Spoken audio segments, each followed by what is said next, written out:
Soul of Negary by Zhu Ming. Chapter 1. In the wilderness, the bleak autumn wind didn't affect Wang Yuan's good mood. After all, he had obtained the heavenly system and could travel through the universe. Who would believe that he wasn't the main character? Just thinking about the beautiful life in the future made him happy. This is an alternate world? Wang Yuan looked around and took a deep breath. He felt that even the air in this alternate world was so fresh. He asked the heavenly system, "Tell me what kind of world this is. Also, can I communicate freely with the natives here? It can't be that the entire universe is using Chinese, right?" Host doesn't have to worry about communication. The system has its own mantra.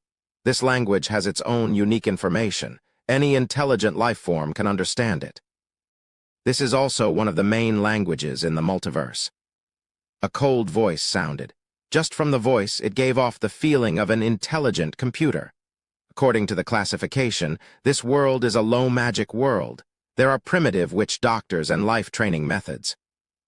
The majority of the people are Caucasians, similar to the Western Middle Ages of the host's world. Of course, the host doesn't need to know this. This is already meaningless to the host. When it said this, the cold voice of the system strangely revealed a trace of mockery. Why? Wang Yuan looked around the alternate world.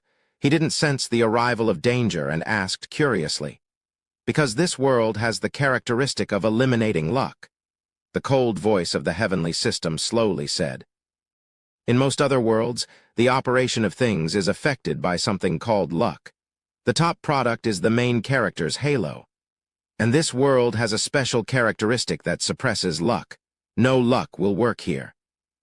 Even if it's the main character's halo, a small probability event will really be a small probability event. Coincidences are just coincidences. They won't become inevitable." The heavenly system still spoke in a cold voice, but the malice in its words couldn't be suppressed. "There really is something like the main character's halo. Then the main character of this world is really unlucky," Wang Yuan said with a laugh. He suddenly felt a little dizzy. At the same time, he felt something flowing out of his nose. Wang Yuan rubbed his nose, looked at his hand that was now red, hurriedly looked up, only to find that his nosebleed couldn't be stopped no matter what he did. Angrily asked the system, "System, didn't you say that the more I wear it, the safer it is?" This system's transmigration technology is very stable and will not cause any harm to humans. "Then why did I have a nosebleed?" Wang Yuan asked in a panic. He quickly covered his nose, only to find that a large number of red spots had appeared on the back of his hand, and these red spots were increasing at a speed visible to the naked eye. Using the shallow words of you humans, it's called acclimatization, the all-heaven system said disdainfully. As long as the host is a bit further away from the host's plane, there is a possibility of various diseases caused by the environment, let alone the other world. Ordinary acclimatization only causes diarrhea, but this is a different world. The host's body has adapted to the Asian environment on Earth. In this new world, there are new pathogens. The host's body does not have antibodies against these pathogens, so the immune system is basically useless in this world. What's more, the host carries the bacteria and viruses from your world. In this new environment, it is extremely easy for the host to mutate. If it is spring, the temperature is suitable and there is enough human traffic, the host may bring a large-scale plague to this world. Wah!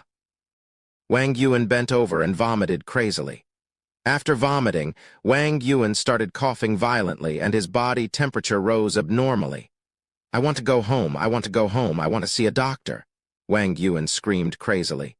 "As you wish," the all-heaven system slowly said. A force acted on Wang Yuan's body, causing Wang Yuan's body to gradually roll to the side. He saw a stone beside him, with the words home and doctor carved on it. "May I ask if the host has any other requests?" The cold and malicious voice of the all-heaven system continued to sound beside Wang Yuan. "Bastard, I said go home." Wang Yuan screamed in pain. "Apologies, host." Because the host does not know the mantra, and the host has too many homophones, I can only follow my understanding and carry out the command. The all-heavens system apologized, but it was completely apologetic. For example, the following sentence, "Wear as much as you can." Different seasons have different meanings. "Save me, cure my disease," Wang Yuan shouted, grasping at straws. "As you wish," the all-heavens system said. In the next moment, Wang Yuan felt a tug on his body. The all-heavens system also continued, "I already know your disease. Don't play word games with me. Why do you want to kill me? I am just an ordinary person. There are more than 7 billion people in the world. Why did you choose me?" Wang Yuan was not stupid. How could he not see that the all-heavens system wanted to kill him? The leverage of equivalent exchange is still a bit lacking. Let the host die knowing. The all-heavens system seemed to have checked something and continued, "Being an ordinary person is just what the host thinks he is. There is something extremely valuable on the host. That is the main character halo on the host. If the system did not appear, the host would have started his own path as a main character. There are 3 steps to deprive the main character halo. The first step is for the main character halo to be in a suppressed state. This world has perfectly accomplished this. The second step is to achieve the leverage of equivalent exchange. The system brought the host to transmigration, answered the host's questions, and fulfilled the host's wishes. All of these are to facilitate this. Of course, due to the system's understanding of the rules, this leverage is not balanced. The third step is for the host to die, and the main cause is not the system. Once these 3 steps are completed, the main character halo on the host will be in the system's bag. "So you want to kill me?" Wang Yuan said in despair. He began to cough uncontrollably. He wanted to get up, but his limbs were weak. Halfway up, he staggered and fell down again. It is not the system that wants to kill the host.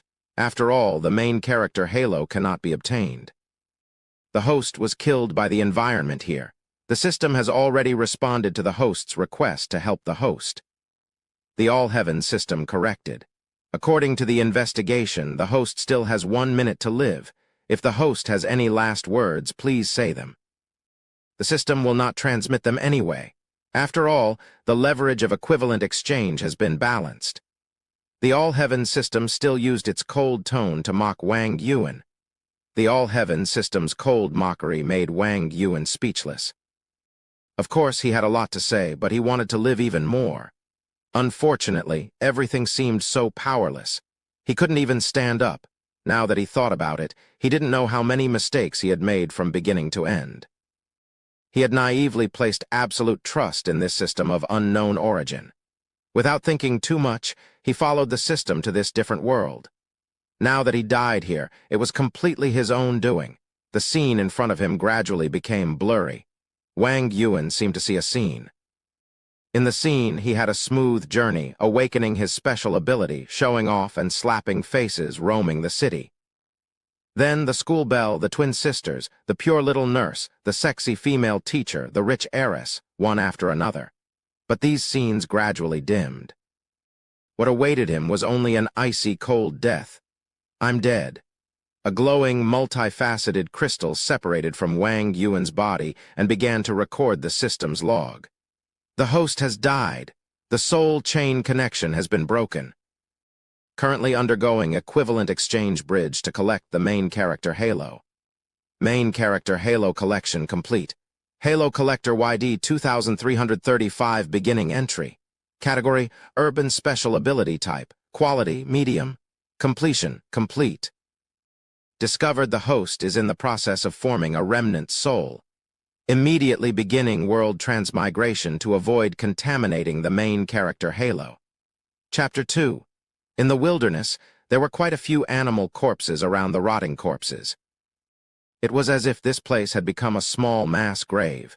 If one had the ability of astral vision, they would be able to see a mosaic-like object wandering aimlessly in the surroundings. One could vaguely see that this object was in the shape of a human. The surrounding corpses were constantly emitting white smoke, which was absorbed by this human-shaped object, making it more solid. Caw, caw, caw. A flock of crows flew over from afar. They seemed to be attracted by the rotting corpses below. They flew down and began to peck at the rotting corpses. The blurry figure stopped wandering and stared at the crows. His mind was still a little muddled, but he knew that these things would die soon, and there would be new white gas for him to absorb.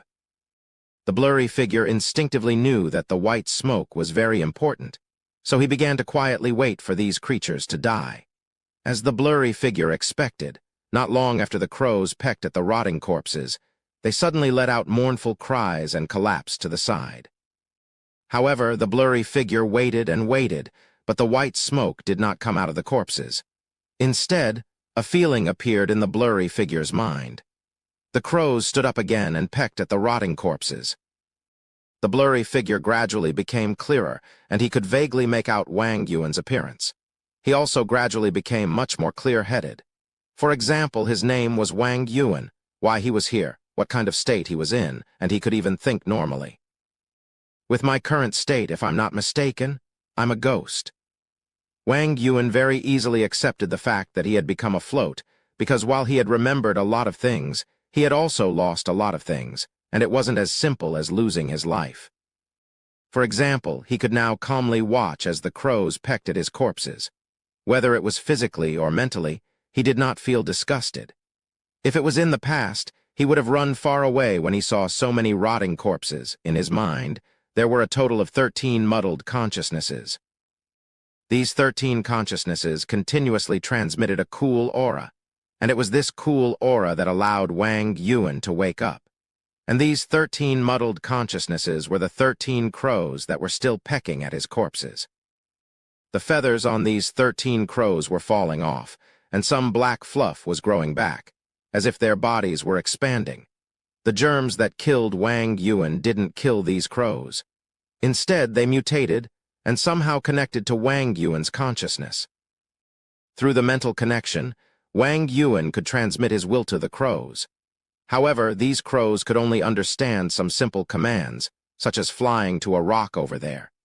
They couldn't do anything if he ordered them to dance, because they didn't have the concept of dancing. However, Wang Yuan wasn't in a hurry. He remembered that he had read a bit about crows. On Earth, the smartest known bird wasn't the parrot that could imitate a human's tongue, but rather crows. The crows drinking water that he learned when he was young reflected the ingenuity of their thinking. Their brains were much smaller than a domestic dog's, but their overall intelligence was roughly the same as a domestic dog's. After a period of training, he believed that these mutated crows would be able to complete more of his commands. More importantly, what the crows saw and heard, Wang Yuan would also be able to see through their mental connection. The most important thing right now is to find more food. Wang Yuan's expression was very solemn. He could feel that his soul was wrapped in a layer of white gas. This white gas was protecting his soul, but it was constantly being consumed, and once it disappeared, his soul would be completely exposed. Although he didn't know what would happen if his soul was exposed, his instinctive sense of urgency made him understand that exposing his soul was definitely not a good thing. The problem he was facing right now was that this part of the wilderness had almost become a dead zone. Except for the 13 crows and the microorganisms, there were basically no other living things. The rotting animal carcasses could no longer provide much white gas. Once there was no more white gas, Wang Yuan was very likely to disappear.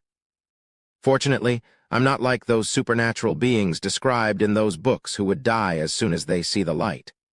With the white mist blocking me, I can stay under the sunlight for a while, of course. This could also be due to the fact that the sunlight in this world is different.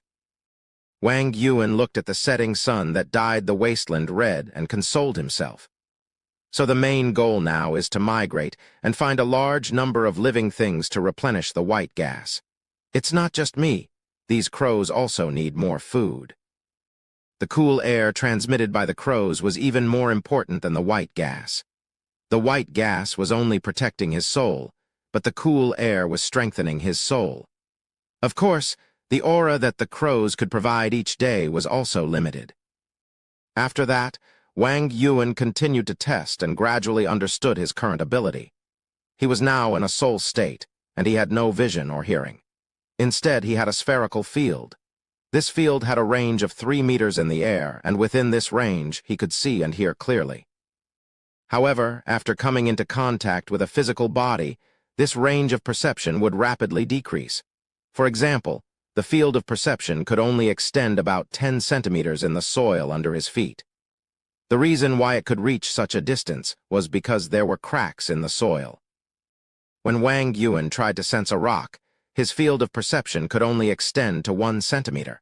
Other than that, Wang Yuan's ability to move at full speed was similar to walking slowly.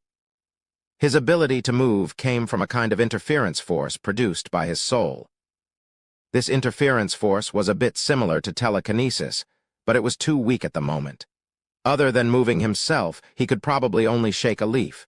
The range of his interference force was exactly the same as the field of perception. How miserable. Wang Yuan understood that the current state he was in right now was all because of his own stupidity, and this lesson only needed to be taught once. How does that saying go again? What can't destroy me will only make me stronger. After an unknown amount of time, Wang Yuan glanced at the barren wilderness that was now littered with white bones. The white mist had almost completely disappeared, and the crow's mutation had also been completed. Each of them was now 2 to 3 times larger than before.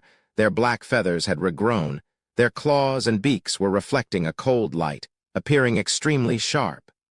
Then let's go and find a new life-gathering place. The remnant soul slowly floated, and the 13 crows followed it. The autumn wind blew, and the withered grass fell to the ground, slightly covering the pale white bones. In the coming year, these bones would probably nourish more grass. Chapter 3. A trace of white gas emerged from the corpse of a rabbit-like creature and was absorbed into Wang Yuan's body. Sensing the situation of the white gas outside his body, Wang Yuan estimated how long the white gas could last and set off again. Along the way, Wang Yuan made a lot of new discoveries, the most important of which was the test of the 13 crows. As Wang Yuan expected, the 13 crows still carried the mutated bacteria in their body fluids. They were the 13 pathogens. As long as an animal's wound came into contact with the crow's body fluids, it would be infected by the bacteria. Along the way, he constantly instructed the crows to capture other animals to carry out infection experiments. So far, he has carried out hundreds of experiments. After these animals were infected by the bacteria, they would die within half an hour to a day. Of course, this could also be due to the lack of experimental subjects. In these days, Wang Yuan also found a large number of creatures different from those on Earth, but they also couldn't escape the 13 mutated crows' hunt. They carried deadly bacteria. As long as they were pecked by them, it would be difficult to escape death. However, the symptoms of these experimental bodies after being infected by the virus were all different. Among them, the time of death of mammals after being infected was about the same as Wang Yuan's. There were herbivores similar to rabbits, carnivores similar to tigers with sharp fangs, as well as monkey-like omnivores. They first had nosebleeds, weakness in their limbs, then vomiting and diarrhea, and finally fell to the ground, dying. The whole process took about half an hour to an hour, and omnivores generally lasted longer. Insects were even worse. After touching the crow's feces, they would struggle for more than 10 minutes before dying, and the amount of white gas they provided was pitifully small. Therefore, Wang Yuan has completely given up on the study of insects. Only birds had the strongest resistance to the mutated bacteria. After more than a dozen birds were infected with the bacteria, they survived for an average of 18 hours. The bird that survived the longest even underwent a mutation similar to the crow's. Its whole body fell off and began to grow new feathers. But unfortunately, it still died at 27 hours. The mutation was not successful. Back then, Wang Yuan had died in just a few minutes, mainly because of multiple germs acting up at the same time, as well as the various environmental factors in this world. Now, the germs in Crow's body had mutated several times and were no longer the same as the ones that killed Wang Yuan. Even now, the germs were still mutating. Wang Yuan did not know if it was an illusion, but he could vaguely sense the existence of these germs. The white aura is being consumed too quickly. Wang Yuan stopped in a cave. It was a sunny day outside. The autumn sun was not strong, but once Wang Yuan appeared under the sun, the white gas on his body would quickly melt. There was not much white gas left, so Wang Yuan did not plan to waste it. In his previous life, the theory that ghosts would not appear during the day was based on a certain theory. According to Wang Yuan's conjecture, the white gas had the effect of protecting his body, so it could protect his soul. The 13 crows kept flying out to capture animals and bring them back to the cave. The infected animals struggled for a while in the cave before dying. Wisps of white gas rose from their bodies, replenishing the loss of the white gas. The crows also kept providing the cool air. Finally, Wang Yuan felt his soul become more complete. He felt like he was a leaking balloon, and he kept using other things to fill the hole so that the air inside would not escape. Using a metaphor, his body was the balloon, and his soul was the air inside. Now that the balloon had burst, the air inside had mostly escaped, so he kept using other things to keep the air inside. Strictly speaking, the current him was no longer the same person as the human he was before. In fact, part of his soul came from the crow. He was nothing more than an incomplete remnant soul, even though he had inherited the majority of Wang Yuan's memories and soul. I need a stable supply of white gas. If possible, I need more crows to provide more aura to replenish my soul. Wang Yuan thought to himself. Although the 13 mutated crows were constantly providing him with cool air, it was still far from enough. Perhaps after I replenish my soul, I won't have to worry about running out of white gas and exposing my soul. It won't be long before winter arrives. Although I don't need to worry about the temperature, the crows do. The germs are still mutating. Who knows when these 13 crows will die due to the mutation of the germs? Once the crows die, I won't have them to help me catch other creatures to replenish my white gas. The only thing that awaits me will be death. I need to find intelligent creatures as soon as possible. Only then will I be able to expand my organization. Wang Yuan stayed in the cave, unable to walk, so he could only think about his future path. He was feeling a strong sense of urgency, because he was currently constantly on the verge of death. If he wasn't careful, he would die, and this time, there wouldn't be anything left of him. As the sky slowly darkened, Wang Yuan once again set out on his journey. The 13 crows scattered in all directions, searching for traces of humans. Wang Yuan lightly floated forward. He had a feeling that as soon as he found humans, many of the problems he was currently facing would be easily solved. Comoros, be careful. A bearded uncle carefully used a dagger to pry the spider off the shoulder of a young man in front of him, then stomped it to death. Thank you, Uncle Dax. The young man called Comoros seemed to be around 14 to 15 years old. There was still a hint of fear on his young face as he hurriedly thanked the bearded uncle. Save your gratitude for Mina's. I wonder if she's watching us. It's been 3 days since we entered the mountain, but we only managed to catch so little prey.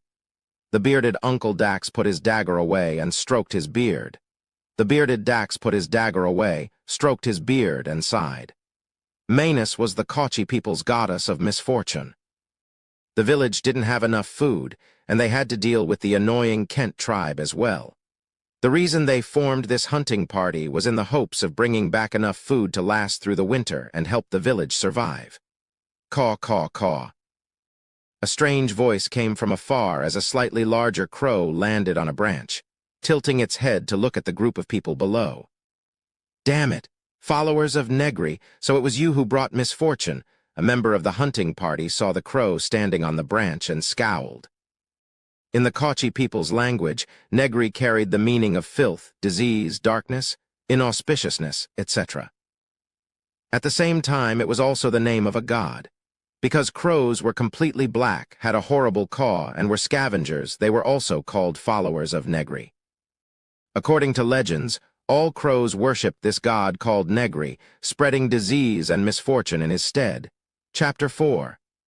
So we finally found a sentient life form. Wang Yuan stood still until the last bit of white mist from the corpses in front of him was completely absorbed. Then he slowly drifted forward. The rate at which the white mist was being consumed was too fast. Even if he wasn't under the sun, even if he didn't do anything, the white mist was still being consumed every second. If there really are other ghosts, I really don't know how they managed to survive. Wang Yuan thought while drifting forward. Could it be because we're in a low-magic world? If Wang Yuan hadn't accidentally established a connection with the 13 mutated crows, not only did he regain his sentience, but he also had the help of these crows to capture other life forms, the white mist would have already run out a long time ago. It was really hard to imagine how those mindless newborn ghosts managed to survive. As for those humans, Wang Yuan didn't intend to make contact with them right away, because there was still a huge problem: communication.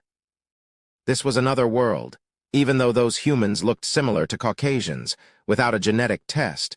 Who knew if they were the same race or not? Even the language they spoke was a language that Wang Yuan had never heard before. Judging from their attitude, they seemed to hate crows. Wang Yuan noticed that the expressions on their faces after discovering the crows weren't one of joy at finding prey, but rather of pure disgust. There are a total of 8 experimental bodies. All of them are dangerous to the crows.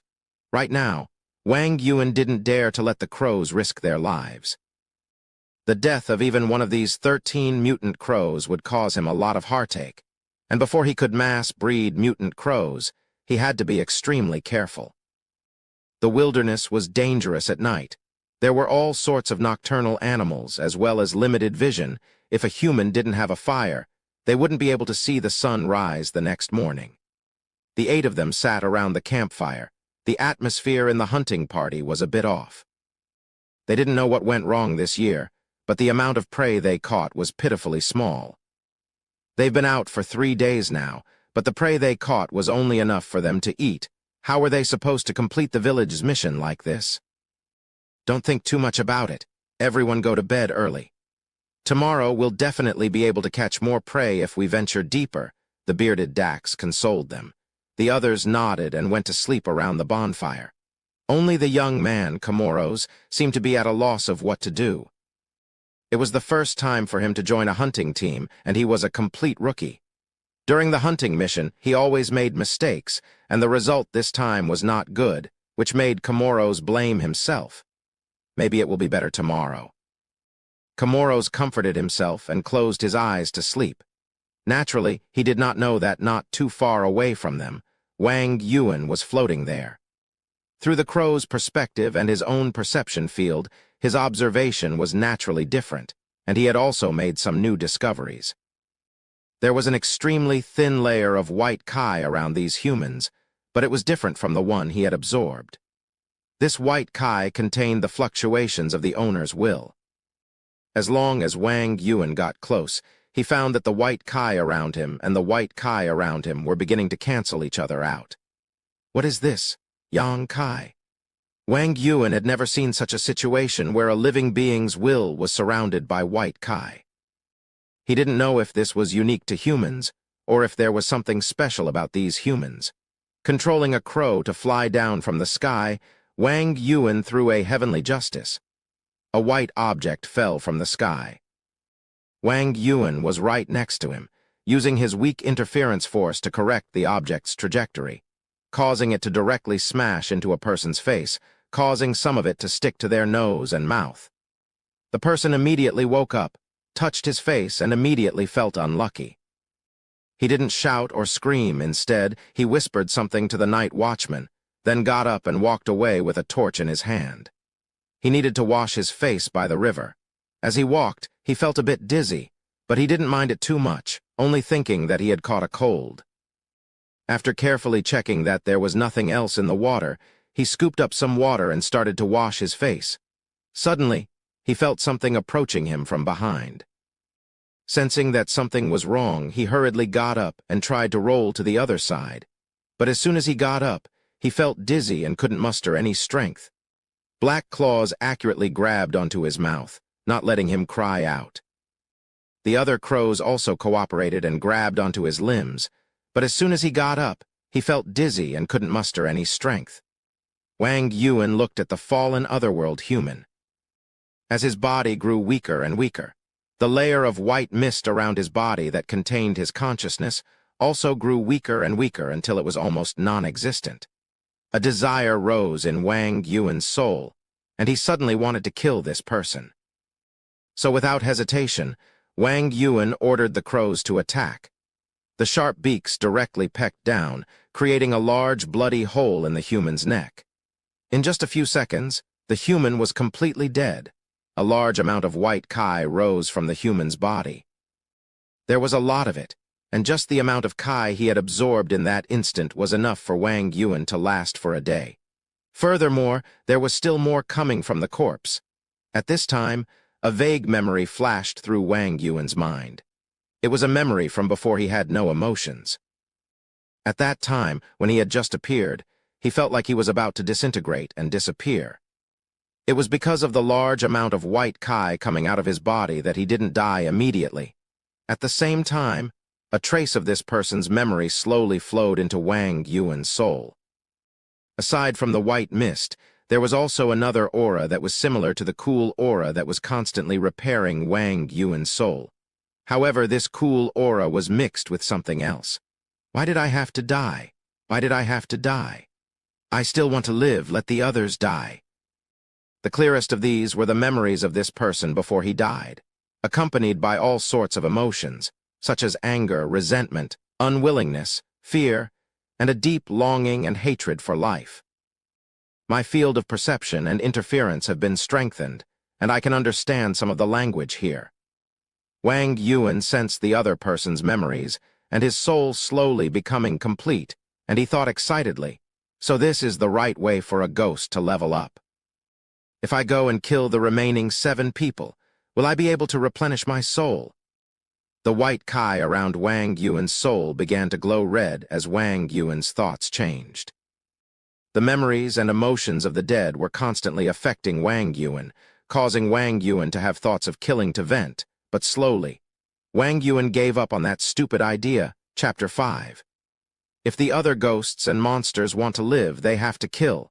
Only by killing can they survive. Wang Yuan thought. And every time they kill someone, they would absorb the resentment and unwillingness of the dead. If this goes on, the ghosts would only become more and more vicious. Of course, it's more likely that the ghosts wouldn't even be able to kill a single person. Wang Yuan lightly floated around the corpse and absorbed the white mist. Even for the current Wang Yuan, it would be very difficult to kill a single person without the help of the crows.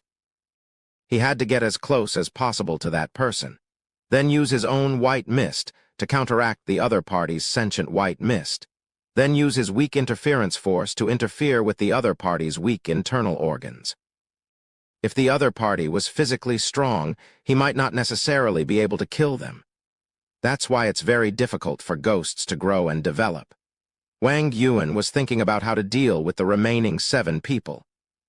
Killing them all was too much of a waste, and to avoid being infected by the negative emotions of the dead, he couldn't absorb the white mist. The reason I was infected was because when I absorbed them, their final emotions were pain, unwillingness, and resentment. Wang Yuan recalled a certain type of person. But what if they died with a peaceful or even joyful mood? That can be manipulated. Wang Yuan recalled some of the information he absorbed from the person's memories. Negary, the god of disease and misfortune. According to this person's memories, the system wasn't lying. This world really is a low-magic world. Wang Yuan believed that there were gods in this world. After all, transmigration had already happened, so it wasn't an exaggeration to say that there were gods in this world, but he didn't believe that there were gods in this world. After all, it can't be like Sakura country, where there are 8 million divinities in a single world. In this person's memories, this world was divided into many different types of people based on geography. For example, they were the Kochi people, and the Kochi people named everything after God, like Negary, who symbolized disease and misfortune, Manus, who symbolized misfortune, the sprout goddess, who symbolized new life, as well as many other gods who symbolized everything they came into contact with. According to their level of faith, most of these people were in a state of shallow belief. For example, Deer were the messengers of the goddess of luck, Riles. Legend had it that anyone who killed a deer would be abandoned by Riles and pointed out to her sister, Manus. However, if a deer was placed in front of the hunting team, would they kill it or not? When it didn't affect themselves, they would pay attention to the taboos of the gods, but once it involved themselves, they wouldn't care so much. That's why the older and more experienced members of the team must die, Wang Yuan thought. Some people's faith changed periodically. When they were young, they might still hold a bit of reverence towards these things, but after experiencing them for a long time, they would realize that these things were all fake.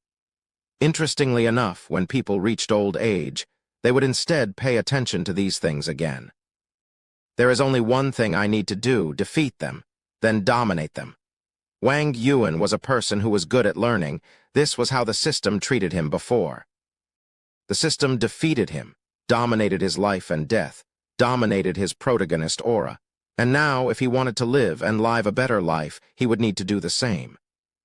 Hearing the commotion on the other side, Wang Yuan ordered the crows who were still pecking at the corpse to fly away and silently wait by the corpse. With Wang Yuan's current completeness of his soul, he was able to sense the germs inside the crows' bodies more and more clearly.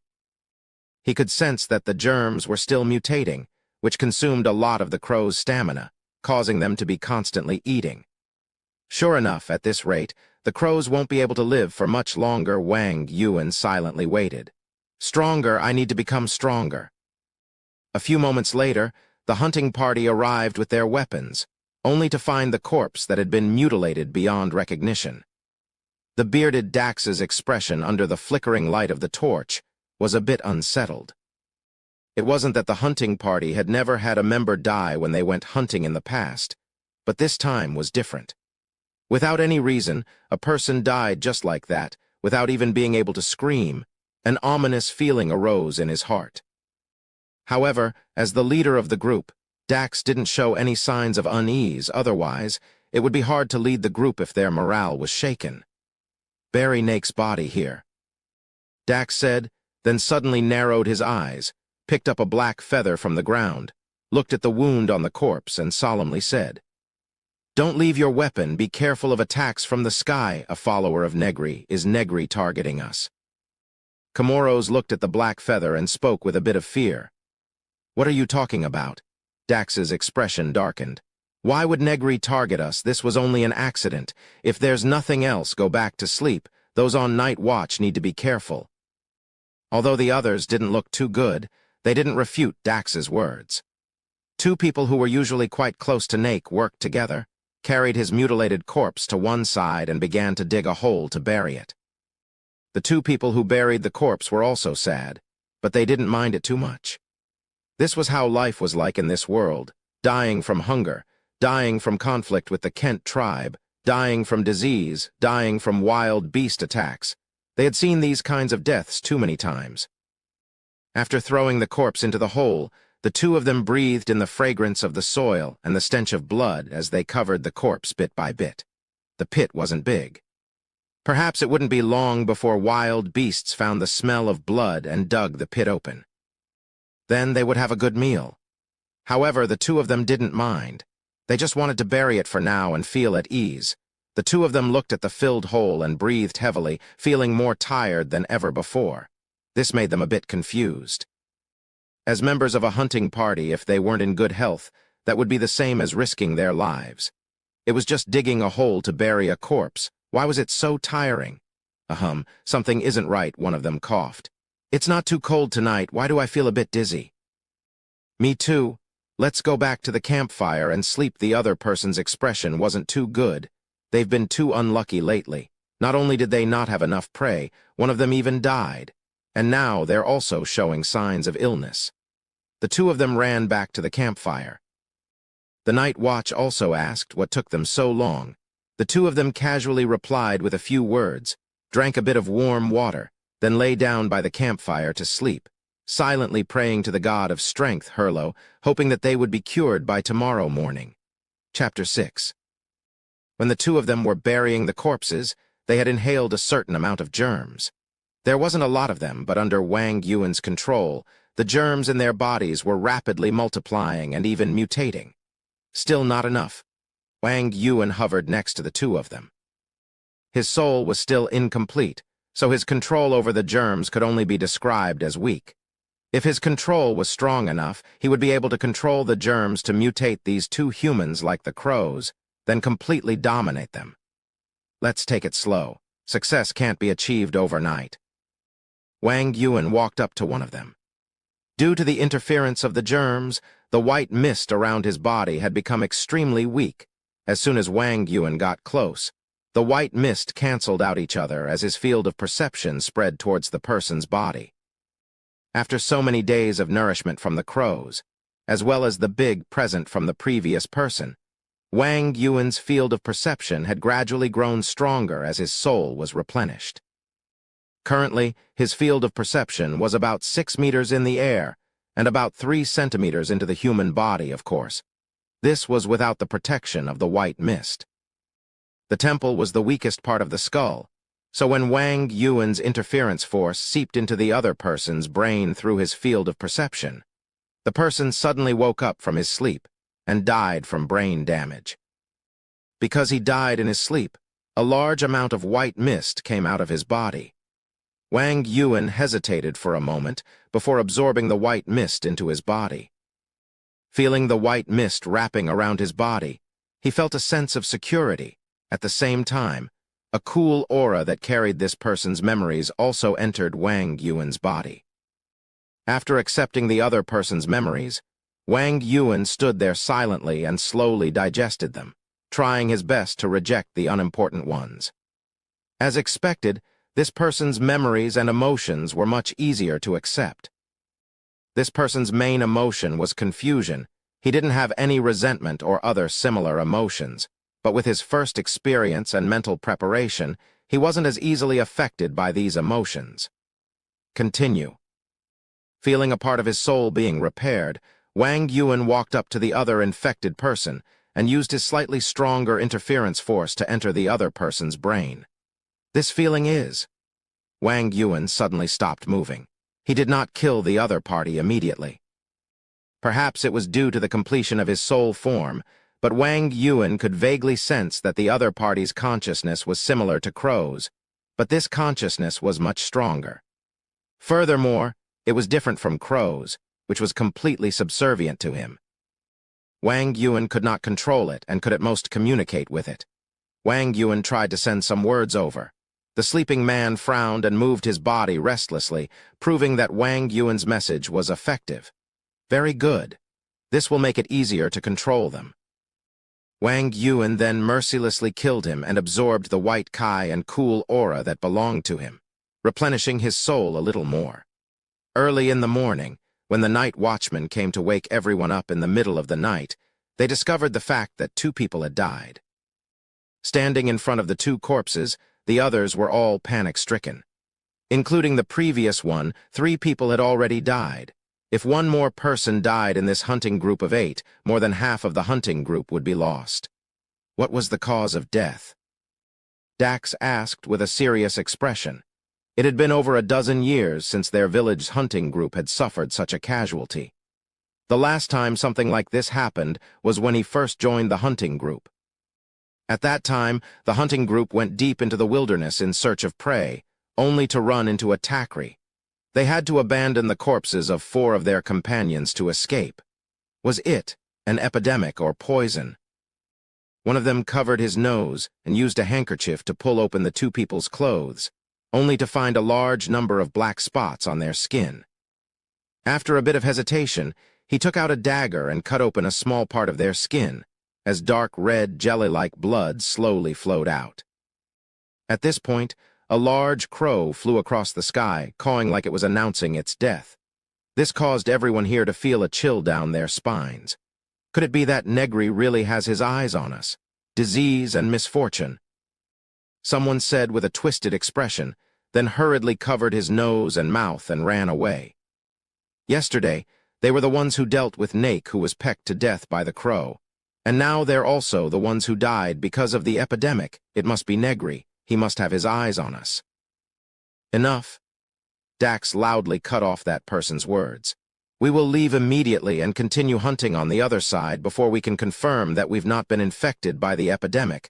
We cannot return to the village looking at the panicking group, Dax sighed. If it was only one person who died, he could still use his prestige to suppress the panic in the group. But now that two of them had suddenly died of the epidemic, everyone's thoughts were directed towards Negary. Their faith in these gods was very shallow, but because this was a culture that involved many aspects of their lives, it was hard for them to deny it if they didn't believe it. Very good, we've reached the first step of our ideal state. Wang Yuan was hovering not too far away from these people, observing their reactions. Their mental state had already become extremely sensitive and fragile. The only reason they were still acting normally was because of the false sense of security that Dax had given them. As long as we defeat this leader, they will completely collapse under the repeated attacks. This was also the reason why Wang Yuan didn't want to kill the bearded Dax at night. It wasn't a single blow that would cause a person to collapse, but a series of blows that would give them hope, and then destroy that hope. At that time, they will be completely under my control, just like my crow's Wang Yuan's thoughts flickered, immersing himself in the joy of dominating others. It was this joy that made him understand that he wanted to become stronger. Only then would he be able to dominate more things and not be dominated by other things. It's because I'm weak that I was dominated, that I ended up in this state. I must continue to grow stronger and dominate more things. Only then will I no longer be dominated. Wang Yuan looked at the slowly rising sun and didn't hesitate for too long before deciding to press his advantage. If he allowed them to slow down a bit, they might be able to see through Wang Yuan's weakness, and if that happened, it would be extremely difficult for Wang Yuan to completely defeat them. The white mist quickly melted under the sunlight, but Wang Yuan didn't mind it at all. After absorbing the white mist of the two dead people, he could now last under the sunlight for quite a while. Chapter 7. The hunting squad was anxiously moving through the wilderness. There weren't many wild beasts to begin with, and now that they weren't in a good state of mind, no one was in the mood to hunt, so naturally there wasn't much to be gained. Cough, cough. An uncontrollable cough resounded, causing the entire squad to stop. Everyone turned to look at the person who coughed. My throat is just itchy. I'm not infected. The man was a bit panicked, but hurriedly maintained his calm as he spoke, but his feet couldn't help but take a few steps back. Brad, lift up your clothes. Let us see your skin, the man spoke with a serious expression. In truth, he wasn't sure if it was just his imagination, but he also felt his throat itchy and his movements were a bit weak. Brad's expression froze, but he still lifted up his clothes. A few black spots appeared on his body, his breathing was a bit heavy, his expression was one of despair. Brad, Dax muttered this man's name in a low voice, then slowly walked over after a bit of silence. The rest of us aren't sure if they've been infected or not. For the sake of the rest of us, please leave the group. Don't abandon me. Brad's expression was one of despair, his body trembling. Brad, Dax shouted to draw Brad's attention, then spoke with a serious expression. Listen to me. For the sake of the village, you have to leave. We will be heading to Tucker Ridge next. You can return to Zilly River. We had previously cast a net there. We should have caught a few fish by now. You can eat your fill and live out the rest of your days. Dax held his breath, hugged Brad for a bit, then slowly retreated and took out his bow. Now obey my orders, leave the group, do not approach us. Otherwise, for the sake of the group, I will have no choice but to kill you. Brad's lips twitched, but didn't say anything in the end. He lowered his head and ran in a certain direction. Dax raised his bow and arrow as he watched Brad leave, his eyes filled with an indescribable emotion. It wasn't until Brad had gone into the forest that Dax lowered his bow and arrow, looked at his sorrowful companions behind him and muttered, "Let's go. We're heading to Tucker Ridge." Their bodies are quite strong. Wang Yuan stood under the shade of a tree at a distance, watching the divided group. Last night, he used his control ability to move the air that contained the germs around the people he wanted to eliminate and infected them. But these people's physique was quite good, which was also related to the low amount of germs they were infected with, so only one of them showed symptoms of the disease. I was still a bit careless. I should have waited until nightfall before acting. That would have used up quite a bit of white mist. Wang Yuan looked at the hunting team that had resumed their journey, calculated the consumption of the white gas, and made a plan. Based on their current situation, the disease will break out in the evening. We'll take action then. Their journey was so dull that Dax wasn't in the mood to hunt anymore, so he led the group straight towards the Tucker Ridge he spoke of. The sound of coughing could be heard from the group at noon. But this time, Dax only told the coughers to stay a bit further away from them and didn't chase them away like Braid did. Perhaps he had noticed that the plague had already engulfed them. At this point, only the youngest Comoros didn't show symptoms. The other three were already coughing. Indeed, Wang Yuan only intended to keep the young Comoros alive. If he was the only one who could return to the village alive, Wang Yuan was confident that he could completely control him and make him listen to his every word. There was a small cliff next to Tucker Ridge with a waterfall hanging from it. The sound of water splashing could be heard. The coughing members of the group stopped at the bottom of the waterfall, while Comoros moved away with an unnatural expression on his face. Dax looked at the setting sun and understood that his life was about to end just like the sun.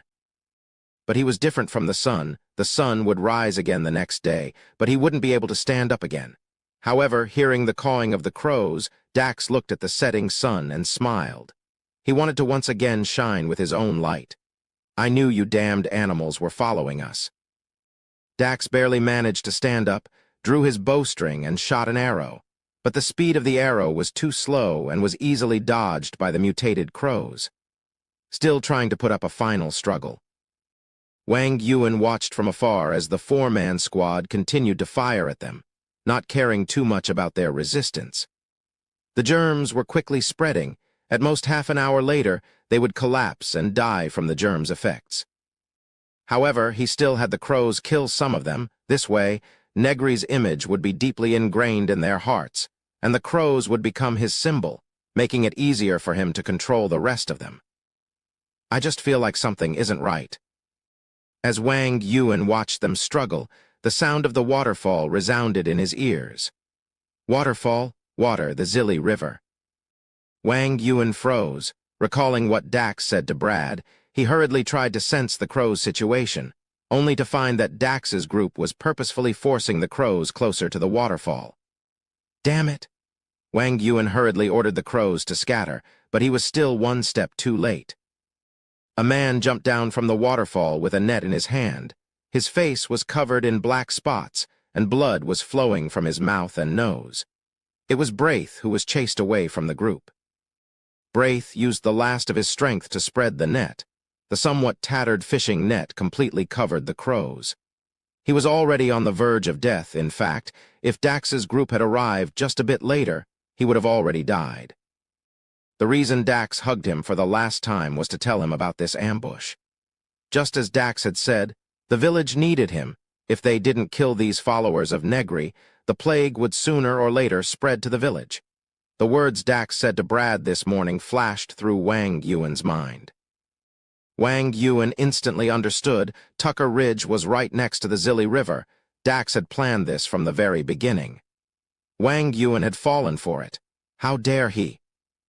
He couldn't even be sure that the crows would attack them, nor could he be sure that the man called Brad would be able to understand and carry out his orders. How dare he?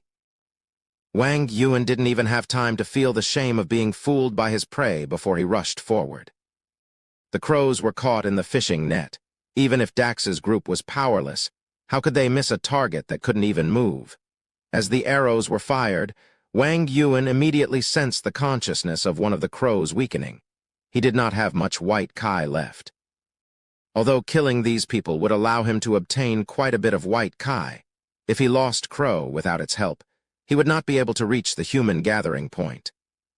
With the power of a remnant soul, it was very likely that he would not be able to reach the human gathering point in time before he ran out of white Kai. Chapter 8. Dax's hands were trembling, his nose was bleeding, but he still fired the arrow in his hand. The arrow pierced through the net and hit the crows. Dax smiled happily. So what if they're Negary's followers? So what if they're infected? So what? Didn't I still manage to trick them? From the moment his companions died to the plague, he had faintly noticed the crows following them, so he slowly came up with this plan. It didn't matter if they died, as long as he killed these monsters and ensured that they wouldn't spread the plague back to the village. That was enough. One of his companions' eyes suddenly burst open. A burst of power pierced through the gap, causing black blood to splatter everywhere. He fell to the ground with a crazed smile on his face as he died. Wang Yuan didn't stop there. He ordered the crows that were about to die to stop the ones that weren't yet injured, while he charged towards another person and used his interference force to kill him. "Comoros, kill those crows."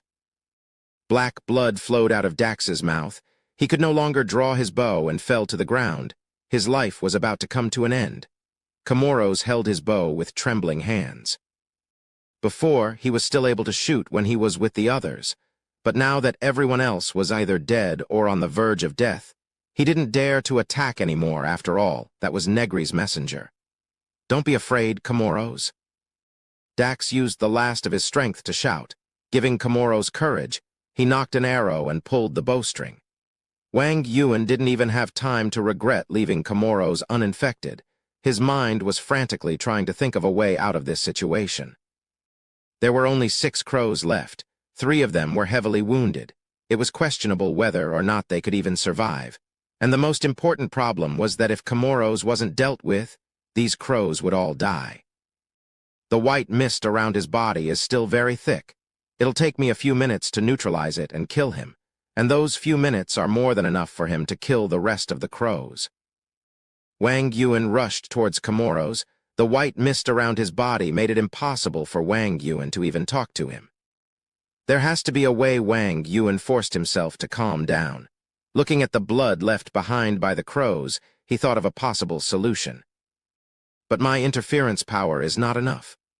Wang Yuan turned to look at the dying Dax and didn't think too much about it. He killed Dax without hesitation and absorbed all the white mist and cool aura it gave off. Dax's emotions weren't the same as the other dead. He was filled with madness, determination, and satisfaction. His emotions and memories were troubling Wang Yuan, but he sensed a crow's consciousness disappearing once again. Wang Yuan's interference force surged out and wrapped up some crow blood on the ground.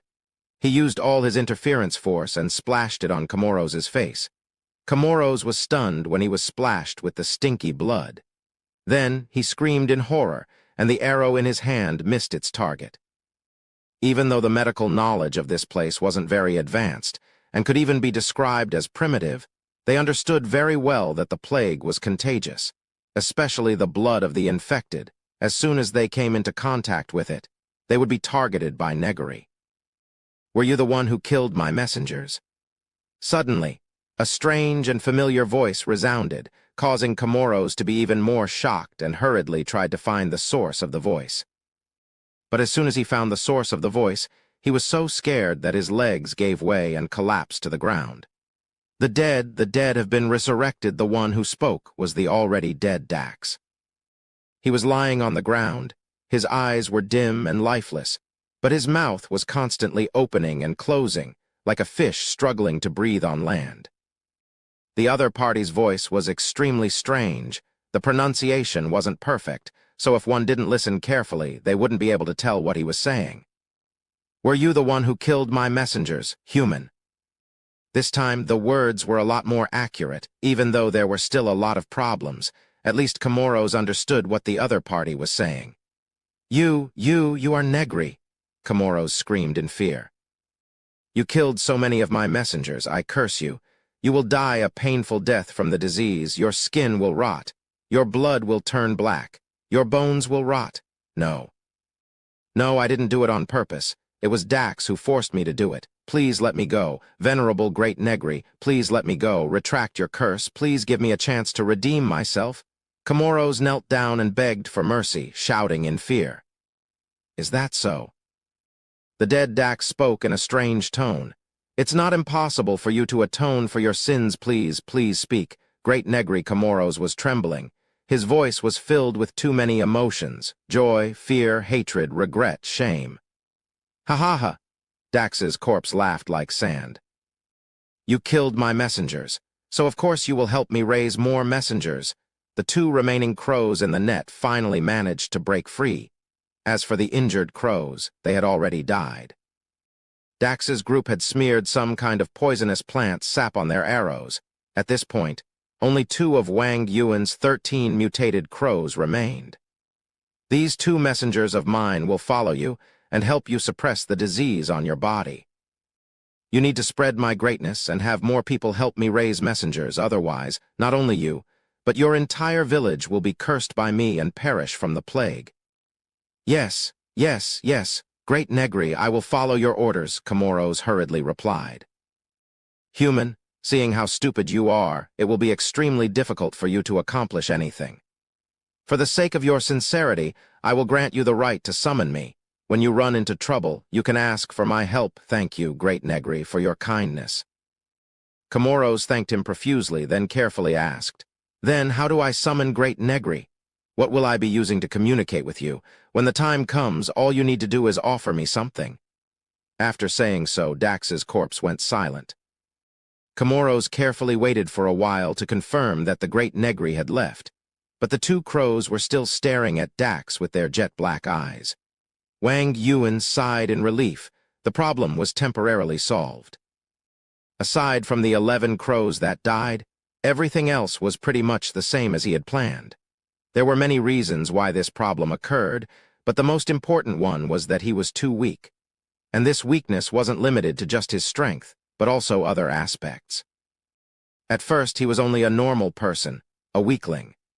Even after becoming a remnant soul, his personality had changed, and he obtained supernatural power. He was still a weakling. His personality had many flaws, such as being easily complacent and careless. If he didn't change that, this problem would have occurred again. Chapter 9. Originally, the sense of superiority that transmigrators felt towards the natives of this world, combined with their lack of resistance against his methods, caused Wang Yuan to underestimate these humans too much. I was originally a normal human. Even without my unique abilities, my personality would still be that of a normal human. I can't even compare to the most excellent humans. With such a personality, how could I become the ruler of all things that surpasses humanity? Looking at the corpses on the ground, Wang Yuan recalled the memories and emotions he obtained from absorbing the cold aura of the dead. If the deceased were filled with resentment, unwillingness, and pain before their death, then this resentment, unwillingness, and pain would impact Wang Yuan's rationality. But if the deceased were filled with positive emotions, then would he be able to use these emotions to alter and change his personality? For example, Dax Wang Yuan looked at Dax's corpse, the emotions he carried before he died, the determination to achieve his goal no matter what. If I absorb these emotions, would I be able to stop hesitating and become more resolute? Wang Yuan didn't care that he was becoming less and less like himself. In the end, he was nothing more than the remnant soul of the person named Wang Yuan. Humans would also grow as they experience more and more. Only when you look back at the past would you find yourself becoming more and more unfamiliar. Wang Yuan was only doing this to speed up this process of growth. As long as it's my own choice, there's nothing to be afraid of. Seeing the 2 crows pecking at the corpse, Comoros didn't know what to do. He didn't dare to urge them. This young man had already been completely defeated. Even if the crows were pecking at his companions' corpses, he could only endure it. When Dax's corpse opened its mouth earlier, he had already fully believed in Negary's existence. Combined with the fact that he was infected by the plague and didn't want to die yet, he had completely submitted to Negary. At the same time, the humiliation of his companions being pecked at had deeply affected Comoros, so to make himself feel better, he instinctively made up excuses for himself. It's not that I'm weak. It's just that humans cannot win against God. This will only bring disaster to the village. That's right. I'm doing this for the village. I'm the one in the right. Dax was wrong to resist the messenger. They deserved to be pecked at. The more Comoros thought about it, the more he would stand on Wang Yuan's side. He would spread the word of Negary's invincibility, and become one of Negary's loyal supporters. Otherwise, it would mean that he was a coward. As Wang Yuan absorbed the remaining white mist from the corpse, he observed the changes in Komoro's expression and was able to roughly grasp the other party's thoughts, which Wang Yuan praised very much. The more he thought that way, the more he would stand on Wang Yuan's side. He would spread the word of Negary's invincibility and become Negary's loyal supporter. Otherwise, it would mean that he was a cowardly and despicable person. Even though it was a fact, who would be able to accept it with a clear conscience? At the very least, Komoro's couldn't, so Komoro's was now under Wang Yuan's complete control. Seeing the crow pecking through Dax's throat, Wang Yuan couldn't help but recall the quick wit he displayed during the desperate situation earlier. Through interference force, he was able to control Dax's vocal system and mimic the way he spoke, which was why the words he spoke were so strange at the start. In truth, Wang Yuan was only doing this out of desperation. If he hadn't absorbed enough cold air and strengthened his interference force, it would have been very difficult for him to do this. This can also be considered a form of communication, Wang Yuan thought. Mental communication is only suitable for people who are infected by the plague and have almost no white mist around their bodies. Having another form of communication is always good. My soul has become much more complete. After absorbing the remaining white mist from the corpses, Wang Yuan controlled the crow to stop pecking and stared at Komoro's with his jet-black eyes. Komoro's froze for a bit, then finally understood that it was time for him to leave. If he brought these Negary messengers to the village, perhaps he would be able to bring disaster back. No, he would be able to bring back glory, the glory of the great Negary. With Negary's protection, the village would definitely become a lot better. At that time, they wouldn't need to worry about the Kent tribe's threat, nor would they need to form a hunting party. This was for the good of the village. Wang Yuan followed not too far away, carefully sensing the growth of the bacteria in Komoro's body. Due to his soul becoming more complete, his control over the bacteria had become even stronger, and since Komoro's was still useful to him, he couldn't die too early. So Wang Yuan was controlling the growth of the bacteria in his body to prevent this person from dying too early. The arrow flew out and accurately hit a creature that looked like a wild boar and was named the pig beast by them. The pig beast swayed a few times and finally fell down. Komoro's slowly approached, a look of joy on his face. With the help of the great Negary messengers, the boar beasts that were originally extremely hard to deal with were easily dealt with by him. This further confirmed Komoro's belief that I'm bringing the Negary messengers back for the good of the village. Divine envoys, please wait a moment, Komoro's respectfully told the two crows. Komoro's said respectfully to the two crows. He cut off one of the hind legs of the pig beast and chopped it up for the two crows to eat. Komoro's started a fire to roast some meat, then carefully pulled open his clothes to see that there were already some black spots under his skin, but they hadn't expanded for a very long time already. The Kochi village is right ahead. Wang Yuan was absorbing the white mist from the boar beasts. In order to not reveal the fact that he couldn't travel during the day, Wang Yuan's movements were very chaotic, so he was using up a lot of white mist.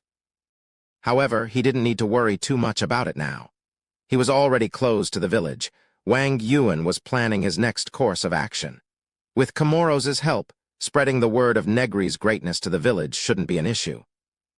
Even though Negary's culture of the gods of the universe, as well as the Kochi people's culture, allowed him to compromise to a certain degree, it was still impossible for him to convince everyone to help him raise crows and offer one or two people as sacrifices every once in a while. Then conflict will definitely break out. Only conflict can establish dominance. Wang Yuan looked at Komoro's, who had a complicated expression on his face.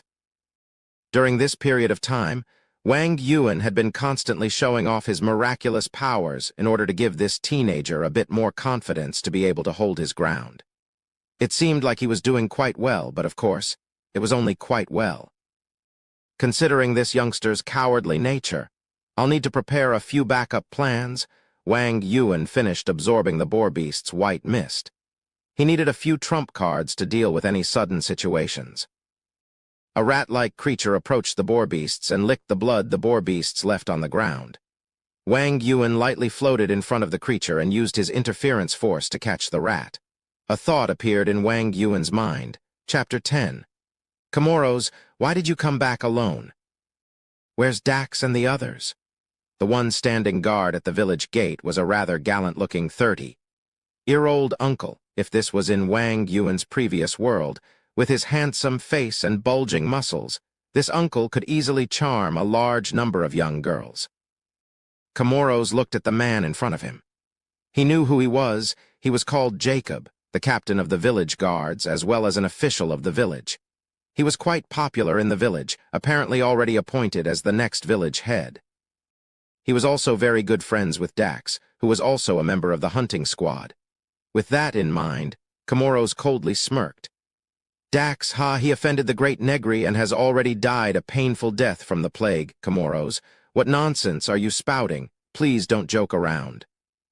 Jacob squinted his eyes and spoke in a very serious tone. How am I joking? Comoros forcefully replied.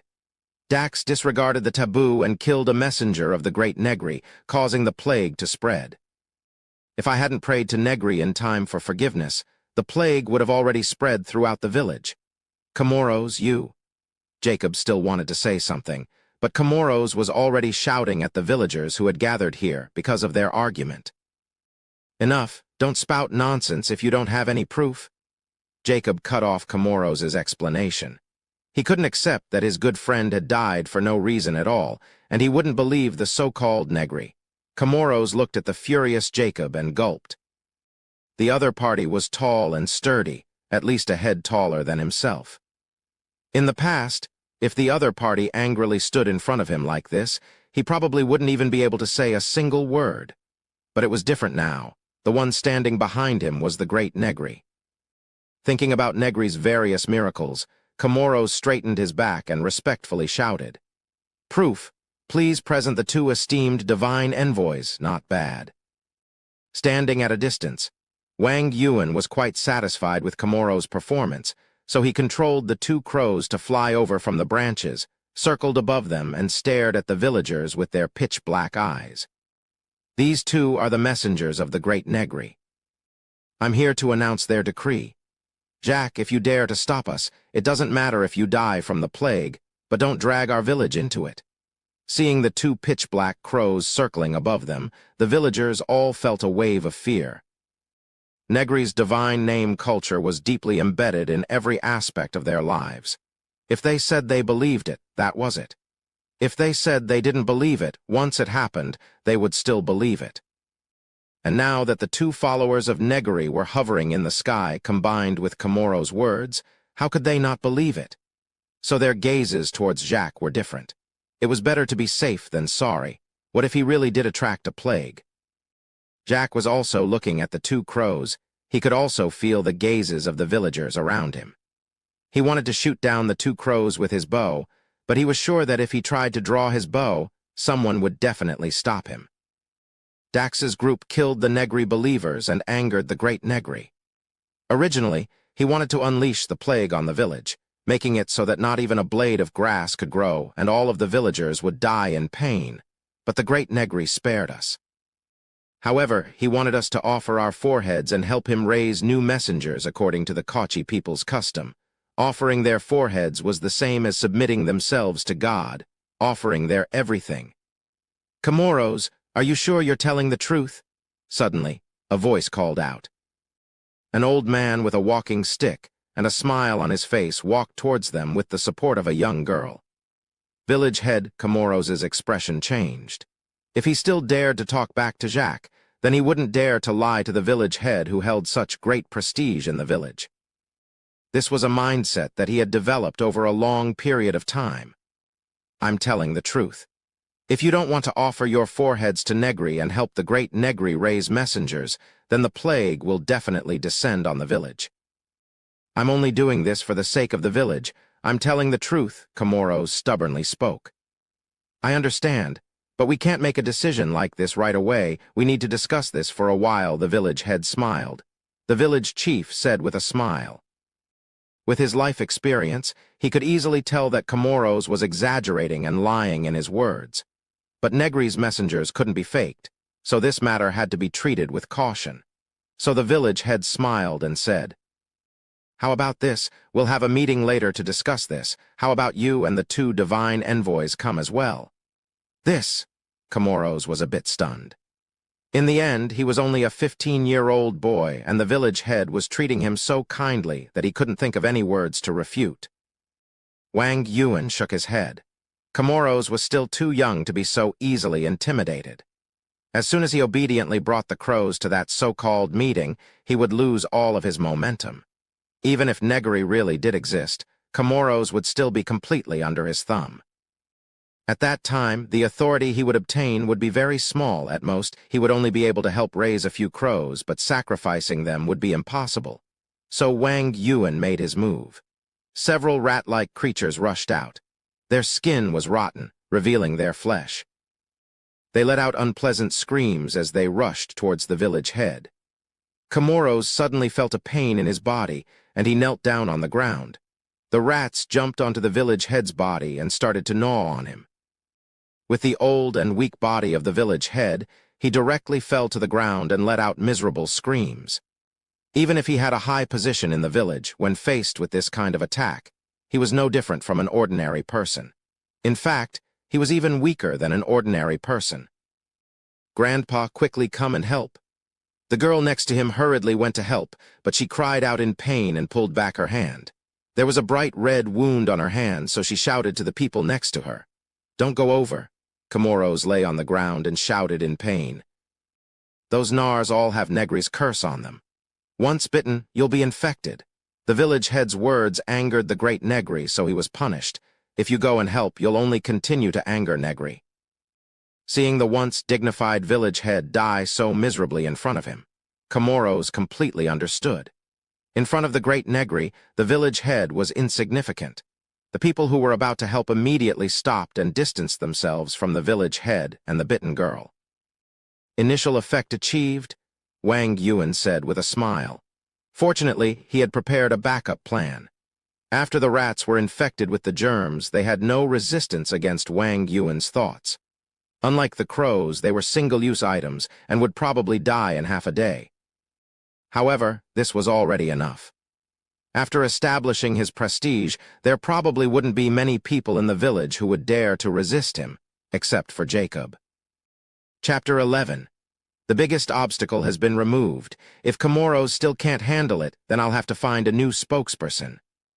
Wang Yuan looked at Comoros, who was struggling to get up from the ground, and thought to himself, of course, this person had to be replaced sooner or later. Even though Comoros was firmly controlled by Wang Yuan, one should never underestimate a person. As the power in one's hands increased, so did one's ambition. Status determined one's vision. After all, Comoros knew a lot about Wang Yuan. Even if he didn't understand it now, it didn't mean that he wouldn't understand it in the future. This kind of danger should be eliminated at the root. I'll wait for him to help me stabilize the situation in the village. After all, if it's managed by someone familiar, it'll be harder to incite a large-scale rebellion. When Negary is deeply rooted in the people's hearts, this Comoros who knows too much should be abandoned. Wang Yuan wandered around the village, observing the situation. Of course, the most important thing for Wang Yuan now was to observe Jacques' plan. From his expression, he didn't look like he was going to surrender, but that was normal.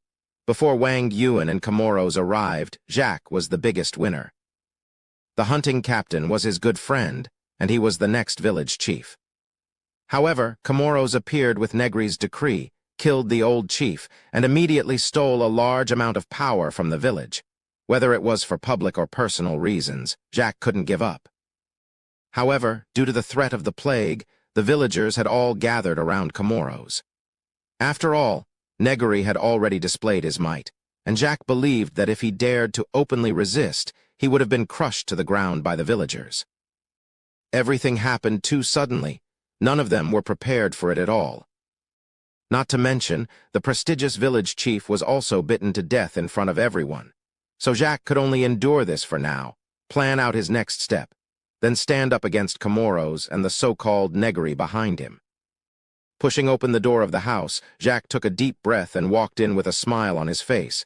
He said cheerfully, "Isabella, I'm back. You're early today." In the house, a blonde woman with a big belly said gently, "I just heard some noise coming from outside. Did something happen?" "Yes, there are indeed some problems, but don't worry, I will take care of it," Jacques said with a smile. His tone was full of confidence. He slowly walked in front of his wife and squatted down. He carefully placed his hand on her belly and said with a smile, "Nala, Daddy is back." "Did you miss Daddy? It's not that simple, is it?" The woman with keen senses saw through Jacques' unnaturalness. She said gently, "I'm fine. You don't have to worry about me. I'm from the House of Drackle." "All right, things are indeed a little bad." Jacques looked at his wife and sighed. In the hunting team, only Comoros came back with the so-called messenger and decree from Negary. Then he killed the village head. Right now, he's already gathering the villagers to confirm that he's offering his forehead to Negary. Jacques briefly explained the situation and let go of his pretense of confidence. "My rationality is telling me that I should surrender. That way there won't be any danger, but my heart is telling me that it's wrong." Jacques spoke with a serious tone. Dax and the others died for no reason. The village head was also killed by the other party's methods. But the villagers are too afraid to step forward under the threat of the plague. If I don't step forward as well, I'll definitely regret it. But if I step forward and provoke the plague, not only would I be letting the villagers down, I would also be letting you down. Jack's eyes were filled with helplessness. On one side was the wrong way to do things, but on the other side was the grave consequences, causing him to fall into a deep dilemma. When you're faced with a difficult choice, choose what you think is right. Isabella hugged her husband's head and gently told him, "I will support you." "As for the Negary you spoke of, I think that might not be a divinity," Isabella smiled and said. "Isabella, what do you know?" Jacques looked up at his wife. He knew that his wife wasn't a Kochi person and her background wasn't simple either, so she knew a lot of secrets. "That so-called Negary might be an evil spirit," Isabella recalled something and said. "Those evil spirits have various kinds of magical powers, but they also have very strong restrictions, so it's very hard for them to appear in this world. But normally, these evil spirits don't have any rationality, so they don't fit the situation you mentioned, evil spirits, huh?" Jacques nodded. "In my homeland, there was once an evil spirit incident that killed many people. That evil spirit was able to control the fog and was called the demon of the fog. Many people went missing inside the fog, and in the end, it was the Archbishop of the Church of Divine Grace who managed to purify the evil spirit and spread the light of the Lord to the world. His wife was a devout believer of divine grace, but that didn't affect their relationship. Jacques respected his wife's faith.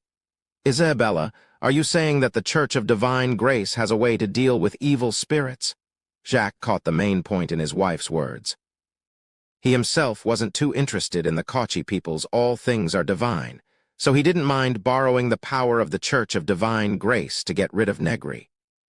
"The Lord is omnipotent," Isabella smiled and said. "Even if Negary isn't an evil spirit, he's not far from it.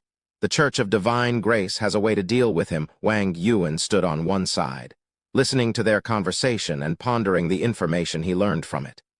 The Church of Divine Grace, a supernatural power of this world. This was a low magic world, but low magic didn't mean there was no magic. From the confident tone of the woman called Isabella, while what she said might have been exaggerated, it shouldn't be false, which meant that the Church of Divine Grace had a supernatural power in their hands. The demon of the fog that she mentioned should be the same as me, a remnant soul that can control the fog, right? Wang Yuan absorbed the information from the other party's words and thought about various things. Regardless of the truth, at least this Jacques can't be left alive right now. Wang Yuan looked at Jacques, who was still in thought, and slowly floated forward. The Church of Divine Grace had already become a religion, so they were definitely a lot stronger than Wang Yuan, so it was best not to provoke them for now. On the other side, Comoros, who was still conveying Negary's will to the villagers, suddenly felt an itch on his body. The two crows also flew up and landed in another direction, guiding Comoros in that direction. Comoros didn't dare to hesitate and hurriedly followed the crows. Soon, they arrived in front of a house in the village where the village head's granddaughter was imprisoned. She was bitten and infected with germs, so Comoros imprisoned her here in the name of preventing the spread of germs. Chapter 12. As soon as Comoros opened the door, he saw the girl's corpse. Her skin was deathly pale without any trace of blood. Her weak body laid on the ground, so fragile that it made one feel pity for her, but it also had a strange sense of beauty to it. Quite a few villagers followed Comoros over. When they saw the young girl's corpse, they all exclaimed in surprise. This young girl was the village chief's granddaughter and was extremely beautiful. Who knew how many youths dreamed of her, but now she had died just like that. Comoros' dream lover was also her, but now that he saw her corpse, he didn't feel any regret or sorrow, only a deep fear. That was his most unbearable memory, and his cowardice and inferiority were once again displayed in front of him. Sure enough, the girl's corpse began to speak in a strange tone. She had spoken again, but the one who spoke wasn't her. "Ha ha ha, Comoros, you have truly disappointed me. Even now, there are still people who want to defy my will. Negary, please forgive our ignorance and foolishness. We would never dare to defy your will." Comoros hurriedly knelt down. Under his lead, the other villagers also knelt down in fear. You don't dare, but someone does. He is preparing to contact the heretical church and the church of divine grace to defy me. Foolish people, if you do not desire my glory, then I can only grant you the plague. Negary, please forgive us.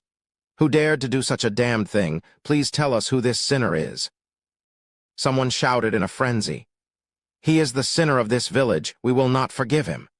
After the village head's negligence, the messenger of Negary was bitten to death. And now that the corpse had spoken, the villagers had completely believed in Negary's existence. How could they not be afraid of the coming plague? An atmosphere of panic began to spread among the villagers. If that's the case, if you can offer him to me, I will give you another chance. Wang Yuan slowly spoke through the girl's mouth. The sinner is the man named Jacques Darkme. Offer him up and let my messenger take him away. Perhaps I will consider forgiving you this one time, then make your choice, the plague or the sacrifice. This is the last chance I'm giving you. After saying that, the girl went silent. Wang Yuan looked at the villagers' reactions. Do we have a choice? Comoros stood up and loudly declared. For his own benefit, Jacob betrayed the faith of our Kachi people. Not only is he a sinner of our village, he is also a sinner of the entire Kachi people. We have no other choice but to protect the village. This kid is also growing. Wang Yuan looked at Comoros' performance. Under his guidance, Jacques was completely abandoned by the village. A large group of people rushed towards Jacques' house. This time, the crowd was agitated, and the few wise people had no other choice. Under the threat of the plague, most people had already gone crazy. I'll wait for 2 days before leaving to seek help from the Church of Divine Grace. Jacques took his wife's hand and said, Before that, I want to bring you to a safe place. It's too dangerous to stay in this village, Jacques. When Isabella wanted to say something, she heard a commotion outside. Quite a few of them were shouting for Jacques to be handed over in exchange for peace in the village. How is that possible? Jacques' expression became serious. He hurriedly picked up the knight's sword hanging on the wall and faced the group of people who broke into his house. Comoros, all of this happened after he returned. Jacques, your desire to seek help from the Church of Heresy has angered the great Negary. For the sake of the village being spared from the plague, for the sake of the safety of the entire village, please put down your weapons and give up resistance. Comoros tried to make himself sound as serious as possible, but the corner of his lips couldn't help but curl up a bit. Comoros, he was already enjoying the feeling of being dominated by Wang Yuan, because before this, he was only a normal young man who had just joined the hunting party. But now, even the captain of the village guards, the one who was praised by the entire village, the one who had a high chance of becoming the village chief in the future, was completely powerless in front of him. Jacques gripped his sword so tightly that his knuckles turned white. Was Negary really that powerful?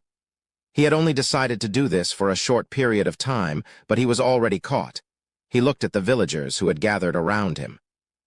In the past, these people's eyes were filled with admiration, but now their eyes were filled with hatred and fear. What made Jack unable to swing his sword even more was the pleading look in some of their eyes. Please put down the sword in your hand. Please give up resistance. Please become a sacrifice. Please sacrifice yourself for the sake of the village.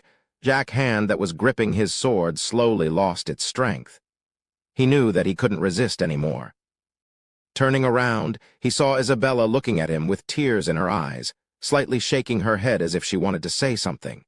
He smiled and stopped his wife. Pointing at her belly, his eyes filled with tenderness, he then turned around and said to Comoros, "I can give up resistance and let you do whatever you want to me, but my wife is innocent. All the sins originated from me. Please let her go." Comoros' expression changed slightly. Looking at Isabella's big belly, he moved his lips and said, "As a sinner, Negary's will is only for you. We have decided to deal with you at the big tree behind the village. Please leave." Understood. Jack turned around and looked at his wife, then followed these people to the big tree behind the village. His hands and feet were tied, and he was kneeling on the ground. Although he was kneeling, his back was straight. 2 crows flew over from afar and pecked at Jack's body without hesitation. The villagers all knelt down, but Jack did not look at the crows.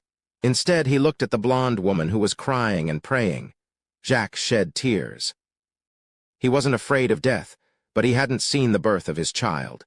He hadn't accompanied Isabella to death, and he had to go first.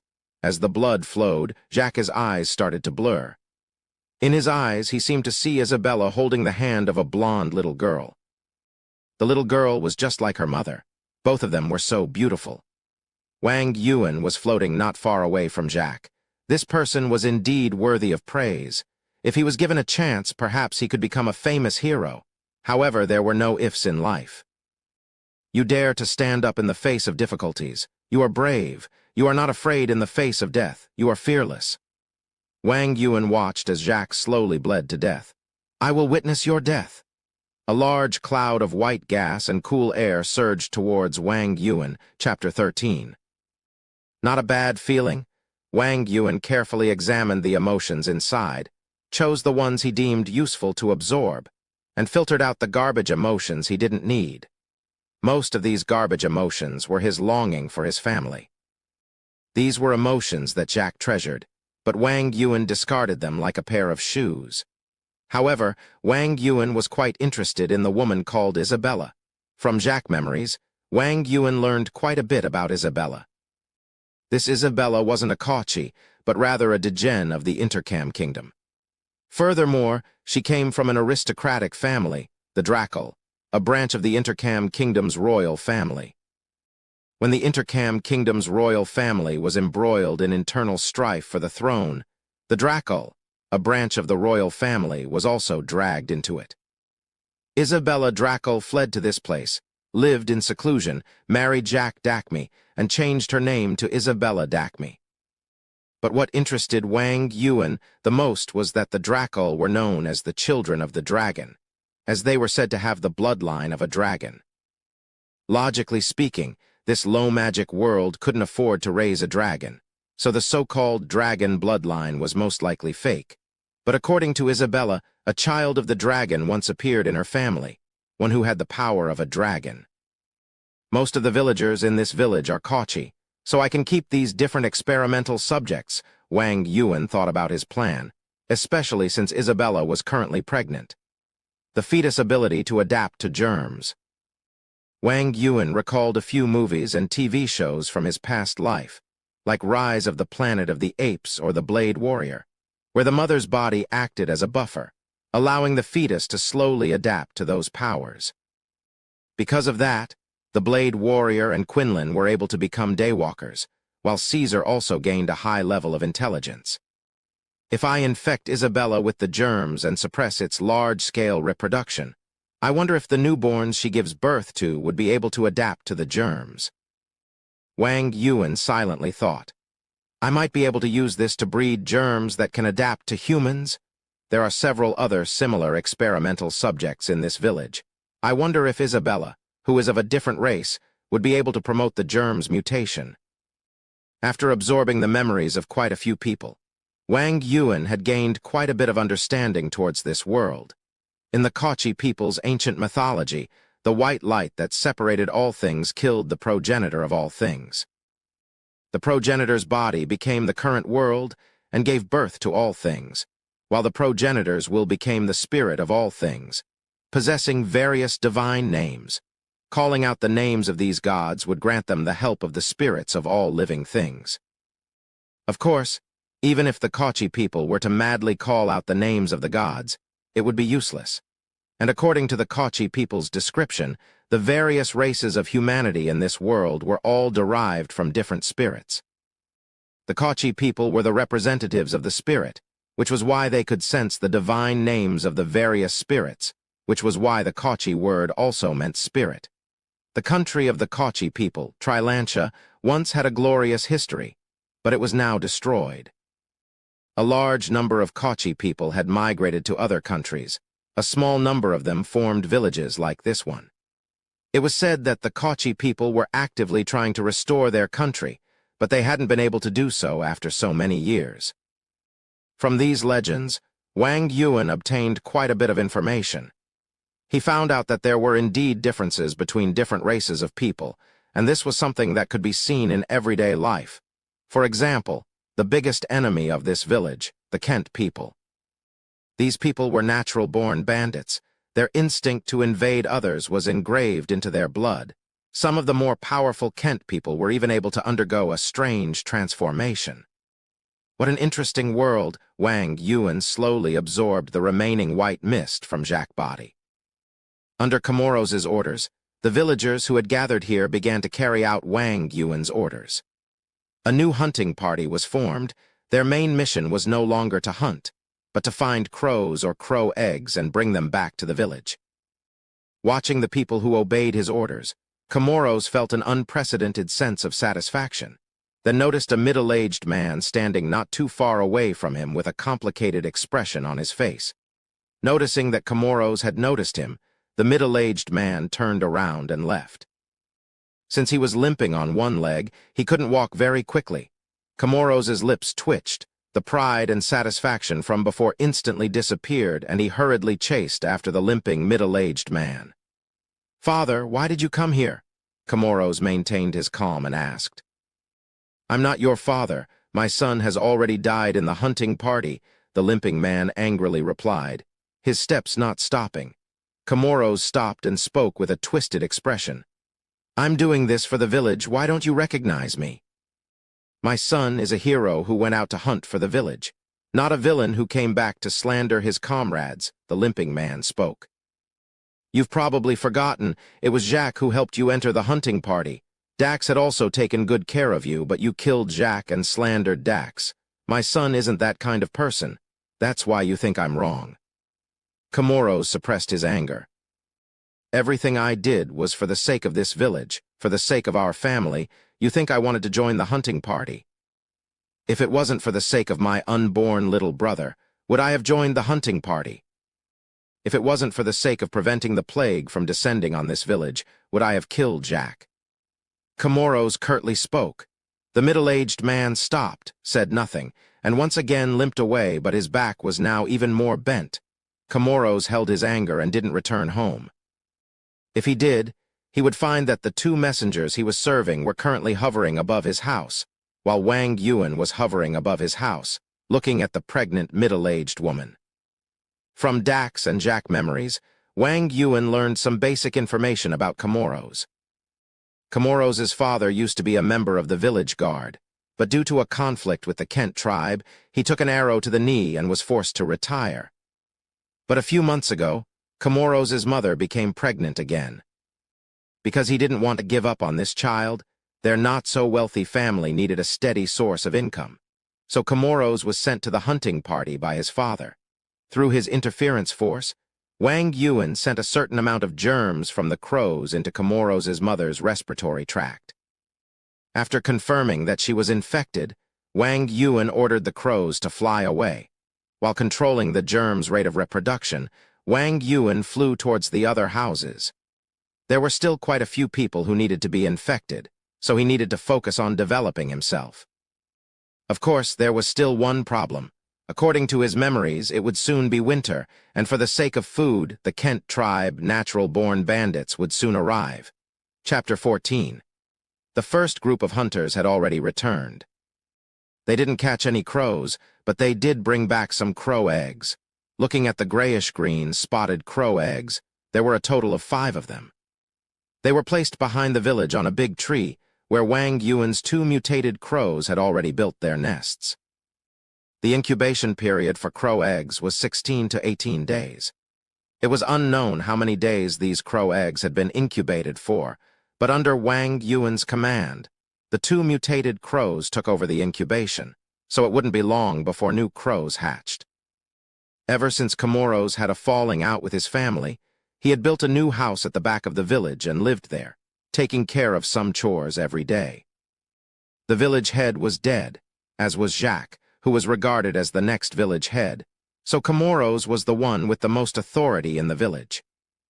In the past, everyone would at most live their own lives, but now that the glory of Negary had shrouded the entire village, no one knew if some of their past actions had angered the great Negary. For example, if a family's sheep died of illness, they would eat it as long as they could eat it. If they couldn't, they would find a place to bury it to increase the fertility of the soil. But now that Negary was watching this sheep, they didn't dare to casually dispose of it. Watching Comoros chase away the people who came to ask questions, Wang Yuan floated to the big tree behind the village to observe the crow eggs. I wonder if these new crows can adapt to the progenitor germs, Wang Yuan silently thought. The current germs had already mutated countless times. The original germs were probably a type of avian germs that Wang Yuan brought over from his world. In his world, it was naturally harmless to people who had been vaccinated. But after coming to this low-magic world, the germs began to mutate due to a new inducement, directly killing Wang Yuan. However, it unexpectedly formed a symbiotic relationship with the crows, causing the crows to mutate in a positive way. The original germs that these crows carried were called the progenitor germs. The current function of the progenitor germs was to allow the mutated crows to form a stable mental connection with themselves, but when used on other living beings, they would die due to their constitution. Other than that, Wang Yuan named a few things. For example, the white mist that leaked out after a living being died was named Life Kai by Wang Yuan, while the cool mist was named Soul Essence.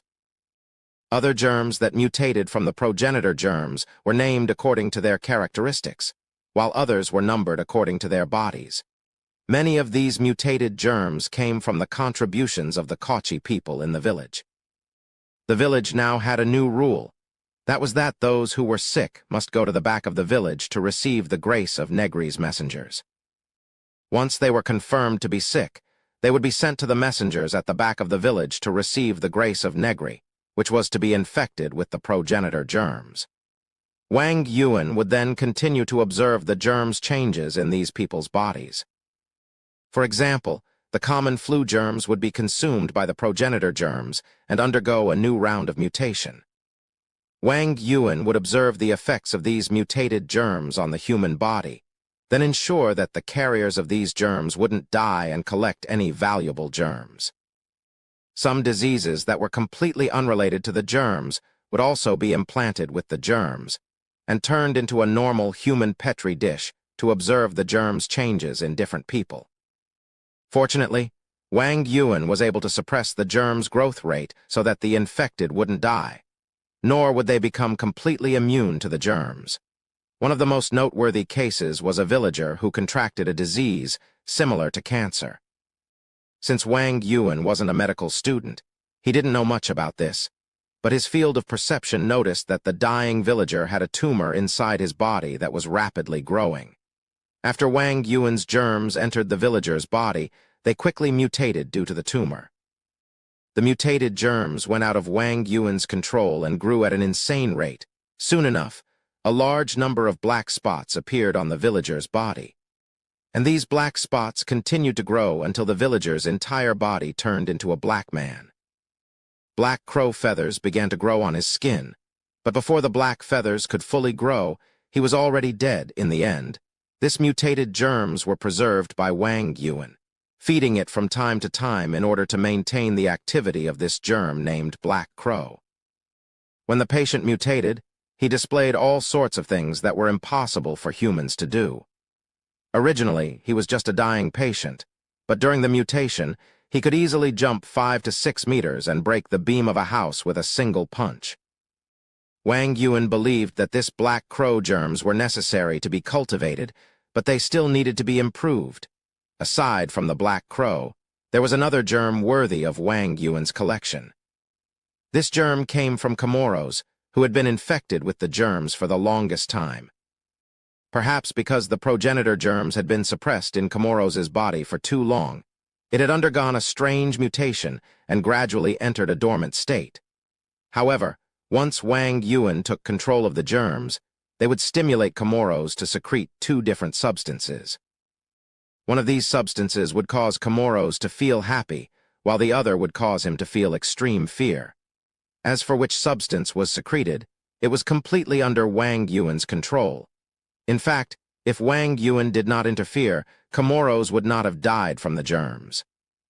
This kind of germs that could cause both joy and fear were named by Wang Yuan as the domination germs, meaning that once infected, they would not be able to escape from Wang Yuan's control. More importantly, Comoros was now like a mutated crow, able to provide Wang Yuan with soul essence, which was a cooling aura. Unlike the crow, the soul essence provided by Comoros was similar to the soul essence absorbed from human corpses, containing emotions and some memory impurities. This is somewhat similar to the belief gods I saw in my previous life. Could it be that the true name of the soul essence is the power of belief? Wang Yuan thought, but Wang Yuan gave up on the soul essence provided by Comoros. Wang Yuan did not want to become one of those belief gods. Although such gods seemed to dominate everything, they were actually dominated by their many believers. This was something Wang Yuan could not tolerate. He could accept changing his personality on his own initiative, but he could not accept being modified passively.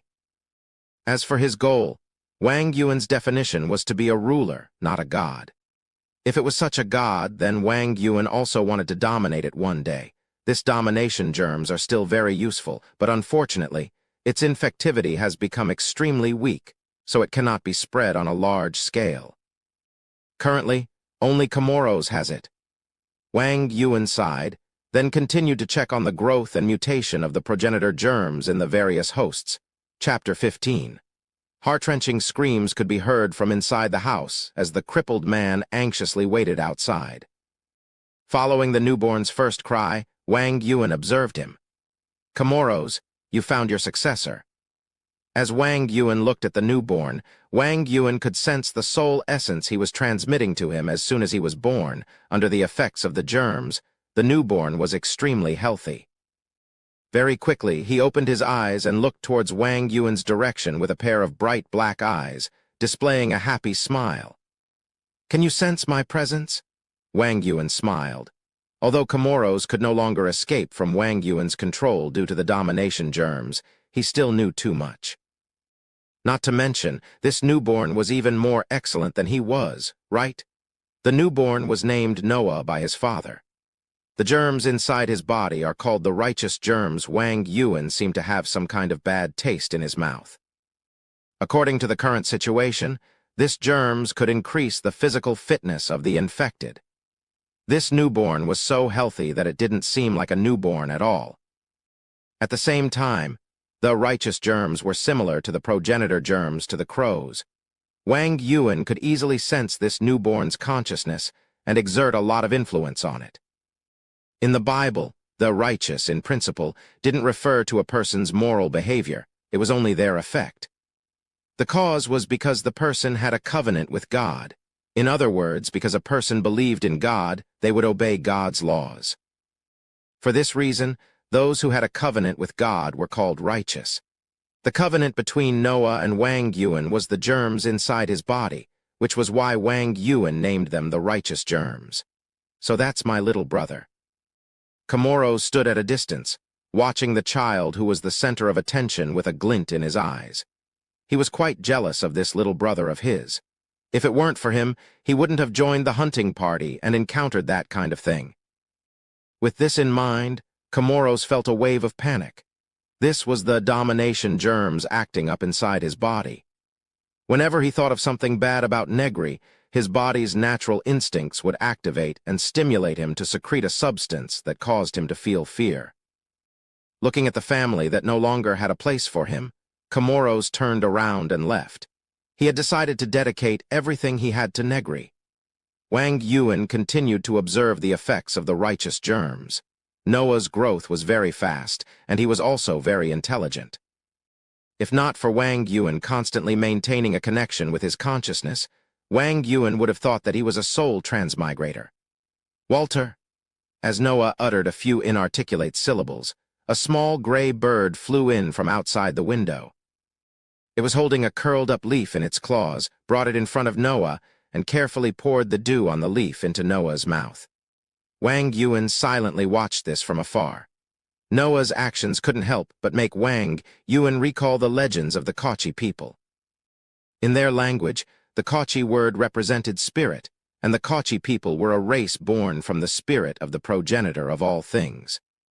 They were able to sense the divine names of all things, as well as borrow the power of divine names to perform various unimaginable powers.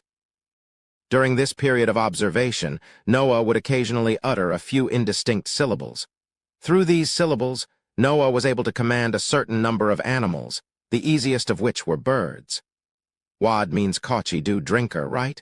Wang Yuan scowled and thought about this connection. Could it be that the legends of the Kaqchi people are real? Through the connection he had with Noah's mind, even though he was intelligent, he was still too young to express himself clearly. The only reason he was able to utter those indistinct syllables was mostly due to his instincts. As if sensing Wang Yuan's gaze on him, he turned towards Wang Yuan and happily laughed. Wang Yuan smiled back. Regardless of what secrets the Kaqchi people had, at least the current Noah was his righteous. The germs still need to be perfected. These germs right now can't provide me with enough power. As Wang Yuan sensed the situation of the germs in the village, he suddenly received a message from the two mutated crows. Are the crow eggs about to hatch? Wang Yuan lightly floated away from Noah, using his interference force to push his soul towards the back of the village. Now that his soul had been largely repaired, the power of his interference force had increased by quite a bit. So his speed had also greatly increased, allowing him to quickly reach the big tree behind the village. Inside the crow nest, only 2 of the 5 crow eggs had hatched. The 2 nestlings, with only a few feathers on their bodies, were happily moving around inside the nest. As this was the nest of the mutated crows, even the air was filled with the progenitor germs. As the 2 nestlings came into contact with the germs, they didn't show any adverse reactions and instead appeared to be very energetic. Obviously, the progenitor germs were very compatible with these crows. Normal crow nestlings need to be taken care of by adult crows for about a month before they can leave the nest and fly on their own. But these crows should be able to leave the nest very quickly. Wang Yuan used his interference force to check the condition of these nestlings and made a rough estimation. Following that, the crow eggs hatched one by one. Not too far away, the villagers had already prepared some food for them, some fruits, some insects, and even some rotten meat. The 2 adult crows didn't need to search for food and could easily bring it to feed the nestlings. After all 5 crow eggs hatched, they didn't show any adverse reactions in the environment of germs, but they were extremely prone to hunger. The situation is good, of course. There is no rule out that they will mutate as they grow. Wang Yuan thought after observing for a while. Although the crows weren't that important now, the more crows there were, the better. The crows provided him with a steady stream of soul essence every day, and although it wasn't much, it became more stable after accumulating for a long time. I wonder what will happen after my soul is repaired. Wang Yuan checked the state of his soul. Although his soul appeared to be complete on the surface, he was the only one who was aware of the fact that his soul was incomplete and empty. His instincts were constantly reminding him to devour more soul essence to repair himself. Even when Wang Yuan infected some pregnant women with germs, he had the urge to plunge his head into their stomachs, because at that time, he could feel that if he plunged his head into their stomachs, he would be able to repair his soul and reincarnate as a human. However, that urge was suppressed by Wang Yuan. First of all, he couldn't guarantee that he would retain his memories after reincarnation. Chapter 16. After another 2 days, the fledglings had grown very quickly. They were now excitedly waiting for food. At the same time, the hunting party that had been sent out had returned. This time, they brought back 7 to 8 crows. Chamorro stood under the tree, looking at the tied crows with a cold gaze. He pointed at one of the crows with a broken wing and coldly spoke. "Although these crows have yet to belong to my master, that is no reason for you to injure them who hurt him. Come out." Chamorros glanced at the new members of the hunting party. "That is, if you don't want to anger the great Negary." One of them looked left and right before finally stepping forward while trembling. Chamorros was very familiar with this person. He was his childhood playmate, but the only thing that could be seen in his eyes right now was fear.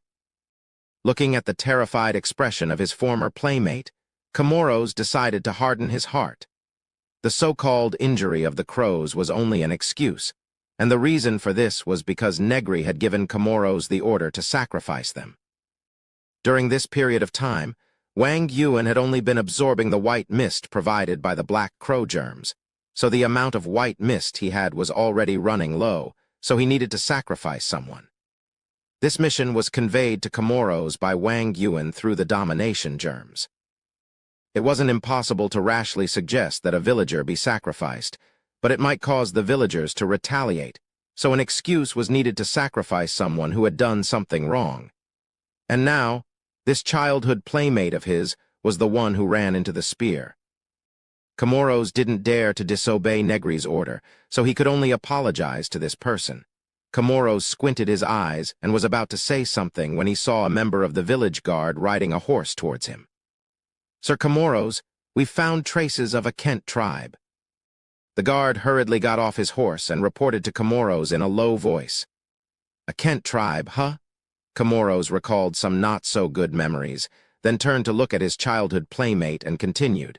"Originally, you should have paid the price with your life for your sins. However, I'll give you a chance now. A life for a life. Join the guards, capture a Kent tribesman, and use his life to atone for your crimes." Chamorros finally relented and let his childhood friend go. Wang Yuan didn't care about what Chamorros was thinking. Instead, he was thinking about the Kent people's information. The Kent tribe were known as natural-born bandits. The instinct to plunder and plunder had been engraved into their blood. This description wasn't racial discrimination, but rather the Kent tribe's identity as bandits made it so that even if they were educated and changed, it would be impossible for them to succeed. Once upon a time, in the nearby kingdom of Royas, there was a kind, noble scholar who believed that the Kent people were all bandits because they had been exposed to bandits since they were young and learned how to rob, so they could only become bandits when they grew up. If a Kent was brought up in a normal family, he would definitely become a normal person. And so, during one of his expeditions, he stopped a group of adventurers from killing a newborn baby girl who was part of a Kent bandit group. He declared that the baby was innocent, and while the adventurers looked at him with a mocking expression on their faces, he adopted the baby girl.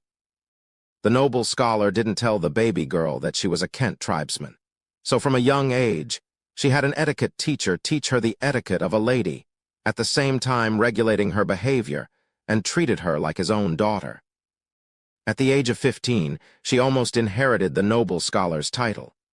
If it weren't for the fact that she was accused of poisoning the noble scholar at the age of 12, and the evidence was conclusive, she would have been called a countess by now, and not the great bandit Ika Alisa. At the age of 12, when Ika had yet to come into contact with any evil knowledge, she accidentally learned about a type of slow-acting poison and poisoned the noble scholar who adopted her without any grudge against him. This was the nature of the Kent tribesmen. They didn't think that plundering other people was a shameful act. In fact, they were very happy to do so. Sometimes they would even plunder when there was no need for it, just to enjoy it. Of course, while the Kent tribesmen liked to plunder, they weren't idiots. They wouldn't attack forces that were too powerful, nor would they kill all the victims of the plunder. Otherwise, if the victims of the plunder didn't exist, the Kent tribesmen who didn't like to work would have already died. These Kochi villages fell into the category of being plundered. Every year, there would be bandits led by the Kent tribesmen who would raid the villages. And every time, the villages would have to do everything they could to stop the bandits. If the villages were completely defenseless and were completely taken over by the bandits, then the bandits would be able to do whatever they wanted. The worst time was when the bandits broke into the village and set it on fire, burning quite a few houses to the ground.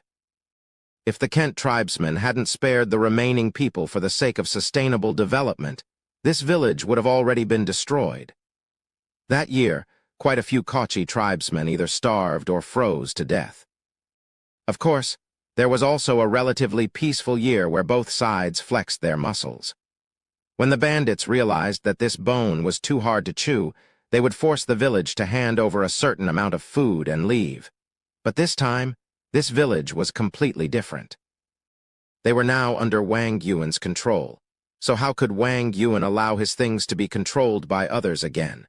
Because of that, from the very beginning, Wang Yuan knew that the Kent tribe's final decision was to wipe them all out. After all, these Kochi people were under Wang Yuan's control and needed to be a sustainable resource, so Wang Yuan couldn't be too cruel to these people. But Wang Yuan didn't care too much about the Kent tribesmen. Most of the germs bred in this environment weren't particularly infectious, so he wondered if the Kent tribesmen's bloodline with the instinct to plunder would be able to breed germs that were highly infectious. Wang Yuan was very much looking forward to that. But before that, he still needed a certain amount of military force. After all, this village didn't have a lot of military force to begin with. They were mainly divided into the hunting squad and the hunting squad. The hunting squad was almost completely wiped out by Wang Yuan, leaving only the newbie Comoros. And the hunting squad's leader, Jacob, was also killed. A part of the hunting squad was split up into new hunting squads to search for crows, so the village's fighting force was at an all-time low. If they didn't have faith in Negary, quite a few villagers would have already run away. Chapter 17. As the horses galloped forward, the Kent tribesmen on them roared in excitement. They loved to plunder. Plundering anything and everything would make them excited. Their natural instinct was to take what belonged to others and turn it into their own. Satisfying this instinct was the same as satisfying another part of human nature. It would bring them extreme joy. Whether it was scheming or violence, the word plunder had been deeply engraved into their very bones. The Kochi village guards had already noticed them, so they immediately sent people back to the village to notify them. A portion of them also began to set up traps along the way, wanting to repel the Kent bandits. But their resistance was too weak. After all, a portion of the village guards had already been forced to join the hunting party to search for the crows. The bandits roared in frenzy. They didn't mind bullying the weak, in fact. It made them even more excited. Only by fighting back bravely would they be able to earn a certain level of respect from them. When plundering, they would choose to be merciful.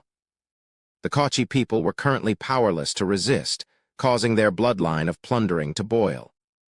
If they allowed the Kent bandits to invade their village without any resistance, then the tragedy of having half of their village burned down all those years ago would happen once again.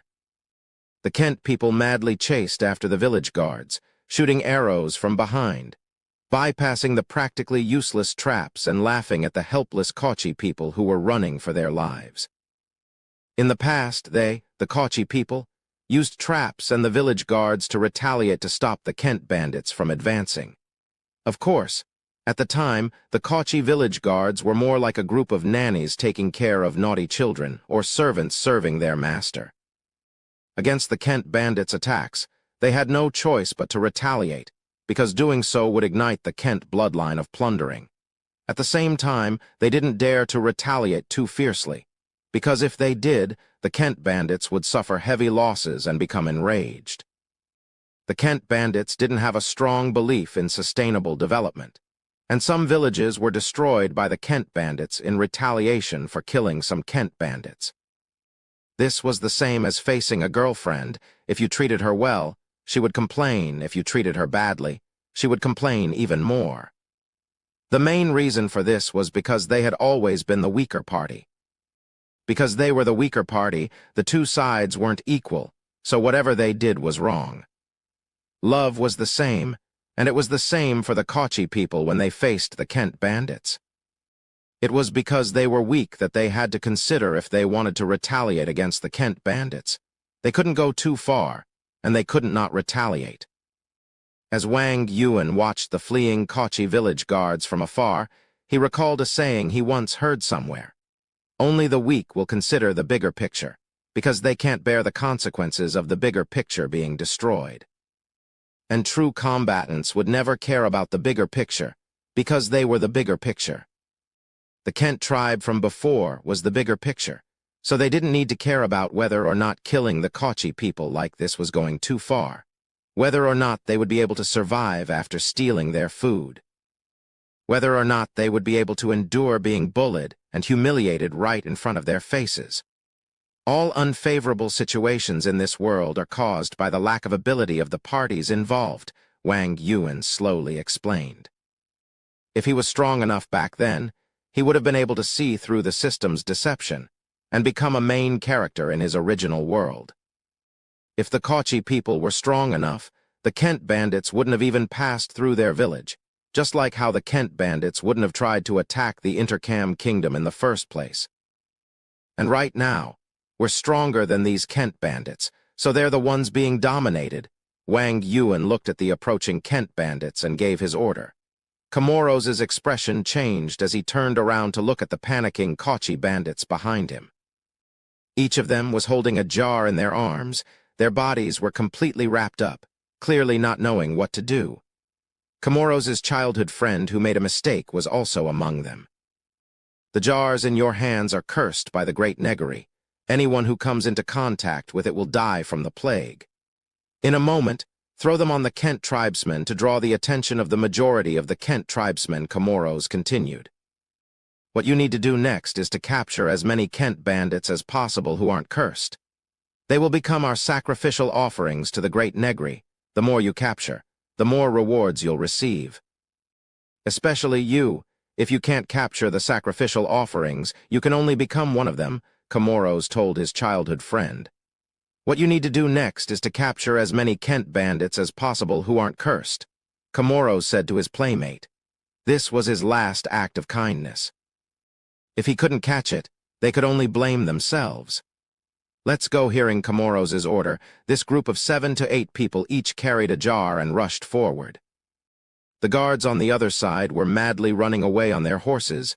Arrows were constantly flying behind them, but they didn't dare to stop. If they did, they would most likely be slashed to death by the Kent bandits on horseback, or killed by arrows that came out of nowhere. The order they received from the very beginning was to lead the Kent bandits to this area, saying that someone would come to their aid.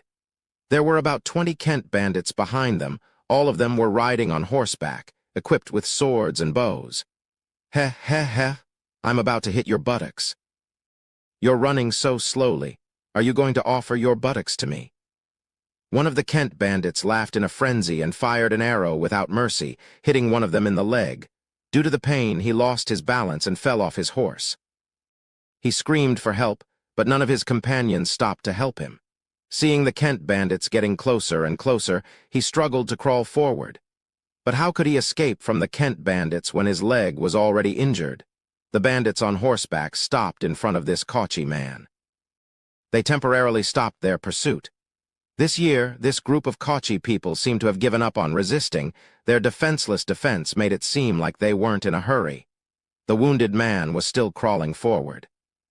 His will to live was still very strong, but if a certain desire could be fulfilled just by being strong, then this world wouldn't be so sorrowful. Hey, little Kochi, it seems like you don't have much wealth, so I'll be merciful this once and only take your life. One of the Kent bandits said in a joyful tone, "Don't kill me, don't kill me." With tears and snot flowing down his face, the Kochi man crawled forward in a frenzy like a lowly worm, begging for his life. Chapter 18. The horse once again galloped forward, but this time, there was a person being dragged behind the horse. The Kochi man who was being dragged screamed in pain for a while, then quickly went silent.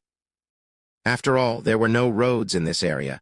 The so-called roads were nothing but dirt roads that were uneven and uneven. A person who was dragged by the horse for a while was basically already close to death. At the same time, the group of village guards were silently approaching with the so-called cursed jars in their hands. There were a total of 28 Kent tribe bandits, each one of them a powerful fighter. After all, they had been taught how to steal from others since they were young, and among them, strength was the most important factor. There were only 8 of them right now. If they charged forward without thinking, that would be the same as suicide. Even if they had Negary's curse on them, they still wouldn't dare to openly appear in front of the Kent tribe. After all, the Kent tribe's strength would be proven every year, while Negary's strength was only proven when a few infected rats killed the old village head at the very beginning. The fact that these people were willing to step forward now meant that Comoros had done a lot of mental work during this period of time. Is this thing really useful? Sen was hiding in a bush not too far away from them, looking at the normal-looking sealed jar. He was still doubtful that it could kill a large number of Kent tribesmen, but as the only son of the Earl family, he was the same as Comoros at first. He didn't want to join any hunting parties. But because of Negary's appearance this time, the previous hunting parties didn't show up to bring back any game, and the village's grain harvest this year was a bit bad due to the weather, so those who didn't join the hunting parties could only starve. Because of that, Sen chose to join the new hunting party to search for new messengers for the great Negary. Every crow he found would earn him quite a bit of reward. At the very least, it was less of a threat compared to going deeper into the wilderness to hunt large beasts. However, because he didn't have any experience, Sen's hunting method was a bit barbaric, so he ended up injuring one of the crow's wings. At the time, he didn't think too much about it, but he didn't expect to make such a huge mistake. Looking at Comoros' cold gaze, he felt like he was about to piss his pants. After all, Comoros had already offered his forehead to Negary. His everything belonged to Negary. His cold stare meant that Negary was also looking at him. For the sake of survival, he had no choice but to return to the ambush squad and capture a Kent tribesman as a sacrifice to Negary to atone for his sins. In truth, he didn't have much confidence in this operation. However, Sen thought about it. Between being offered as a sacrifice to Negary or dying in a conflict with the Kent people, he chose the latter. After all, it seemed more honorable. "They're coming." When Sen heard the sound of the horse's hooves, he tightened his grip on the jar in his arms. When the sound of the horse's hooves approached, his body trembled a little. He looked at his companions in the guard team and threw the jar out together. "Kochi rats, are you trying to ambush us here?" The Kent people laughed maniacally, not paying much attention to the jars that were thrown at them. After all, these Kochi rats didn't dare to offend the Kent people at all. The several hundred Kent people behind them were their source of confidence. However, what happened this time was completely out of the Kent people's expectations. As the jars broke around them, a large amount of black liquid sprayed out from them, causing a foul stench to fill the air. This stench came so suddenly that the Kent people who were about to shoot were affected by it, while the Kochi man who was being dragged behind the horse was completely soaked in the black liquid. Wang Yuan's field of perception wasn't particularly sensitive to smells, so he simply stood not too far away, watching the black liquid spill out, and calmly began to record. Black Crow Germ's first large-scale human experiment on the Kent people, commencing. We can also conduct a horse infection experiment. Wang Yuan actively controlled the germs in front of him to quickly multiply. This black liquid was the carrier of the Black Crow Germs. The Black Crow Germs inside followed the stench and entered the Kent people's bodies. Before the Kent people who were disgusted by the stench could even react in anger, One of them had already screamed in pain. As the Kochi man who was dragged behind the horse was infected by the black liquid, he was the first to complete his mutation. His originally dying body broke free from the ropes. His skin became abnormally black and was quickly rotting away. He agilely charged towards a Kent man who was still vomiting on the horse and bit down on the Kent man's leg with his snow-white teeth. The infected man's potential was constantly stimulated by the black crow virus, causing his bite strength to increase as well. He managed to bite off a large chunk of the Kent man's flesh, then directly swallowed it into his stomach. After swallowing that chunk of raw meat, the mutated person's body's rotting slowly slowed down, but his head was immediately cut off by the Kent man with a single slash. Black blood gushed out like a fountain. But even without a head, the mutated person was still struggling. Some flesh even began to grow from where his head was cut off, as if he was trying to grow a new head. Unfortunately, the mutated person couldn't hold on any longer. His body quickly rotted away and turned into a puddle of black liquid. Before the Kent man, who was bitten, even sighed in relief, he was thrown off the ground by the horse he was riding. The horse's ferocious hooves stomped on his body. The Kent man was completely stunned, unable to understand why things would suddenly turn out this way. However, he suddenly felt that the smell of the horse was especially delicious compared to the stench, tempting him to take a bite. Following the Kent man's bloodline instincts, the Kent man who was kicked off bit down on the horse's stomach. Black and foul horse blood flowed out, splattering all over the Kent man's body. But he didn't mind it at all. Instead, he madly sucked on the blood and bit into the horse's flesh. The madness spread even further among the Kent men and their horses. As they were infected by the virus, their skin began to turn black and rot, and the only thing that could stop this from happening was the flesh and blood of other living beings. Wang Yuan observed the mutation of the virus from afar. As they devoured each other in a frenzy, the same black crow virus started to mutate and infect each other, becoming more and more eerie. In the end, a large amount of flesh covered in black liquid was mixed together, still writhing and writhing. This included the horse's flesh, the Kent man's flesh, as well as the Kochi man's flesh from the very beginning. These pieces of flesh were still writhing and gathering together, as if trying to form a new life form. Following the virus senses, Wang Yuan could already sense the immense vitality of this new life form that was forming. Chapter 19. The pieces of flesh quickly withered, and a pair of black and red tentacles reached out from them. Then, a strange-looking piece of flesh appeared. On top of the piece of flesh that was covered in mucus, more than 10 eyes opened at the same time. As soon as those eyes opened, Wang Yuan's expression changed. It wasn't because the dozen eyes of the newborn monster were staring straight at him, but rather because as soon as those eyes opened, something had appeared. The germs that made up the most important components of the monster slowly broke free from Wang Yuan's control. The monster's eyes kept moving around, as if it was observing the world around it. Then it completely tore apart the rotten flesh around it, revealing the monster's complete appearance to everyone. The part that should be called its head was the deformed lump of flesh. The dozen or so eyes were constantly looking around. Below the head was a hunched humanoid figure. 2 black and red tentacles grew from its back, and the monster's feet were horse hooves. The monster had no skin. It looked like a skinned frog. It struggled to take a step forward from the rotten flesh, then fell into the withered rotten flesh.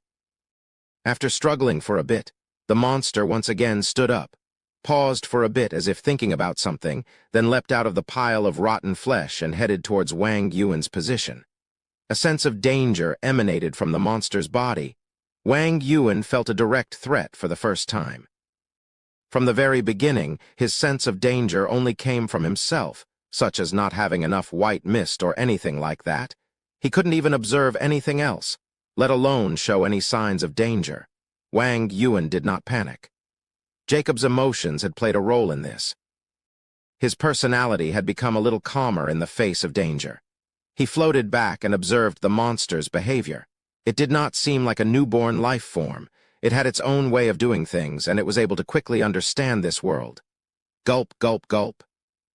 A large number of holes appeared on the monster's skull-like flesh, and a strange tone came out from it. It sounded like a language. Then the holes changed, and a slightly rhythmic voice came out. Casca, casca, casca. This feeling. Wang Yuan carefully felt how the germs that formed the monster had lost control.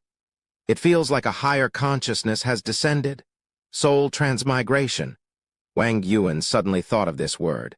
Then, there seemed to be an explanation for the monster's strange behavior. However, no matter how he looked at it, this monster didn't seem to be human. The monster then hurriedly switched to another language, mixing in a bit of the Kent language as well. Unfortunately, it seemed to have only just learned this language, so it couldn't express itself at all. Do you have the desire to communicate? Wang Yuan observed the creature, but before he could do anything, the creature realized that it couldn't communicate with him and rushed forward impatiently. It seemed to be eager for something. I also want to know about you. Unfortunately, it seems that we can't communicate at the moment. Wang Yuan could only think of another way to obtain this information. Interference force surged out, interfering with the enemy's advance. Several small animals with rotting skin that had been infected by the germs leapt out from the side. Although his main goal this time was to test the black crow germs, the increasingly cautious Wang Yuan naturally considered the possibility that the Kochi guards wouldn't be able to accomplish anything. So he once again infected these small animals.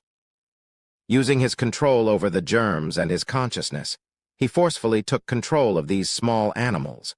Under the stimulation of the germs, these animals madly rushed towards the strange creature and bit it. At the same time, the tentacles on the monster's back quickly swung to catch these small animals, wanting to extract something from them. Unfortunately, these small animals were already infected by Wang Yuan's germs, so they didn't even have much self-awareness left. Wang Yuan didn't believe that the creature would be able to extract anything from them. Sure enough, the creature angrily tossed the small animals away, then stopped moving. Its 10 eyes stared straight at Wang Yuan, as if trying to memorize Wang Yuan's appearance. After that, the monster's body quickly collapsed. A mass of soul essence and a large amount of life force seeped out from its body. Wang Yuan thought for a bit, then waited until the mass of soul essence was close to collapsing before he tried to absorb it. Fragmented memories and emotions flowed into Wang Yuan's soul. Because this mass of soul essence was already close to disappearing, the memories inside were also severely damaged. The information that Wang Yuan obtained wasn't too much. He couldn't even understand the creature's language. The only thing he could clearly remember was the creature's final actions. Through some sort of method, the creature's soul came into contact with something deep inside his soul. Following that, the creature's main soul followed that thing, threw away a large amount of soul essence and disappeared from this world. So it was soul transmigration, and it was that creature's own doing. Wang Yuan was very excited. In fact, before this, Wang Yuan's biggest worry was that he would be trapped in this so-called low-magic world for the rest of his life. If that was the case, even if Wang Yuan took control of this world, his desire to dominate wouldn't be satisfied. He already knew that with how many worlds there were, if there were low-magic creatures, then there would naturally be mid-magic creatures and high-magic creatures. How could he allow himself to be content with just a corner of this world? He didn't think that he would run into an outsider today, not to mention that he even obtained the other party's method of transmigration. So Wang Yuan couldn't wait to use the monster's method to sense the depths of his soul and the things deep within himself. After a long while, Wang Yuan opened his eyes. Everything around him seemed to have been settled. More than half of the Kent bandits who invaded the Kochi village were either dead or injured.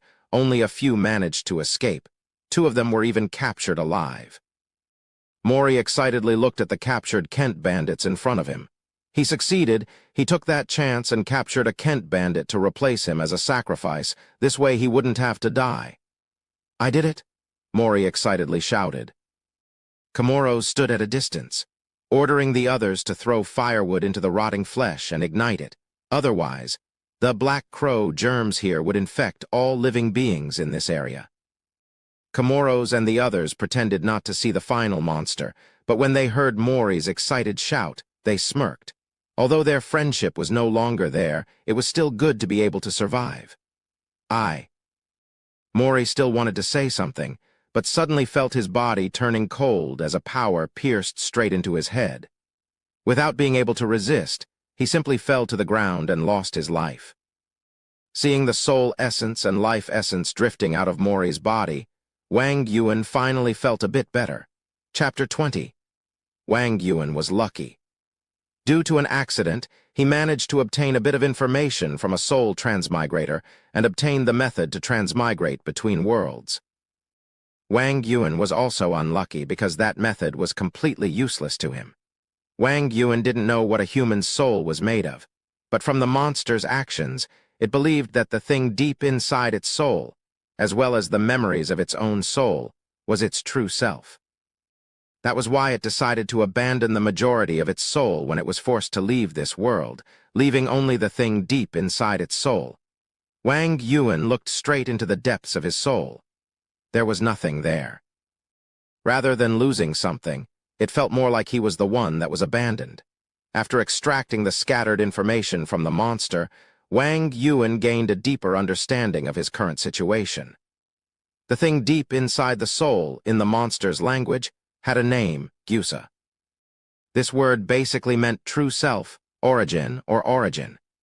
It was the most basic existence of the soul. If translated into cultivation terms, it would be true spirit. The so-called soul itself was nothing but a derivative of it. So, strictly speaking, Wang Yuan's true spirit had already reincarnated. The current Wang Yuan was nothing but a remnant of the previous Wang Yuan. In fact, it didn't matter that he was no longer the previous Wang Yuan. From the perspective of his soul, the monster's soul was similar to his own true spirit, and through Wang Yuan's own observation, he found that there were too many impurities inside his soul. Some of these impurities came from crows, other animals, and even the Kachi people. Everyone's true spirit was different, so the soul they derived from was naturally different as well. Wang Yuan absorbed the soul essence left behind by the deaths of other living beings and their destroyed souls. Although it could quickly strengthen his soul, it also caused his own soul to become extremely impure. This is really bad news that can't get any worse. From the scattered information left by the monster, he found out that the monsters could use the characteristics of their true spirit to travel between different worlds. They had seen quite a few civilizations from other worlds, and the Gyusa number was their evaluation of the potential of a living being's soul. Their power system seemed to be releasing their true spirit step by step, obtaining great power from their own origin. Meanwhile, the power system of other civilizations in other worlds more or less involved the true spirit to reach a higher level. The higher a life form's Gyusa number, the easier it would be for it to release its true spirit. It was precisely because of its Gyusa number that it obtained the soul transmigration secret technique, allowing it to travel to other worlds through its true spirit. If Wang Yuan were to go to the monster world to calculate the number of Gyusa, he would come to the following conclusion. Wu Gyusar's remnant soul was contaminated by a large amount of soul energy, possessed soul ability, virus control, limited to the highest level. Recommended to be cultivated as cannon fodder. That's right. If it weren't for the fact that the monster couldn't adapt to the environment of this new world, Wang Yuan's strength might not even be enough to be used as cannon fodder. But if I get rid of the bad news this time, I will also gain a lot of benefits. Wang Yuan also had a clear understanding of himself. His potential was limited. Without a true soul, his ability to control viruses would soon reach a peak. If he stayed in this low magic world, he might be able to make a name for himself. But if he went to a high magic world, he would most likely be destroyed with a snap of his fingers. I have to say, this is quite a heavy blow. Wang Yuan floated back to the village, climbed up a tree, and looked at the infected crows that were mutating. It was natural for him to feel dejected. Anyone would feel dejected if they found out that a must-play game had levels up to 1,000, while they only had an account with a level cap of 10 and couldn't start over. They would forever be trapped in the novice village. The only thing I need to reconsider is reincarnation. Wang Yuan recalled his impulsive behavior in front of a pregnant woman and couldn't help but recall this idea that he had given up on. If I reincarnate again, I might be able to obtain another Gusar. Wang Yuan floated in front of a pregnant woman. It was Jacob's wife, Isabella from the Intercam Kingdom. He could feel the warmth coming from her belly. The fetus hasn't been born yet, so the true soul is still in a relatively primitive state. If I attach myself to it right now, I might actually be able to obtain a new life. After thinking for a long time, Wang Yuan lightly floated forward and arrived in front of Isabella. The sense of attraction became even stronger. A new life. Wang Yuan sighed and didn't enter Isabella's belly. Compared to never being able to improve, Wang Yuan found it even more difficult to accept being controlled by something else, even if it was a new true soul that controlled him. Gusar is just a way of saying it in that monster's world. Other worlds might have other ways to become stronger, or use other methods to replenish their true soul. Wang Yuan comforted himself. Since he couldn't accept reincarnation and attach himself to another true soul, he could only walk this path to the end and see if he could find a new path. If the Church of Divine Grace can suppress evil spirits, then they must have done some research on them. Let's set a small goal for now. Wang Yuan observed the situation of the virus in the entire village. Conquer and take over the Church of Divine Grace and obtain information on evil spirits. Before that, I need to develop myself first. Wang Yuan calculated his capital and found that it wasn't too much. After all, he hadn't been in this world for more than a month, so he didn't have much power at his disposal. 1 month later. Ah! Isabella suddenly clutched her belly and screamed in pain. She was about to give birth. The neighbors saw everything, but not many people came to help. After all, Jacob's attempt to seek help from the Church of Divine Grace was a blasphemy against Negary. And in this village, that was gradually being dominated by Negary. There weren't many people who dared to take the risk to save the wife and child of a sinner. The most they could do was not to bully this poor pregnant woman out of consideration for their past friendship. Isabella screamed in pain, but still tried her best to crawl into her room. No one came to help her, so she could only rely on herself. Boiling water, burning scissors, towels. Isabella endured the pain of childbirth, preparing herself for anything. After an unknown amount of time, with the first cry of a newborn, a wrinkled baby appeared in Isabella's hand. It was a daughter. Looking at this newborn life, the strong-willed mother Isabella cried out loud. Following Jacob's wish, she named this daughter Nala Darkme. Wang Yuan hovered not too far away. Watching this new life named Nala, his expression became serious. Because Wang Yuan could sense the germs inside her body, but he couldn't control them. Chapter 21. Noah, someone's causing trouble? An immature voice called out. It was a little girl with a ponytail shouting from below the building. Noah, who was sitting on the window of the second floor, closed his book with one hand and looked up.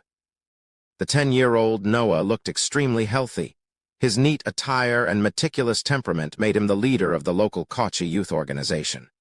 Putting the book on the table next to him, Noah jumped down from the window and tidied his black hair, making him look nothing like a 10-year-old boy. Tell me what's going on. Who dares to cause trouble in this area? Noah squinted his eyes. This place was no longer the small village of 10 years ago. Ever since the great Negary performed his miracle and repelled the Kent tribe 8 years ago, this originally small village was called Raystromia by the others, meaning the land of the great. The great here could be used to refer to things that surpassed humans, such as demons or gods. Slowly but surely, the name Raystromia was recognized by the Kochi people. After all, this village didn't even have a name before this. After that, the Kent tribe launched a second wave of retaliation, but under the glory of Negary, the Kent tribe was forced to retreat once again. Raystromia also entered a period of rapid development. A large number of Kochi people came to join them. After all, Negary was a legend of the Kochi people. Whether it was a righteous god or an evil god, the Kochi people had a much stronger sense of belonging. In 10 years, Raystromia had become the largest trading hub in this area. The people here had become very complicated. The Kochi people were the main group. They believed in Negary and established the Kromen organization to maintain order in Raystromia. Next were the merchants of the two countries, but of course, they weren't exactly regular merchants. After all, the relationship between Royas and Intercam was currently tense, so the two countries nominally cut off all trade. However, in the face of profit, the ban on trade was nothing but a joke.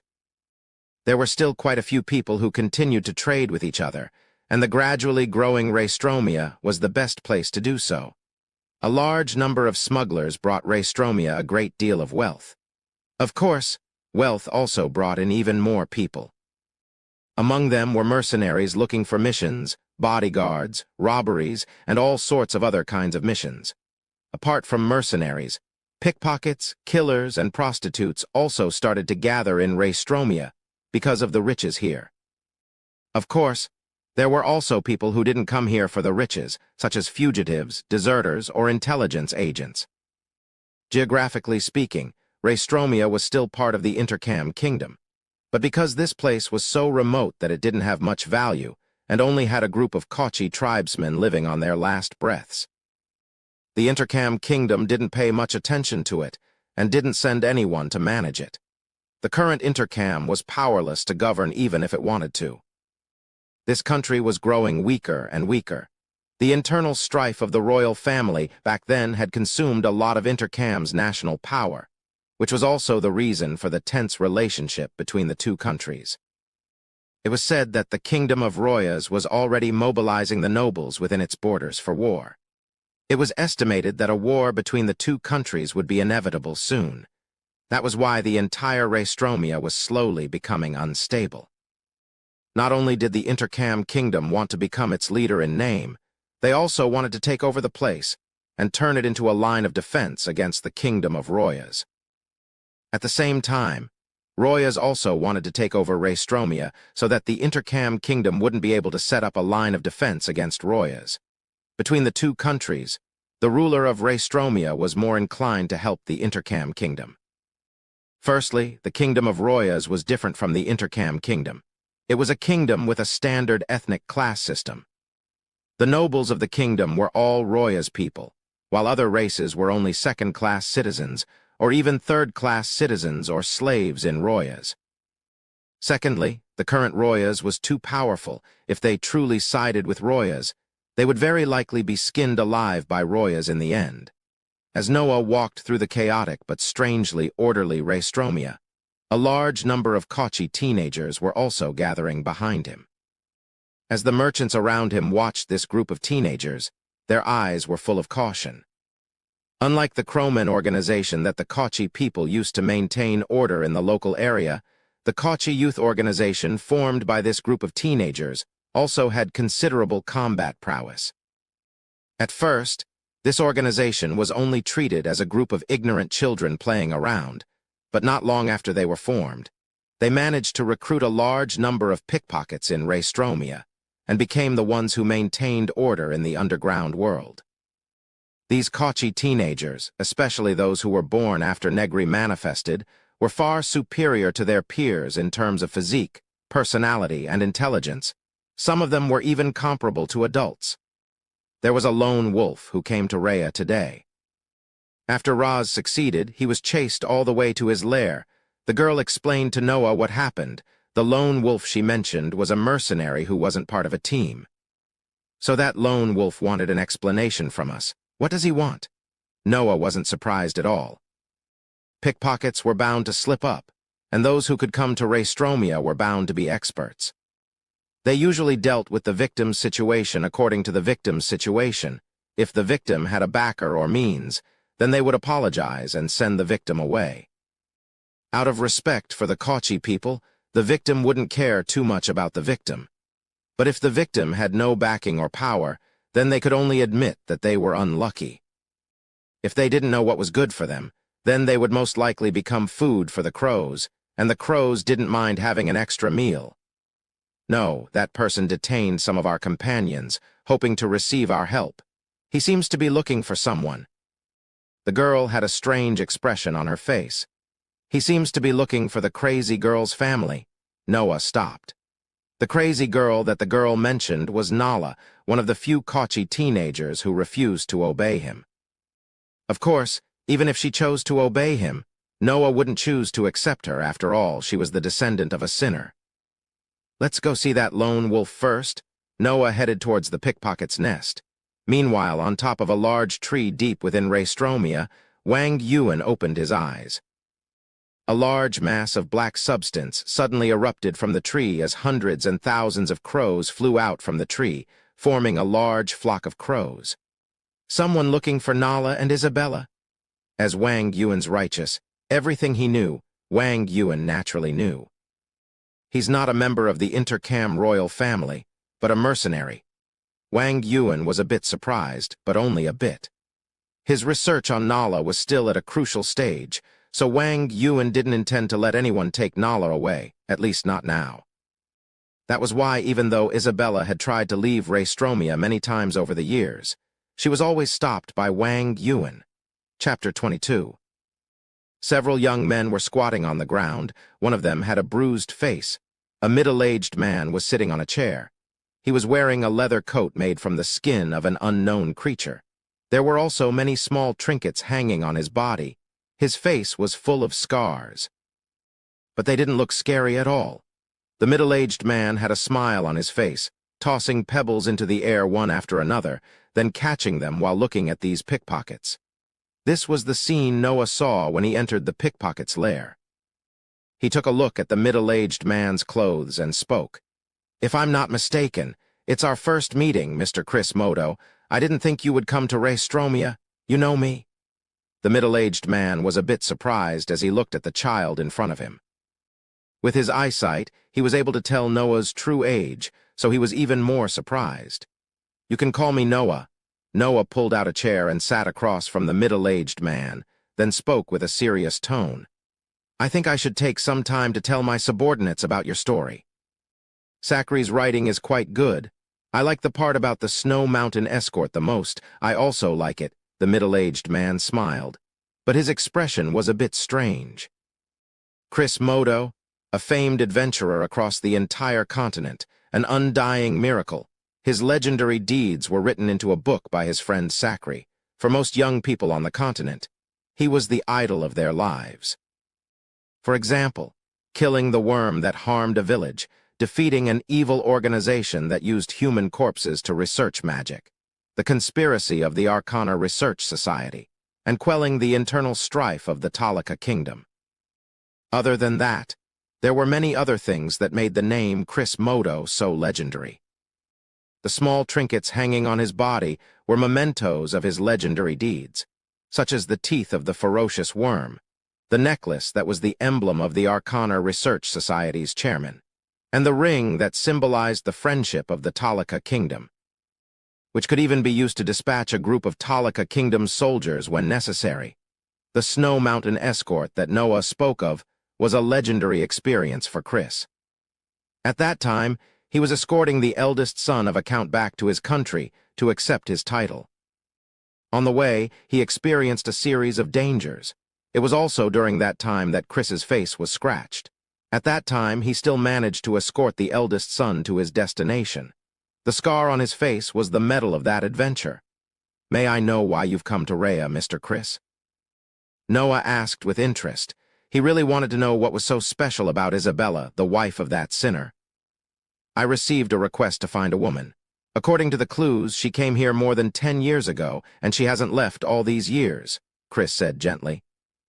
"Then, with all due respect, can I know the specific situation of this woman?"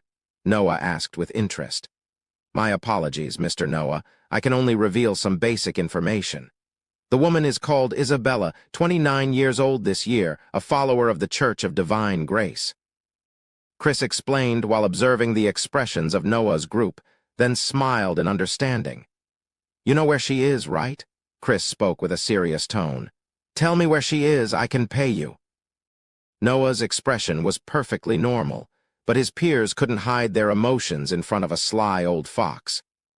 Isabella came to Rhea 10 years ago. At that time, the great Negary had yet to manifest his divinity, so there were only so many people in the village. As long as you ask anyone slightly older, you'll be able to find out about her. Then why did she attract our attention? Noah asked doubtfully. As an experienced adventurer, Noah didn't believe that the little thief Roz would steal her money. Obviously, Chris had purposely leaked his money to attract the thief's attention, then followed him all the way to the thief's lair. Obviously, he needed the help of these thieves for something, and it wasn't as simple as just looking for someone. You really can't underestimate her. Chris tossed the pebble in his hand aside and spoke with a serious tone.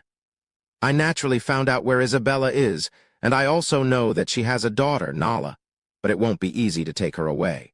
Someone is watching me. Meeting her without careful consideration will only expose me. Chris squinted his eyes. The scars on his face obscured his expression. That's why I want you to help me meet her in secret. There's a place that needs her. Do you really trust us that much?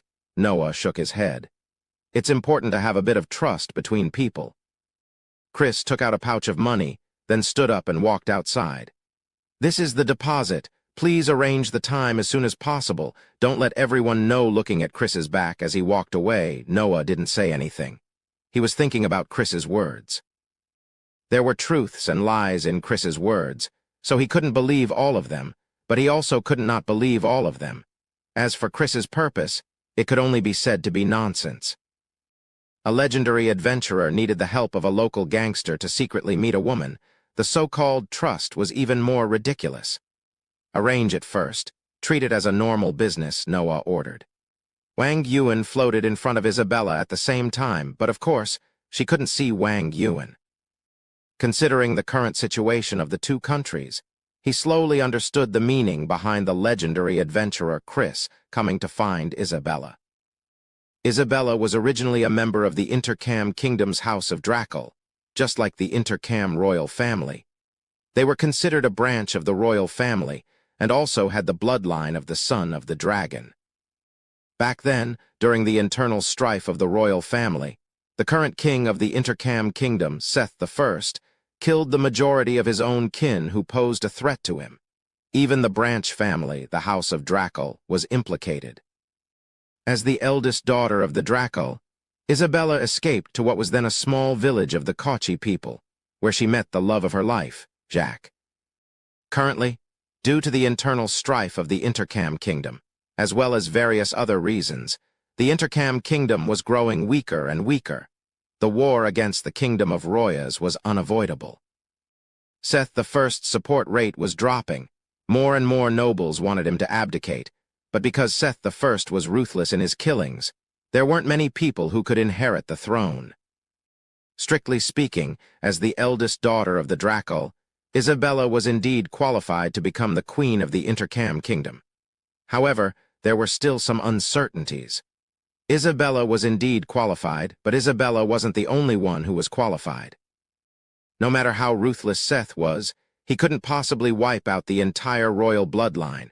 That would only make it easier for him to push himself into a dead end. It's normal for someone to come looking for Isabella at a time like this, but what's not normal is that the one who came was Chris.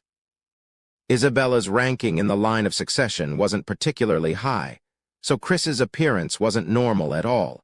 Chapter 23. This was a young girl around 10 years old with a head of beautiful blonde hair that was a bit messy.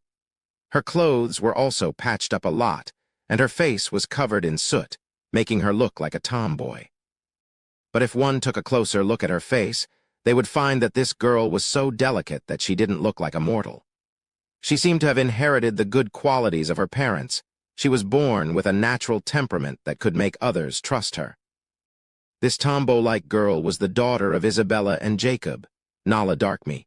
Chris was observing the mother and daughter from afar. He was wearing a hat and a scarf to cover his scarred face. At the same time, he was also wrapped in a thick cloak to cover the medals on his body. After observing for a while, Chris suddenly furrowed his brows. He put down his scarf and began to breathe rhythmically, feeling the rhythm of his surroundings. It was as if his entire body had become one with the air. Then he exhaled deeply, as if expelling something from his body. Negary. Chris used the scarf to cover his mouth and nose again, trying his best to reduce his contact with the air around him as he silently thought. I need to quickly notify Augustin. I didn't think this evil spirit had already developed to this point. It was expelled from his body. Wang Yuan observed Chris's movements through the eyes of the infected and couldn't help but praise him. The entirety of Raystromia was his territory, even though it had accepted a large number of outsiders, with Wang Yuan's domineering personality. There was no way he wouldn't do something like this. Germs. Pervasive, this germ isn't the most infectious, nor does it have any special abilities. The only thing worth mentioning is its ability to reproduce and maintain itself. Currently, the pervasive germs had spread to every corner of Raystromia. Every single person living here felt like they were living in a sea of germs. Their breathing, eating, drinking, all of them were interacting with the pervasive germs.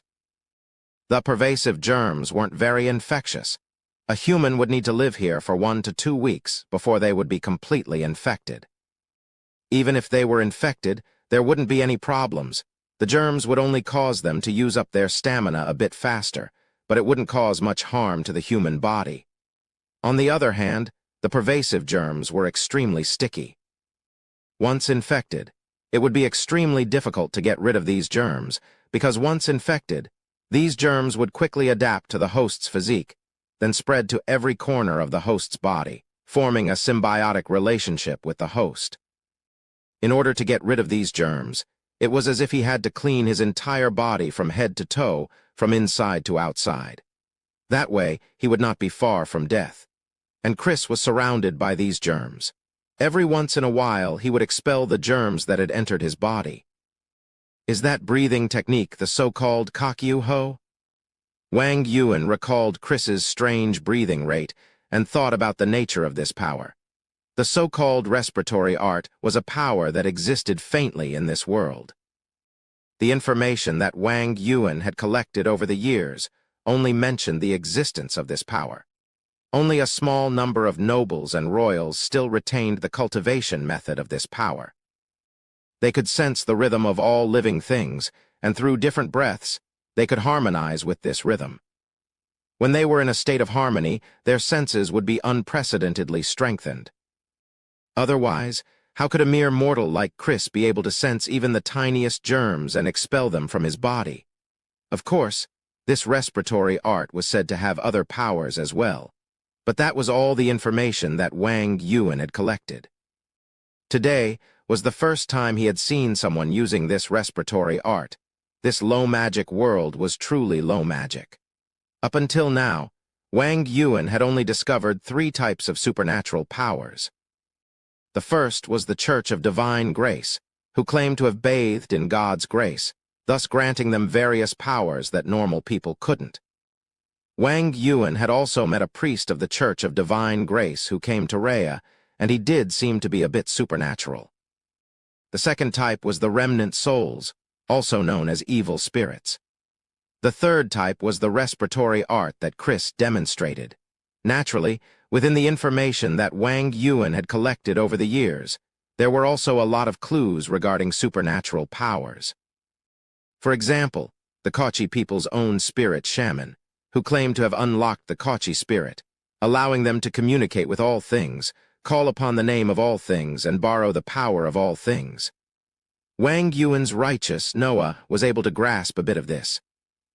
Then there was the Kingdom of Royas. This country was said to also have a supernatural power, the ancestral spirit armor. According to the records, this country was able to fight against 100 enemies at once, but Wang Yuan had never seen it before. Aside from that, there was the most widespread supernatural power, the shaman. From the information that Wang Yuan had collected, shamans were able to use various materials to perform spells, many of which looked like magic tricks to Wang Yuan. They were all techniques that used chemical reactions, such as breathing fire or creating smoke. But there were also a few that were clearly manifestations of supernatural powers. Wang Yuan once found an image of a shaman casting a spell from a mercenary's memories. The shaman sprinkled something outside and turned a living person into a toad. There were still a lot of information regarding supernatural powers in this world, but a portion of them were imaginary, while the rest hadn't appeared in this world for a very long time, or perhaps their inheritance had already been lost. I need to get my hands on this respiratory art. Wang Yuan thought. Respiratory art was a technique that allowed one to sense and use rhythm. It didn't have much to do with the origin spirit. Even if Wang Yuan couldn't use respiratory art, he could still obtain knowledge from it and build a good foundation for his future growth. I need to speed up my research on Nala as well. This was the main topic of research that Wang Yuan had been doing for the past few years. Nala's mother came from the child of the dragon family of the Dracal. It was said that she was able to awaken the dragon's bloodline. Perhaps it was because of the stimulation from Wang Yuan's germs, or perhaps it was due to the effects of the Kochi and Dracal's bloodlines fusing. But the Dracal's bloodline that hadn't been awakened for several generations was slowly awakening inside this little girl's body. And that dragon's bloodline had already half-fused with the germs that Wang Yuan infected through his mother's body when she was still a fetus, causing Wang Yuan to be unable to control those germs. However, it was also because of this that Wang Yuan was able to use his germs to study the dragon's bloodline inside Nala's body. Over the past few years, Wang Yuan's analysis of the dragon's bloodline had gained quite a bit of results. For example, the diffused germs from before were the result of Wang Yuan's deliberate manipulation of germs to mutate towards that type of germs. Compared to Wang Yuan's original plan, the so-called diffused germs were nothing more than an accidental byproduct. His ideal germs hadn't even been successfully cultivated yet, so Nala, a little girl who possessed the dragon's bloodline and half-fused with his germs, was the best Petri dish. Chapter 24. Nala is the best.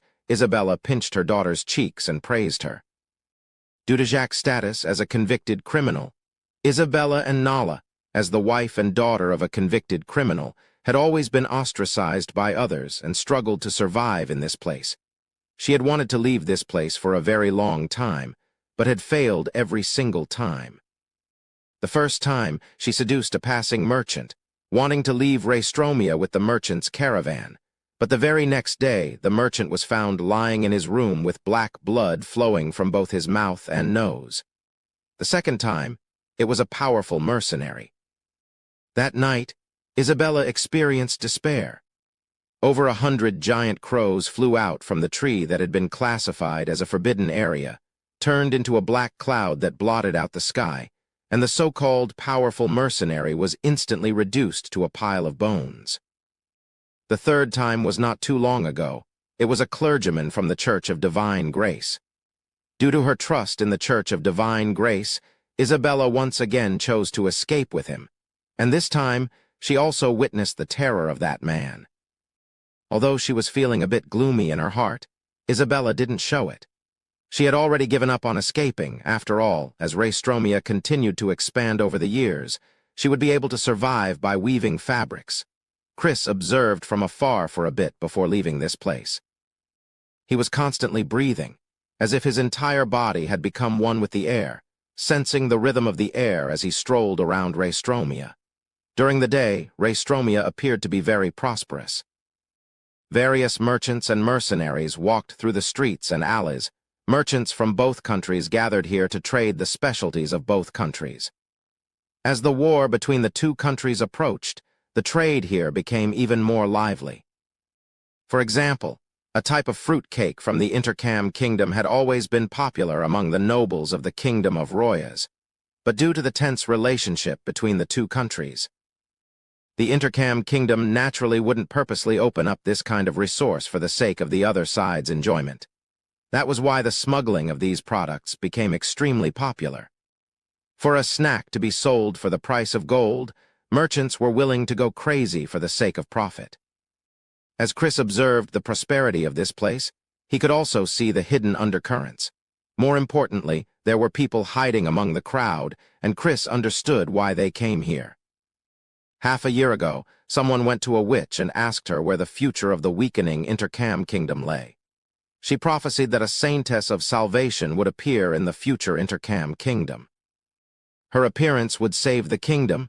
She was the daughter of the dragon, a gift from God, a truly pure person. After uttering the prophecy, the witch disappeared without a trace. This somewhat unreliable prophecy was also spread to the upper echelons of Intercam, and quite a few of them believed it. After half a year of searching, everyone turned their attention to the prophecy of the daughter of dragon. The first king of the Intercam kingdom was said to be the son of the dragon, possessing the power of a powerful dragon. This prophecy naturally made people think of the royal bloodline. Because of this, several ladies with the royal bloodline died mysteriously. Seth I was not someone who would let go easily. Although the clergyman from the Church of Divine Grace didn't succeed in taking Isabella and Nala away, he still managed to send a message of her existence to Cardinal Augustine of the Church of Divine Grace. Thus, a portion of the Intercam kingdom who believed in the prophecy advocated to save the mother and daughter. It wasn't easy for the Intercam government to mobilize their forces. After all, the current king of Intercam was still Seth I. If he wanted to harm Isabella on the surface, it would be very simple. Both sides had their own concerns. Seth I's faction also didn't want anyone suspected of being the saintess of salvation to appear in public, while Augustine's group was also afraid that if Isabella and her daughter were exposed, it would cause the Intercam kingdom to become even more chaotic.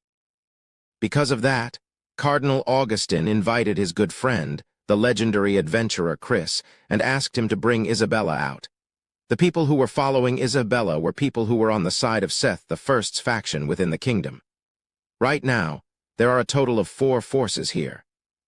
Chris analyzed the situation. The first is the host of this place, Negary. As an intelligent, evil spirit, his power is the greatest here. The Kochi people, the unknown germs, as well as the crows under his control. For some unknown reason, he trapped Isabella and her daughter here, so they are currently the biggest obstacle. Then there are the spies of Seth I. There are quite a few combatants among them. Their goal is to kill Isabella and her daughter, but if necessary, they will also become a force to fight against Negary. The third is the local merchants and mercenaries. As a neutral force, they are willing to side with any side for the sake of profit. But because of those germs, they might become our enemies. The last is naturally us. Augustine will also bring his people here soon. My current mission is to gather enough information and protect Isabella and her daughter. Chris was thinking of a way to complete his mission. The saintess of salvation, huh? Recalling that abnormally pure girl, Chris's thoughts quickly drifted away. He recalled the person he saw on the snowy mountain. Touching the scar on his face, Chris shook his head and continued to think of a solution. The main members of the youth gang are all Kochi people, so they definitely have a connection to Negary. I wonder how they will react to my request. Will they reject me, expel me, or send someone to kill me? Chris recalled the information he had. The hundreds and thousands of crows were the biggest threat if they really attacked at once. There was no way he could survive that kind of attack. However, from the Church of Divine Grace's information, he knew that the reason these evil spirits existed was because they needed to be fed. Since Raystromia was a place with a large population, Negary couldn't just send a large number of crows to kill him. That would instead cause Raystromia to decline, which was something the evil spirits that needed to be fed didn't want to see. As for the other threat of germs and diseases, Chris didn't need to worry too much about them since he had respiratory art. As long as he adjusted his rhythm every once in a while to expel the germs from his body, there wouldn't be any problems. The main problem now is the entity who killed Bucatal. Bucatal was the clergyman who came to this place before. He was blessed by God, so his strength shouldn't be too different from Chris's. He wasn't killed by the crows. He used a special method of the Church of Divine Grace to spread the news of Isabella's existence, as well as the fact that he was being hunted by an unknown person. Unfortunately, after Bucatal spread the news, he disappeared without a trace. The Church of Divine Grace also used a special method to confirm Bucatal's death. Chapter 25. So this is where Bucatal died. Chris sensed the rhythm of the ring in his hand as he observed his surroundings. This ring was the ring of oath of the Church of Divine Grace. The cleric Bucatal had sworn an oath to God with this ring in his hand. At that very moment, His life became a promise to this ring. It was also through this ring that Bucatel communicated with Augustine in the faraway Intercam Kingdom headquarters of the Church of Divine Grace and passed on a certain message. "Are you also crying?" Chris placed the ring on the ground and pressed his hand against the ground. His breathing became extremely heavy as a strange power flowed out from Chris's hand and spread into the surroundings. "Heart's rhythm," Chris's expression became serious. "Bucatel, let me see who killed you. Let me hear your final murmur." "Ho, ho, ho." "Be careful. Those crows won't move in large numbers in densely populated areas. But we still need to be careful of them acting out of desperation," Bucatel hurriedly said as he held the wound on his shoulder. On the other side, Isabella was hugging the sleeping Nala with a face full of fear. "Mr. Bucatel, please don't worry about us. We won't be able to escape from here. That demon, he won't let us go." "Don't be afraid, our Lord will watch over us." Bucatel's hand glowed with a white light as he pressed it against his wound, causing black blood to flow out. While he was taking Isabella and her mother away, 2 crows ambushed him. Their hook-like claws easily tore through his priest robe and left several bloody holes, but he was able to kill them with his grace. "My Lord has promised me the power to save others, so for the sake of that promise, I will not give up on anyone who is worth saving. I will extend my hand to anyone who needs saving." Bucatel had a gentle smile on his face as he encouraged Isabella. "I'll go hire a horse carriage and go to a crowded area as long as we get out of Raystromia. We'll be fine," Bucatel consoled her. However, Bucatel wasn't as relaxed as he appeared to be. Putting aside the fact that he wouldn't be able to survive if the enemy didn't care about the pedestrians and sent out a large number of crows, he wouldn't be able to survive either. With such a large number of crows, unless an army was deployed to surround and annihilate them, no one would be able to resist such a force that could already become a natural disaster. Not to mention, an evil spirit with a mind of its own had only appeared a few times in the entire history of the Church of Divine Grace. This kind of existence was extremely dangerous. Other than the crows, the existence called Negary must have other powers. "Samira." A soft cry came from afar, followed by a strong gale. Bucatel's expression changed, and he dodged to the side. Amidst the strong wind, a wound appeared on his cheek, and blood splattered everywhere.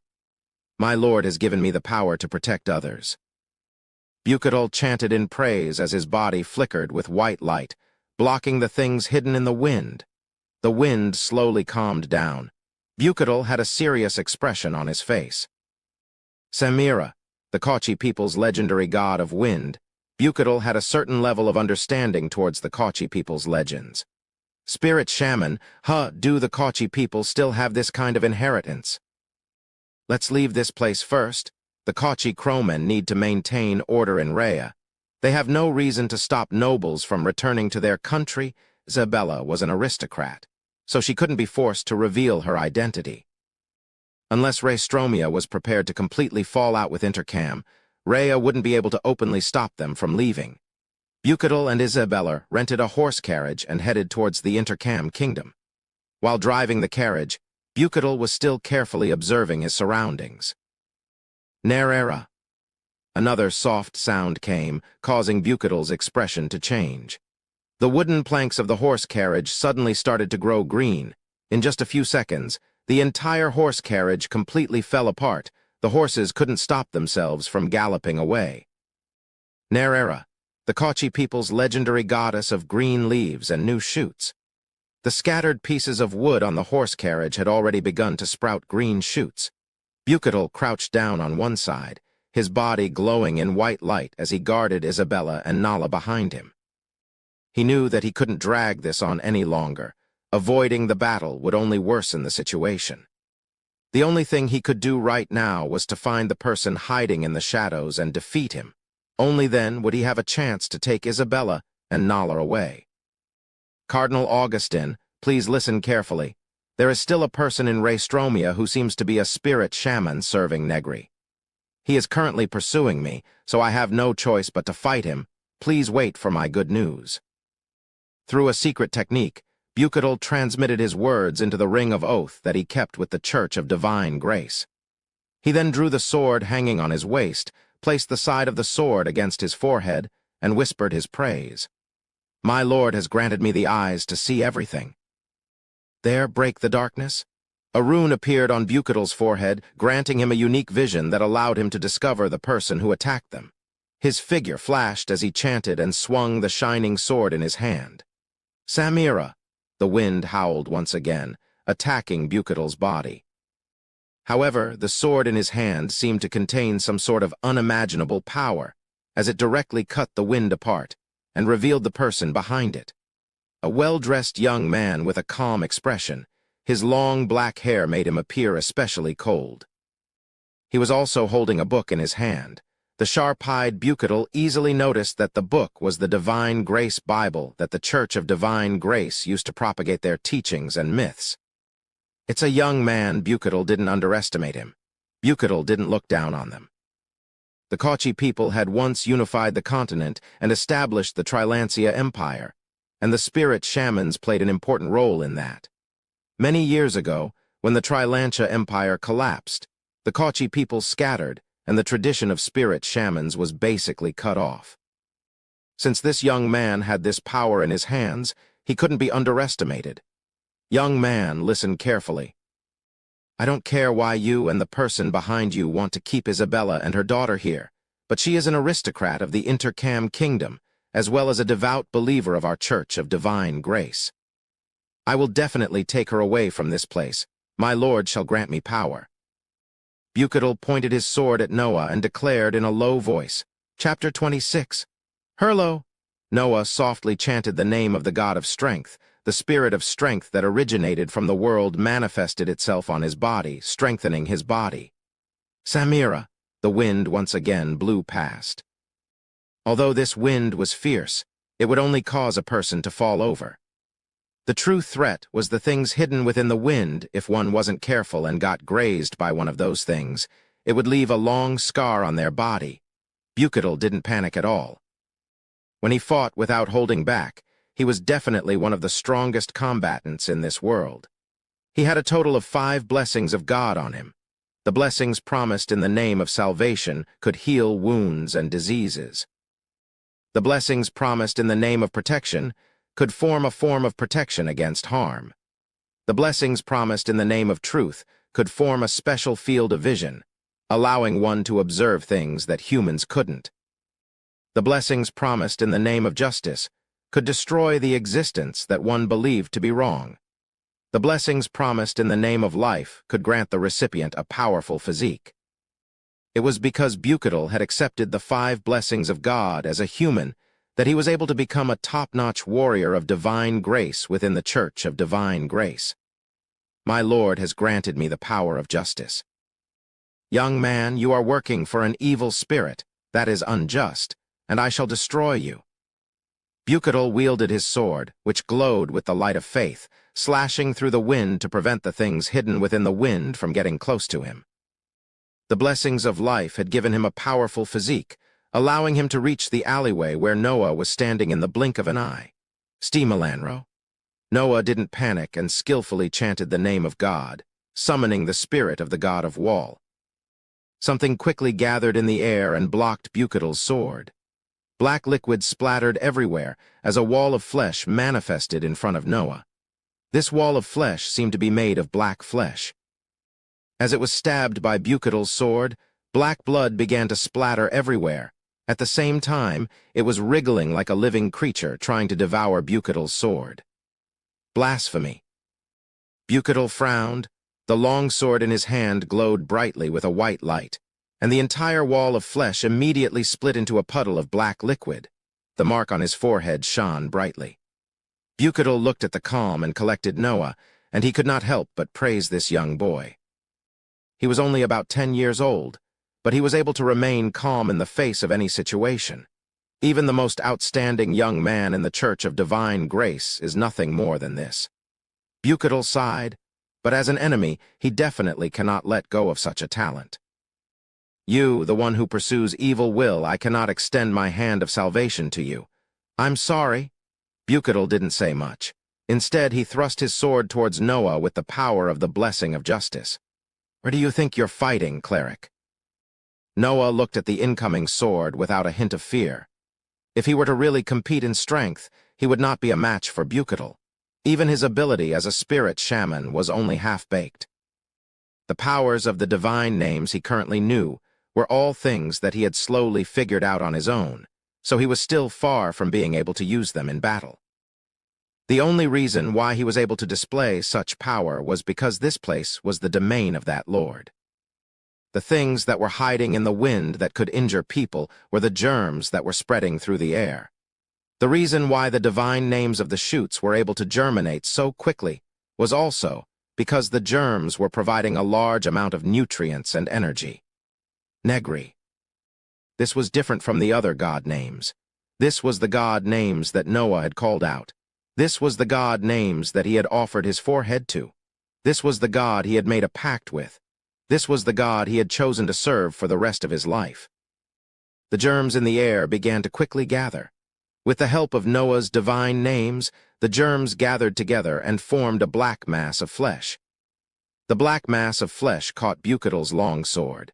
The black mass of flesh wriggled and twisted before finally forming a humanoid shape. White mucus flowed out from the black mass of flesh. The mucus dried up and turned into a pale white skin. Finally, a naked man appeared in front of Bucatel, his sword tightly gripped in the man's hand. Noah took off his cloak, draped it over the man's shoulders, then respectfully retreated. Negary? Bucatel shouted, wanting to swing the sword in his hand, but it was caught by a powerful force and couldn't be pulled out. As soon as he saw the man, an extremely ominous feeling directly struck his mind, giving off the impression that he was the Kochi legend of Negary, the symbol of evil and misfortune. You can call me that, the missionary of the Church of Divine Grace. Wang Yuan didn't deny Bucatel's words. He was only a remnant soul without a true spirit, so he naturally didn't have a true name. Whether he was called Wang Yuan or Negary, it was the same. So this is the grace of the Church of Divine Grace. It's really interesting. Wang Yuan grabbed Bucatel's sword and sensed the unique power on it, his body a bit stiff as he walked forward. This was a body formed from the fusion of germs, so it didn't have any bones, organs, blood vessels, etc. It only looked human, but in essence, it was still an amalgamation of germs that was controlled by Wang Yuan's germ manipulation ability. My Lord has promised me the power of justice. I shall cut through the darkness.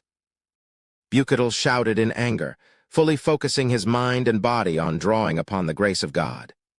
A blinding light shone from his sword, but the result caused Bucatel to feel despair. His sword was still tightly gripped in Wang Yuan's hand. The power of the grace couldn't harm Negary at all. How is that possible? Bucatel shouted in disbelief. There's nothing impossible about that, Wang Yuan smiled. After I've seen through the power represented by your grace of justice, I no longer fear this power.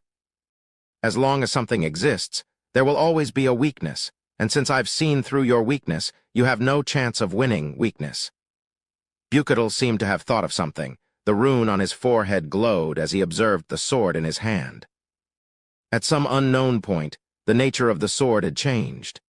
The grace of justice, in essence, is a power that rejects all, but this power is based on my faith, and my faith is to cut through anything with my sword. Chapter 27. Cough. Bucatel suddenly bent down and spat out a large mouthful of black blood.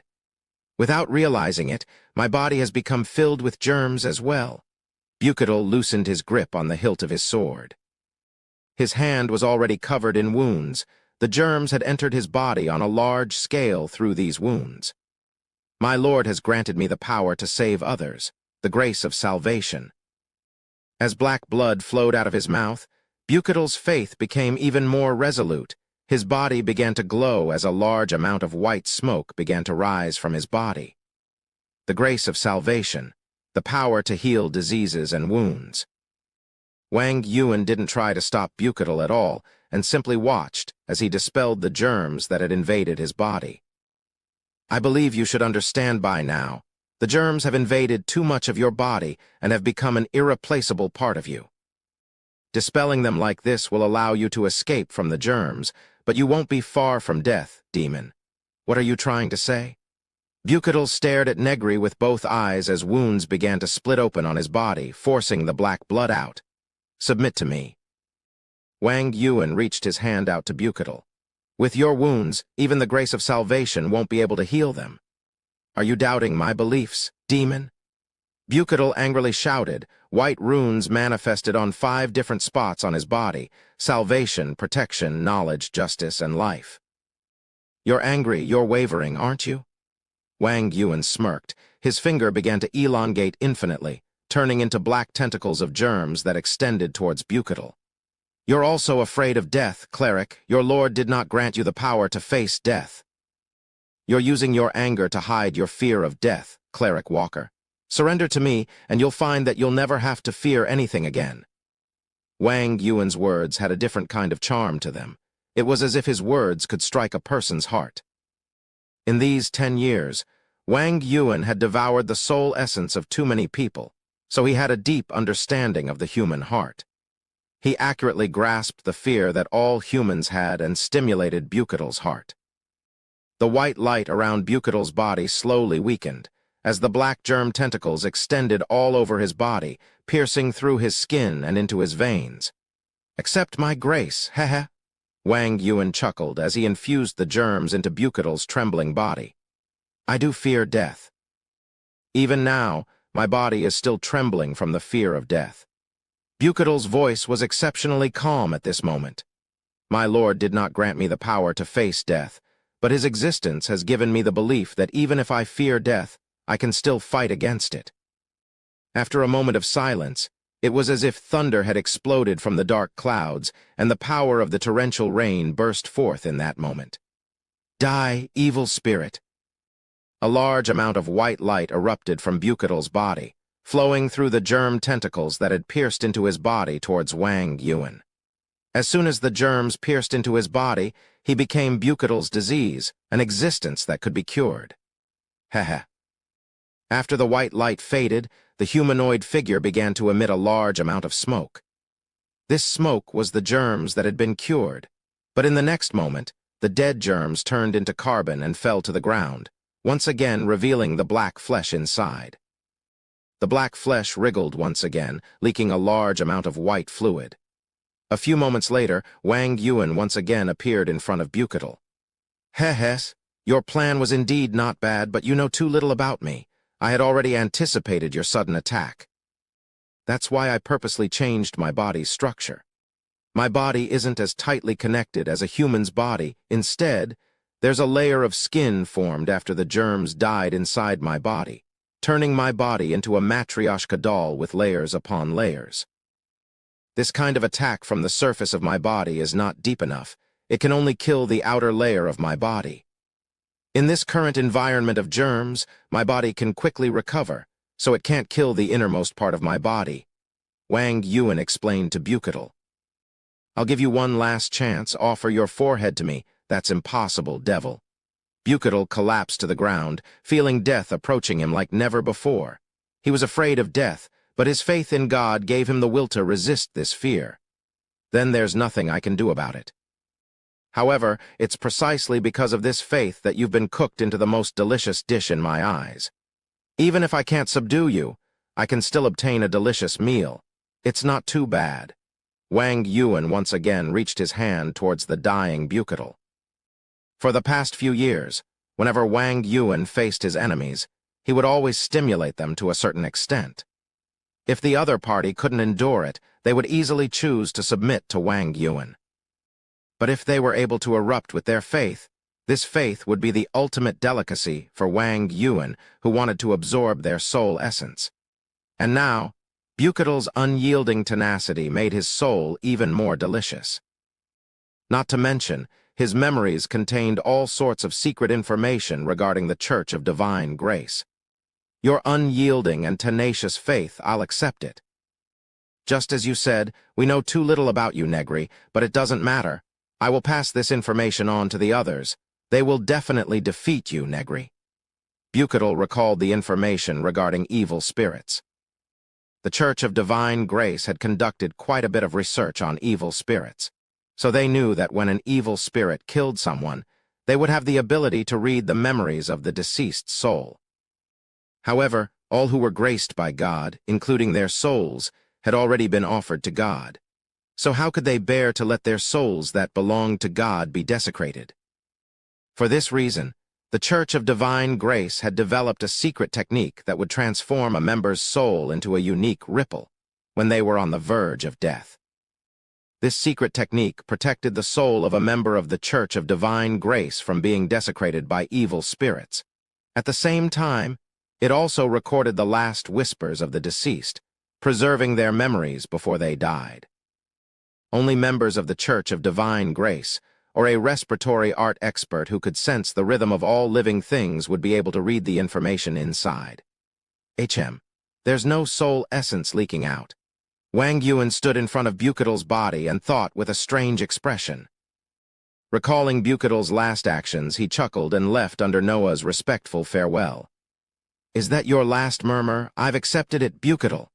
Chris stood up with a furious expression. "Negary, in accordance with Buketal's last wish, I will defeat you." Chapter 28. "Damn it, that Kochi youngster. Is he that spirit shaman?" Chris's expression was grim. Although he already knew that the Kochi people and Negary were closely related, he didn't think that young man would be a spirit shaman. I wonder what kind of answer they will give this time. Chris had already understood a certain amount of information. Negary's power might be stronger than we expected. Recalling Buketal's memories, the other party had invited him to share his life through germs, which would allow him to surpass the limits of human life. This way, the number of people who would submit to Negary would be terrifying. Even from Buketal's memories, he had to admit that he had an indescribable charm, that sense of fatal danger, that deep sense of foreboding. If a weak-willed person stood in front of Negary, they would probably choose to submit to Negary out of fear. "Are you Mr. Chris?" A voice suddenly sounded. Chris looked in the direction of the voice and saw a man in a black robe standing not far from the alley, looking at him. "Sir Comoros has ordered us to invite you over. We have already agreed to your request." The black-robed man said in a deep voice, "We will arrange for you to meet Isabella and her daughter, but whether or not you can take them away will depend on your ability." "Really?" As Chris looked at the black-robed men in front of him, he knew that they were the Kochi crowmen who protected the Order of Raestromia. Through their rhythms, Chris could sense their unusual life force. Has he been modified by Negary? Chris thought to himself. He was thinking about how he should defeat the other party if a conflict were to occur. "Please follow me." The black-cloaked man turned around and walked in another direction. Chris squinted his eyes and followed. He was the vanguard, while Augustine and the others were high-ranking members of the Church of Divine Grace. They would be greatly hindered if they wanted to come here. Before Chris arrived here, the upper echelons of the Intercam Kingdom were already engaged in various exchanges and struggles over this matter. If nothing unexpected happened, it wouldn't be long before Augustine arrived with reinforcements. Only then would they have the confidence to bring Isabella away from here. Otherwise, it would be extremely difficult for Chris to protect Isabella and her daughter by himself. "This is the place, Mr. Chris. Please go in." The black-robed crowman led Chris to a luxurious manner and helped him push open the door. "Thank you," Chris said in a deep voice and walked toward the door without hesitation. "There's no need to thank me, Mr. Chris. I admire you a lot, and I hope to have a chance to fight you." The black-robed crowman politely replied, then pulled down his hood to reveal a face full of black runes. "My name is Ainz. I look forward to that day." Chris glanced at the black runes on Ainz's face, nodded, and went inside. After walking through a long hallway, he arrived at a large hall where he saw a young man praying. "Legendary adventurer Chris Modo, it is an honor to meet you. I am Comoros." The young man finished praying and stood up. Comoros still maintained his 18 to 19-year-old appearance. 10 years of time didn't really affect his appearance at all. But if you looked closely at his temperament, you would find that he had completely changed.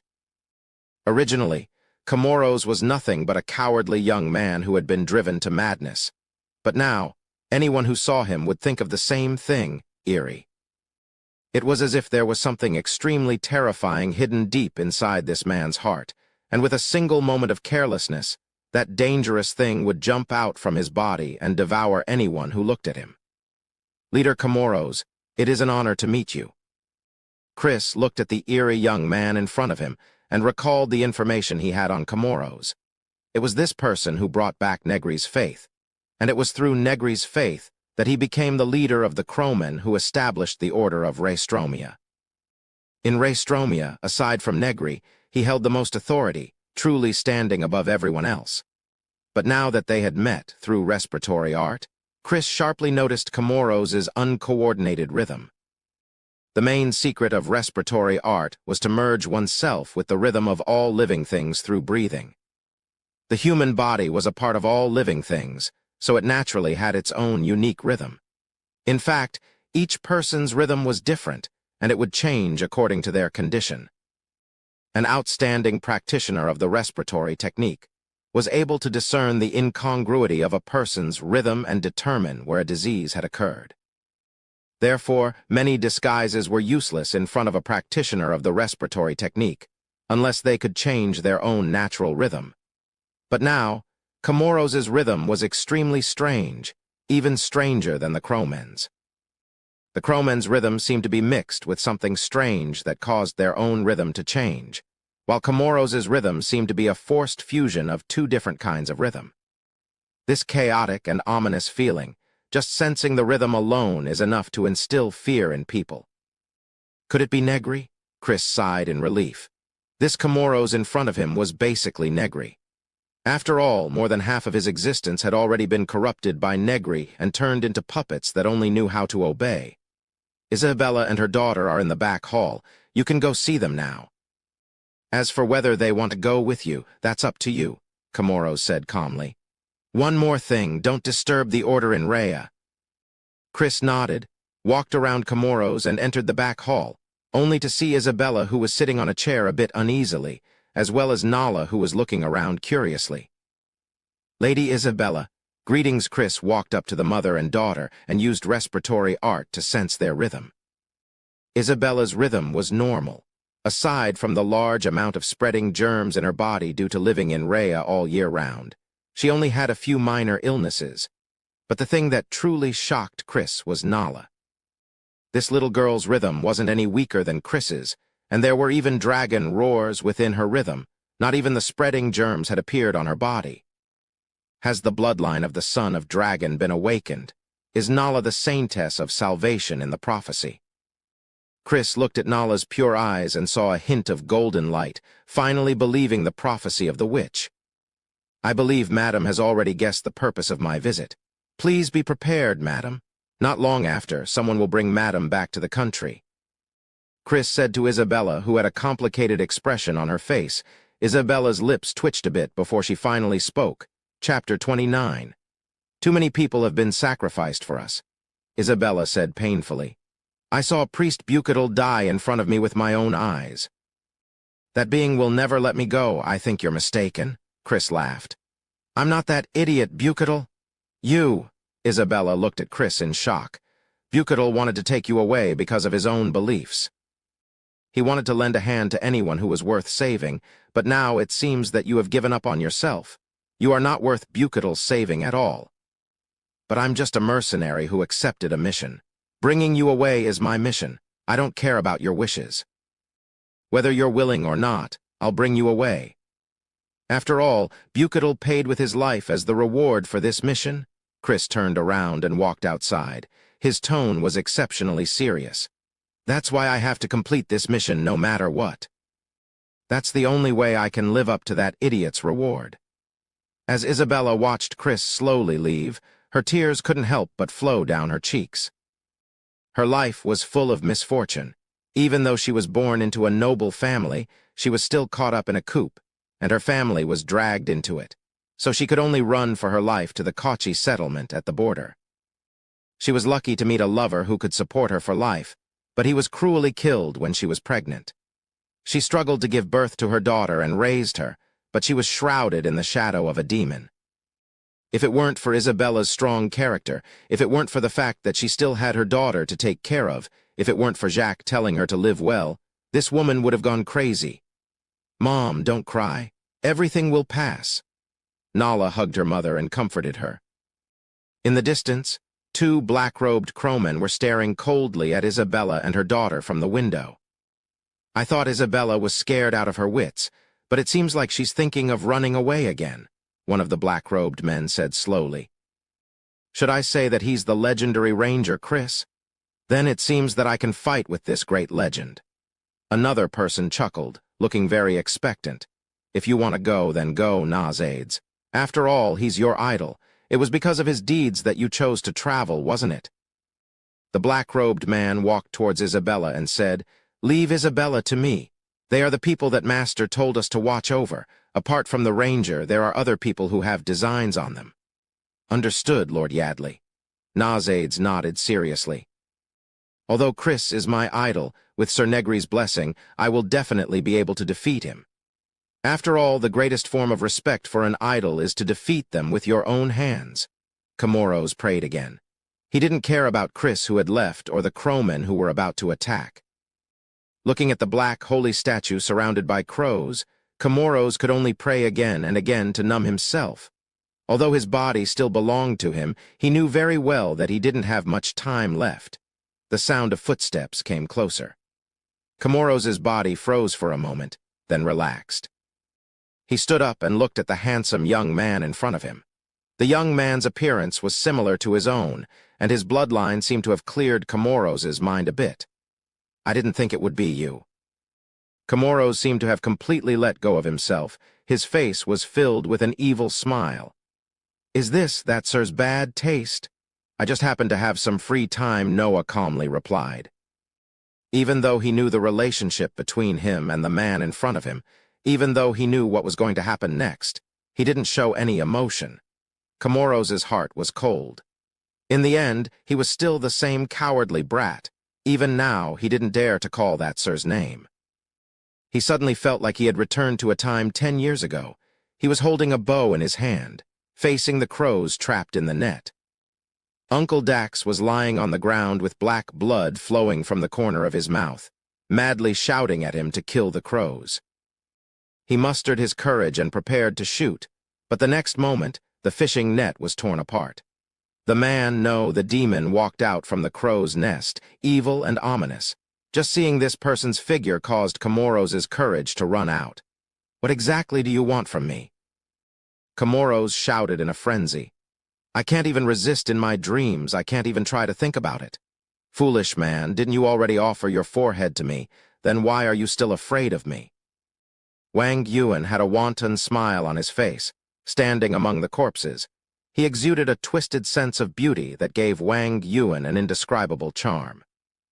It was also this charm that made so many people submit to him, be it the Kochi people, the Kent people, the mercenaries, the merchants, even the adventurers, or even the priests with faith. None of them could escape the fate of being controlled by this existence. The more that was the case, the more Comoros felt pain and madness, because it was him who brought this demon out of the wilderness and spread it to the Kochi people. It was also him who caused Comoros to be completely isolated, turned into a lone leader, and even turned into an experimental subject that could be slaughtered by anyone. You are too foolish. Comoros. Wang Yuan walked step by step closer to Comoros. If you're in so much pain and frustration, then let go of the things that don't matter. Whether it's your morals or your emotions, choose to completely submit to me. That way, everything that's troubling you will become meaningless. Wang Yuan stood in front of Comoros and reached his hand out. Tell me your choice, Comoros. The merciful me has removed all other choices for you, so no matter what you choose, you will not feel pain. Ahahaha. Looking at Wang Yuan's outstretched hand, Comoros laughed maniacally. Just as Wang Yuan said, he had been forced into a dead end. As he walked forward, the illusion left him. The one in front of him was no longer Wang Yuan, but Noah, his younger brother Noah. Little brother, if you can, please apologize to father for me. Comoros hugged Noah and said his final words. At this moment, he was no longer afraid. As the sharp blade pierced through his heart, Noah expressionlessly pushed Comoros's body away. Following God's teachings, he collected the golden blood that flowed out from Comoros's heart, then turned to the crowman outside. Wanted criminal Chris Modo, crime, Killed former leader Comoros. Chapter 30. Noah carried a box into a secret room. Inside the box was the golden blood extracted from Comoros, his elder brother's heart. 10 years ago, when Nala was born, Wang Yuan had already begun to study the awakening dragon's blood inside Nala's body. During the past 10 years, Wang Yuan had never once stopped researching this dragon's blood. The most widely used one was the spreading germs that had already spread throughout the entirety of Raystromia and was slowly spreading to its surroundings. Other than that, the research that Wang Yuan placed the most importance on had already begun taking shape 3 years ago. The awakening dragon's blood inside Nala's body had the following characteristics. Firstly, this dragon's blood would strengthen the host's physique, making the life force of those with dragon's blood exceptionally tenacious. Secondly, the dragon's blood carried the so-called inheritance information as well as a type of spiritual energy called dragon's pressure. Those who awakened dragon's blood would gradually understand Drakatung and develop towards the direction of dragon. Wang Yuan had looked into the records of those who awakened dragon's blood in the history of the Intercam Kingdom. All of them, without exception, had become extremely unique. Powerful, capricious, gluttonous, greedy, lethargic, but without exception, all of them were extremely charismatic. And there were many who were willing to follow them to death. What surprised Wang Yuan the most was that there had never been a female who awakened dragon's blood in the entire Intercam Kingdom. Perhaps it was the mutation triggered by the germs that Wang Yuan injected that allowed Nala to awaken dragon's blood. In short, over the years, Nala had begun to display some of the unique characteristics of a dragon's child. What made Wang Yuan regretful was that he wasn't an inheritor of dragon's blood. Although he had obtained the inheritance information of dragon's blood, he truly didn't understand Drakatung. He had sent people to search for someone who understood Drakatung, but to no avail. Thirdly, dragon's blood was inextricably linked to one another. Even the extracted dragon's blood would still be closely connected to Nala. The golden blood in Comoros' heart was the dragon's blood that Wang Yuan had extracted from Nala's body step by step through his germs. This dragon's blood had been modified by Wang Yuan to learn how to implant it into his own body, then finally implanted into a suitable person's body to continue nurturing. The so-called qualified ones were those who could inherit the dragon's blood. It was unknown if the dragon's blood had mutated, but in order to become a qualified one must first meet 3 conditions. First, one must have Wang Yuan's germs and be thoroughly infected. Secondly, they must be of mixed Kachi blood. Half of Comoros and Noah's mother's bloodline came from a small tribe. With these 2 points, the implantation of the dragon blood could actually be completed. However, the implanted person would gradually be unable to withstand the pressure from the dragon might in the dragon blood and become a lunatic. Only those who fulfilled the 3rd condition, where their souls leaned towards the dragon side, would be able to withstand dragon might, or even turn dragon might into their own means of attack. There weren't many people who fulfilled all 3 of these conditions.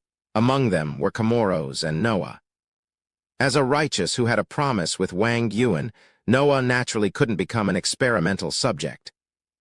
After all, this experiment was still unstable, and the dragon's blood that Wang Yuan created was still in its embryonic form. During the past 3 years, this dragon's blood had changed hosts 5 times in total, Comoros being the 5th. Borrowing Comoros' help, this dragon's blood was finally completely modified by Wang Yuan and turned into the soul's blood that was under Wang Yuan's control. Of course, it could also be called the Negary germs. Dragon's blood was similar to soul's blood, except that one's main attribute was dragon, while the other's main attribute was Negary. According to Wang Yuan's estimations, soul's blood could also strengthen the host's physical fitness, and even the host's spirit to a certain extent, allowing the host to awaken abilities similar to a spirit shaman like No. Some of Wang Yuan's creations could also achieve this, but what really made Wang Yuan value soul's blood were its 2 remaining effects. Noah looked at the golden blood in the box. This blood trembled a little, revealing the dark color behind its golden color. Noah unhurriedly undid his clothes and picked up the ritual blade that he had prepared a long time ago. He dipped the ritual blade into the box, dipped it in the golden blood, and stabbed it into his heart without hesitation. He pulled out the dagger, but no blood spurted out. At the location of his heart, the golden blood seemed to be wriggling like a living thing, mending the hole made by the dagger. In the end, a strange mark grew on the wound. It looked like a crow spreading its wings, but also like a dragon soaring in the sky. Noah could feel that something in him was being extracted again, and something was beginning to grow. This expressionless young man showed an expression of joy for the first time. He could feel that he was becoming a part of the great Negary, and he was getting closer to his God than ever before. At the same time, Nala, who was walking home with her mother, suddenly clutched her chest. Her heart palpitated for no reason, but soon after, this feeling disappeared without a trace. Her eyes also became more and more pure, so pure that they didn't seem human. Under the big tree in the forbidden land of Rhea, Wang Yuan picked up a fallen leaf. He could feel that his soul was becoming complete at an unprecedented speed, and the missing parts were being mended bit by bit. A will swept past, and something fell on Wang Yuan from the unseen world. Wang Yuan's soul became more active than ever before. The soul's instinct was telling Wang Yuan to accept that thing and put it back into the deepest part of his soul. That way, he would be complete. This also made Wang Yuan understand what it was. It was the most important thing that he was missing. It was his lost true soul, the origin of his soul, the source of his soul. After mending it and obtaining a living body, he would become a real living being and not just a remnant soul. After mending it, he would be able to use the soul transmigration method that he learned from the monsters to travel to other worlds, and he would no longer have to worry about being trapped in this low-magic world. Wang Yuan felt that thing. His soul was desperately urging him to complete that thing. Only by mending that thing would he become the real Wang Yuan, and not this remnant soul that carried the name Wang Yuan. Those who had never experienced it would not understand how tempting that thing was to the current Wang Yuan. The feeling of regaining something that he had lost, and having it again, was so addictive that Wang Yuan was addicted to it. Wang Yuan had reached out his hand to many people, making them submit to him. And now, Wang Yuan felt that there was an existence that had reached out his hand to him. Looking at the mending thing that was right in front of him, Wang Yuan floated backwards. His soul began to riot and collapse. The past that belonged to Wang Yuan was desperately trying to make him go back. The further he went, the further away he was from becoming the real Wang Yuan. Chapter 31. This ominous rhythm? Chris stopped in his tracks, and his expression became extremely ugly. He had fought against the berserk wyverns, faced the most ferocious Kent tribesmen, and met all kinds of enemies, but this was the first time he felt such an ominous rhythm. What happened? I feel that Negary is unprecedentedly weak, but also unprecedentedly powerful. Chris's breathing was steady. He matched his own rhythm with his surroundings and spread out his perception to find out what was going on. Is that fragmented, chaotic rhythm Negary? If you want to kill him, this is your best chance. Chris's expression turned serious. Although he didn't know what had happened, this was indeed the best opportunity. He could feel that Negary was recovering from his injuries after a period of time and even becoming stronger. Chris changed his direction and walked towards the direction he sensed. However, he immediately jumped to the side and dodged a flying stone. The pebble hit the ground, creating a small pit.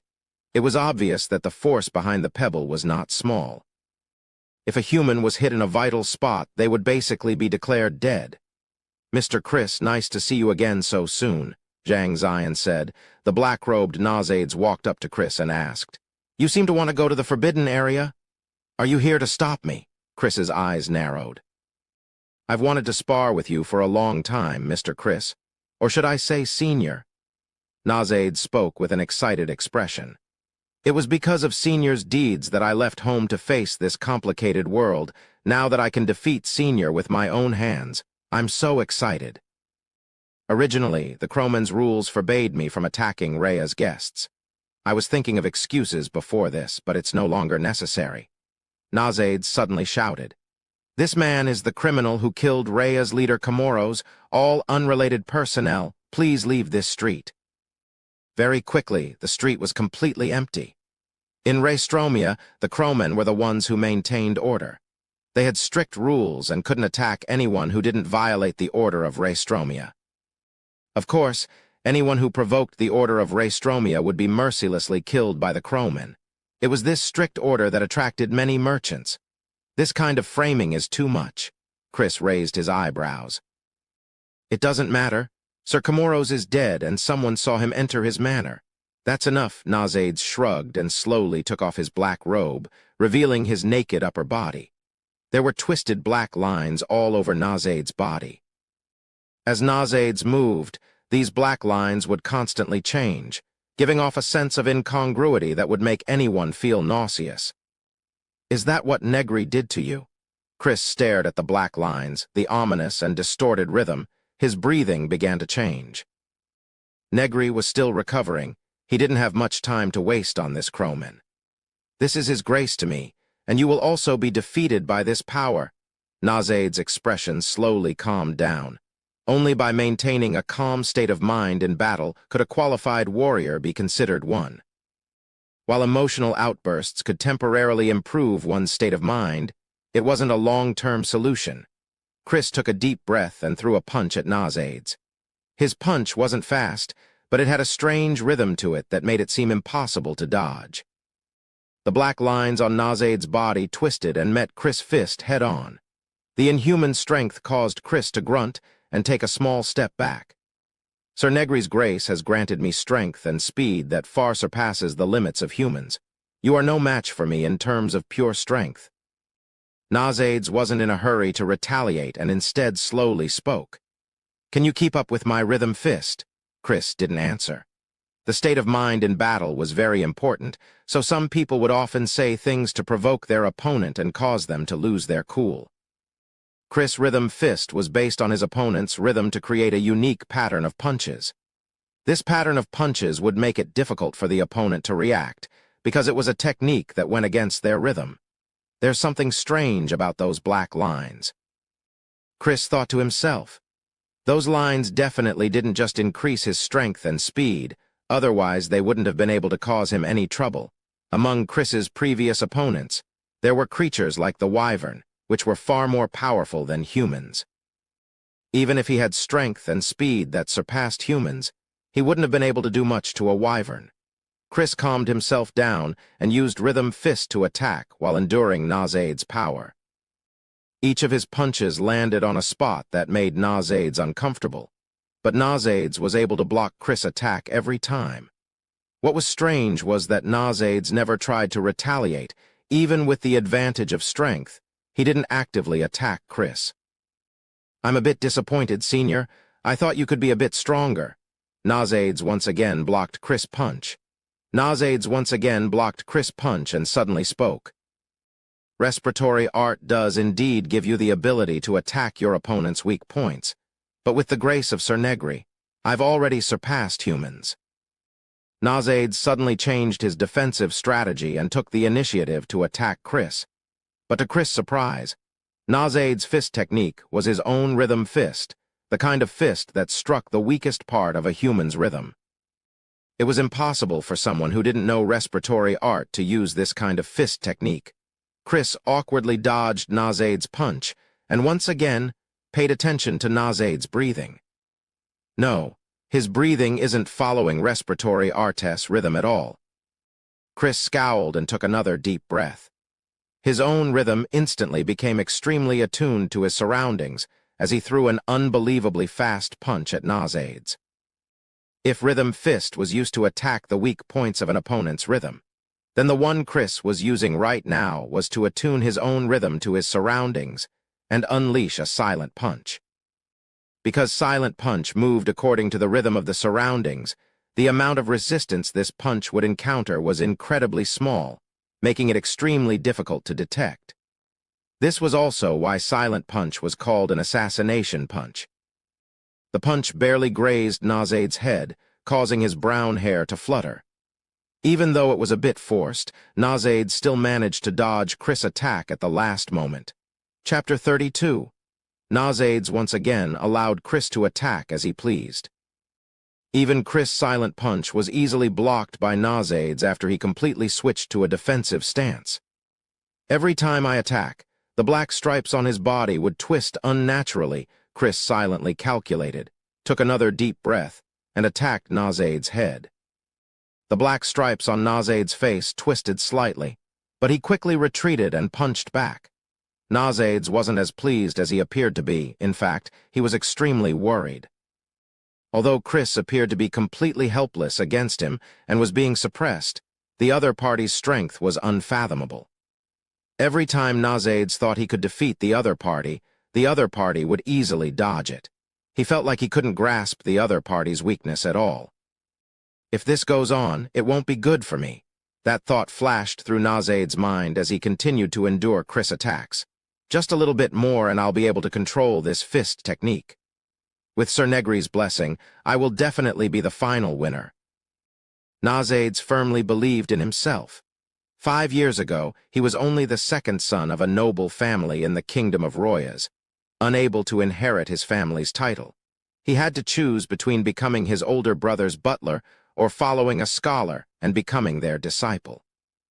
At that time, he had already anticipated the boring life ahead of him. It was Thackeray's biography of Chris Modo that inspired Ainz, causing him to yearn for that kind of adventurous life, so he chose to leave his emotionless family. He wandered around the kingdom of Royas, training his strength. Unfortunately, he was only the second son of a noble family. If he wasn't a bit smart, he wouldn't have been able to reach Raestromia. 5 years ago, Raestromia wasn't as prosperous as it was now, so much so that the Kent tribe would occasionally come to harass it. When he arrived, the Crowmen hadn't even been officially established yet, only the predecessor of the Crowmen organization, the Rhea Guard Corps. At the time, his body wasn't particularly strong, and he didn't have enough money to buy weapons, so he could barely survive in Rhea. It wouldn't be strange for him to die of sickness or starvation at any time. The adventurous life wasn't as good as he thought it would be. One time, when he followed a merchant group to make a living, they were intercepted by the Kent tribe. He tried to resist, but was mercilessly beaten down by the Kent tribe. Just like right now, he was being attacked by their fists and kicks. He silently endured the pain of being beaten, then took advantage of a moment when a Kent tribe was careless to bite him in the neck. It was because of this unruliness that the Guard Corps Captain Yadley invited him to join the newly established Crowmen organization after he was saved by the Guard Corps. At the time, he endured the Kent tribesmen's beatings in order to retaliate, and now he was enduring Chris attacks in order to retaliate. When he first became a Crowman and chose the method of implantation, he understood his own strengths and weaknesses, so he implanted Lord Negary's grace into different parts of his body. The substance called Black Crow had formed a symbiotic relationship with him. Not only did it allow his body to break through the limits of humans, but it also granted him a unique ability. The Black Crow germs were actually very fragile. They could easily be killed by external stimuli, so every time before Chris's attack could reach him, a part of the Black Crow germs would die. The pain allowed Ainz to predict where his opponent was going to attack. Furthermore, the opponent's attack pattern would be recorded by the Black Crow germs all over his body. As long as he had enough data, he would be able to imitate that attack pattern. Against this type of enemy, he would basically be invincible against their attacks, not to mention that he would be able to learn that attack pattern. This would be a huge psychological blow to the enemy. As long as he could pinpoint their weakness, he would be able to easily defeat them. I can feel it, following the memories of the Black Crow germs. It's exactly this fist technique. Ainz dodged another attack from Chris. Following the memories recorded by the Black Crow germs, Ainz threw a punch. The silent punch that was perfectly in tune with its surroundings, with the support of Ainz's already powerful physique, was unbelievably fast. Even though Chris, who was in tune with the rhythm of his surroundings, noticed the attack, his body couldn't keep up with the speed of the punch. That's it. As long as this punch hits, Even a legendary ranger is still a human. Even if he doesn't die, he'll still lose his ability to fight. Ainz was also unable to maintain his calm. After all, this punch would decide whether or not he could win against his idol. Ainz's expression of victory appeared on his face, but as soon as it appeared, it was immediately cut off. Ainz felt his heart skip a beat, as if something extremely out of place had jumped out at that moment. His fist only grazed past Chris's cheek as his body fell to the ground. This is... Ainz coughed up blood, his expression filled with disbelief. He didn't notice any attack at all. In that split second, he seemed to have lost all of his senses, and by the time he regained consciousness, he had already lost. Chris ignored Ainz and continued to walk forward. Negary was still recovering. There was no time to waste. It's breathing, right? Ainz struggled to stand up, but once again slipped and fell to the ground. That thing that's out of place is breathing, right? The scene of Chris's attack appeared in Ainz's mind. Chris would always take a deep breath before he attacked, and at that split second, Chris exhaled. It was also that breath that caused something in his body to explode, causing him to lose his ability to fight. Just keep lying down. Your organs have already been damaged by my technique. If you keep moving, your body will definitely be crippled or even die. Chris didn't turn around and continued to walk forward. He didn't dislike this Ainz, but he wasn't going to actively reveal the secret of his technique. The battle isn't over yet. Ainz endured the pain in his organs and leapt forward to grab Chris's right leg. The black stripes on his body moved towards his face as he bit down on Chris's right leg. This is metal rhythm. Chris took a deep breath and adjusted the rhythm on his leg to match the rhythm of the metal. This technique could temporarily increase his defense, but it also caused his own rhythm to become out of sync. Chapter 33. Chris's deep rhythm was a high-level use of respiratory art. Living beings had a strong connection to their own rhythms, so their body's problems would manifest themselves through their own rhythms, and if their rhythms were disrupted, it would also affect their bodies. Christian's deep rhythm was to implant some rhythm into the depths of the opponent's body through deep breathing, and then use the rhythm of exhalation to trigger the implanted rhythm, disrupting the opponent's rhythm in an instant, causing the opponent's body to become uncoordinated. A living being's internal organs were extremely intricate in certain aspects, so because of the disruption of their life rhythm, Ainz's attack had affected his own internal organs first. The wyvern from before also suffered the same fate.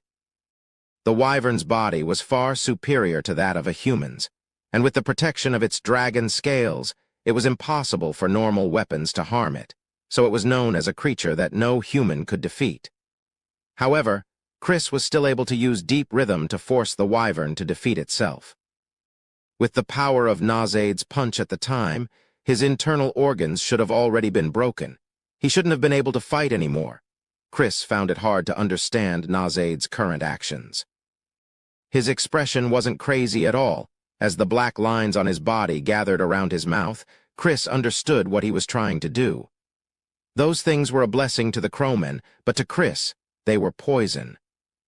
The fact that his body could hold on for so long is already shocking enough. If he were to infuse the black stripes that gave him a powerful physique into my body, he would die without a doubt, and he knows this very well. Chris looked at Ainz's clear eyes and couldn't help but feel more and more incredulous. Negary, this evil spirit, what kind of magic does it have? Chris used golden rhythm to forcibly increase the defense of his legs, making it impossible for Ainz to bite through them with his broken body. But even so, he didn't give up and continued to use the last of his strength. Ainz's eyes were filled with determination. He understood the consequences of his actions, but he wasn't afraid. Sir Negary's power was supporting him. A scene from the past appeared in Ainz's mind. He was one of the first people to accept Sir Negary's blessing and become a crowman. At the time, he was still very confused, but after going out for so many years, he understood the limits of his abilities. Perhaps he was a bit clever, or perhaps he had a bit of ruthlessness. He could barely be considered excellent among humans, but the more he was like that, the more he understood his own shortcomings. as well as the fact that he had a limit that he could never break through. And it wasn't just him. Everyone else was the same, including the heroes. Naturally, the legendary adventurer Chris also had his own limitations.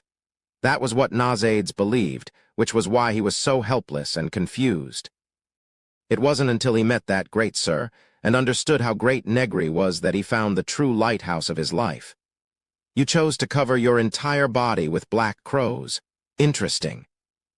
At the time, Lord Negary had said this. You understand your own strengths and weaknesses very well as your own limitations. This is very good, and I believe that I also need this trait of yours only. By understanding your own limitations, can you break through them and become stronger.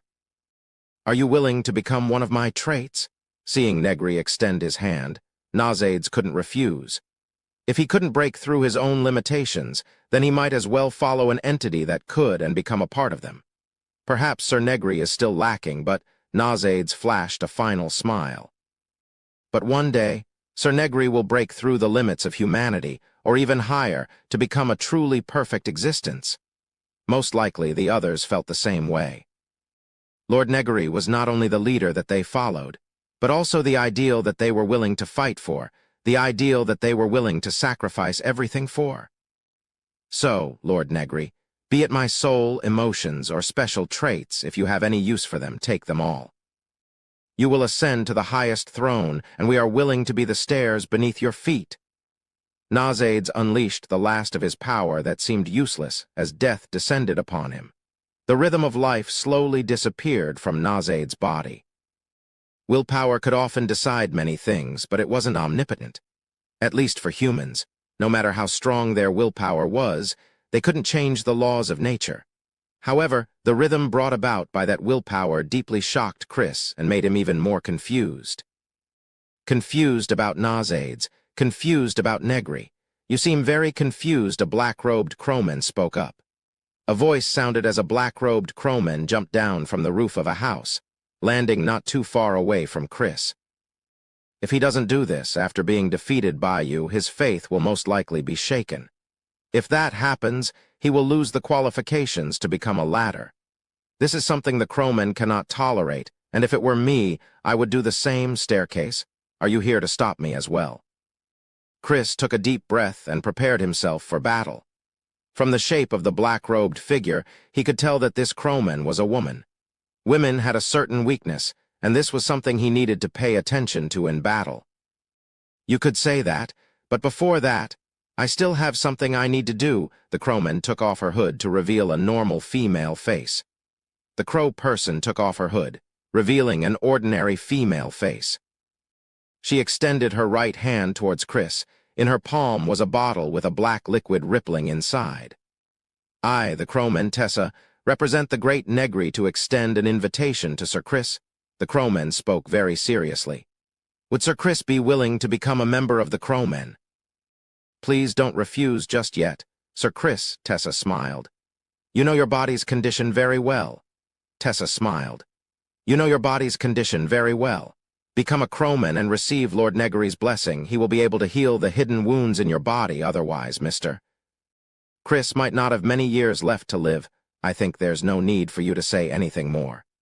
Just as you have your own beliefs, I also have my own beliefs that I must persevere on. Chris refused Tessa's invitation without hesitation. Of course, he understood his own body's condition. Life as an adventurer wasn't as good as he thought it would be. Although adventuring could allow a person to improve, the damage to their body was unavoidable. After so many years of adventuring, if it weren't for the respiratory artist support, his body would have already collapsed. Although he was a legendary adventurers were still human, so legendary adventurers could still die. Chapter 34. I exhaled white air from the corner of my mouth. You can't imagine how much despair I felt in the vast expanse of white on the snowy mountain. If Chris wasn't by my side, I think I would have gone mad already. Perhaps I had gone mad a long time ago to follow Chris to distract the pursuers. Chris was very calm. He told me that my breathing had become chaotic due to fear. Just like the rhythm of my life, I need to maintain a stable breathing in order to survive. Respiratory art is truly miraculous. It allowed me to calm down. Chris told me that he wasn't sure if he could survive this, so he asked me to prepare myself, prepare to die. Journey to the Snowy Mountain was a novel written by Thackeray from his own point of view. At the time when Thackeray was still a wandering poet, he met the legendary ranger Chris by chance in the north. At that time, Chris had accepted a commission to escort the eldest son of a count back to his country to receive his title. Perhaps because he was convinced by Chris's temperament, Thackeray chose to follow him. On the way, in order to distract the pursuers, the two of them split up with the eldest son of the count and walked on a vast expanse of white snowy mountain. It was also during that period of time that Chris told Thackeray about his various experiences. After the two of them finally defeated the pursuers and completed the commission, Thackeray wrote the story of Chris's experiences into a book, allowing the name of the legendary ranger to spread even further across the continent. The last part of the book was also the most exciting part. During the battle on the snowy mountain, Chris's face was scratched, and Thackeray also suffered quite a bit of injury. So not long after the book was published, Thackeray passed away due to illness. After that, Chris's legendary deeds were all fictions created by other people based on the words of other witnesses. Although it was more or less consistent with the original plot, there were quite a few untruths in it. Chris murmured his own name with a hint of nostalgia in his eyes. Then his gaze became resolute again as he looked at Tessa. "We've already wasted enough time. Please step aside, Miss Tessa. Although you're a lady, if you really try to stop me, I won't go easy on you." Tessa smiled. Her originally ordinary face seemed a bit more charming when she smiled. "I'm not Ainz. I should be the one to say that I won't go easy on you. I'll ask you one last time, Mr. Chris." Tessa pulled out a rapier from under her cloak. A large amount of black appeared on her hand, showing where the black crow germs had been implanted on her body. "You have the qualities that Sir Negary needs. If you submit to Sir Negary, not only will you be able to heal your internal injuries, you will also receive Sir Negary's blessing." Chris's expression didn't change as he swung his fist at the woman without hesitation. What a bunch of disgusting insects. Yardley pulled his hand back from the corpse. On his wrist, a small amount of black substance was slowly returning to his body. The corpse's expression was blank, as if he didn't know he was already dead. This group of people had ambushed Isabella and Nala on their way home, wanting to kill them, but unfortunately, with the protection of the crowmen, not only did they fail to accomplish their goal, they even lost their lives. Isabella and Nala also seemed to be oblivious to the ambush that almost happened as they walked home with various expressions on their faces. The black crow germs were a type of miraculous germs. Strengthening the body's constitution was only its most basic ability. Before they were implanted, they didn't look any different, but after they were implanted, they would develop different abilities depending on how they were implanted and how they were nurtured. For example, Ainz was able to develop the ability to record an opponent's attacks. Yardley was the first crowman in the truest sense of the word. His black crow germs were the most developed out of all the crowmen. Among all of Negary's subordinates, he was also one of the strongest. "Sir Yardley," a man dressed like a merchant walked in front of Yardley. A man dressed like a merchant came in front of Yardley. His skin constantly twisted and turned black and finally turned into a black sludge. The black liquid kept changing and finally returned to an ordinary face without any obvious features. "Is there any news, Garnon?" Yardley asked. Garnon was also a member of the crowmen. His choice was similar to Ainz in that he implanted the black crow germs into his skin, but unlike Ainz, he used it in battle. He allowed the black crow germs to completely consume his skin, giving him the ability to shapeshift. Because of this, he would normally disguise himself as different people and travel to different areas to collect information. The latest news: Cardinal Augustine of the Church of Divine Grace has brought a pair of Knights of Divine Grace to a place not too far from Rhea. Garnon's voice didn't have any distinguishing features, just like his appearance, completely unnoticeable. "Reinforcements," Yardley nodded, indicating that he understood. "Also, there's another piece of uncertain news." Garnon hesitated for a moment before continuing. I heard some news from a certain Roya's merchant that the kingdom of Royas might have sent someone to Rhea. Is the kingdom of Royas here to join in the fun? Yardley frowned. Things were getting more and more complicated. I already know what's going on. Continue gathering information. Be careful. Understood. Garnon's skin twisted and turned black again, then he turned into a young boy. After changing his clothes, he turned into a newbie mercenary who had just left home. Lord Negary. Yardley muttered as he watched Garnon leave. He then turned to look at the direction of the forbidden area. More than 1/3 of his body had been replaced by the black crow germs, so he could sense the changes in Sir Negary through the germs. Yardley, is that you? A tired voice was transmitted to Yardley through the black crow germs in his body. He hurriedly knelt down on one knee, lowered his head, and respectfully answered. It is me, Lord Negary. What are your orders? I need to hibernate for a while. During this time, Noah needs to stay by my side to protect me. During this time, I'll leave the order of Rhea to you. Make sure no one disturbs me. On the other hand, Ainz has already been defeated by Chris, and Tessa seems to be about to lose as well. Later, I'll tell you how to control the bizarre scales. Take them with you to stop Chris. It'll be best if you can kill him, but if you can't, don't force it. The most important thing right now is to pass my hibernation period smoothly. Chapter 35. Sir Negary? Noah stood not too far away from Negary and asked doubtfully, Are you confused? Under the shadow of the tree, the ground around them was littered with the bones of various creatures. These were the food they had provided for himself and the crows over the past few years. There were quite a few humans among them, and Negary was sitting on a throne made from a large pile of bones. Yes, this subordinate is confused about your actions, Noah spoke very seriously. This was something that would have never happened to Noah in the past. Before, he would only listen to Negary's every order, but now he asked in confusion. You don't have any dormant period. Although your soul is temporarily broken, with my support, you will quickly recover. It seems that after becoming one with me, you have gained even more freedom. Negary sat on the throne of bones. His right index finger pressed against his great yang point. Several dozen crows flew over from afar and threw a corpse in front of Negary. Ainz calling out the corpse's name. Negary curled his left hand, causing the black crow germs inside the corpse to burst out and slowly merge with Negary's body. The tree behind him went from being completely silent to suddenly moving. Hundreds of crows flew out from the tree and covered Ainz's body. In just a few seconds, a fresh set of bones was created. The black flood returned to the tree. Everything became silent again. Negary curled his finger again, causing the skull of the skeleton to fall into Negary's hand under the effect of interference force. He looked around the throne for a bit, before finally choosing a spot on the stairs and placed the skull there. Negary once again sat down and leaned his head against the index finger of his right hand. However, due to using too much strength, the index finger directly pierced through his head. A strand of vitality slowly drifted away as Negary pulled his finger out of his head. Several small pitch-black tentacles connected to the wound on his head and quickly mended the wound.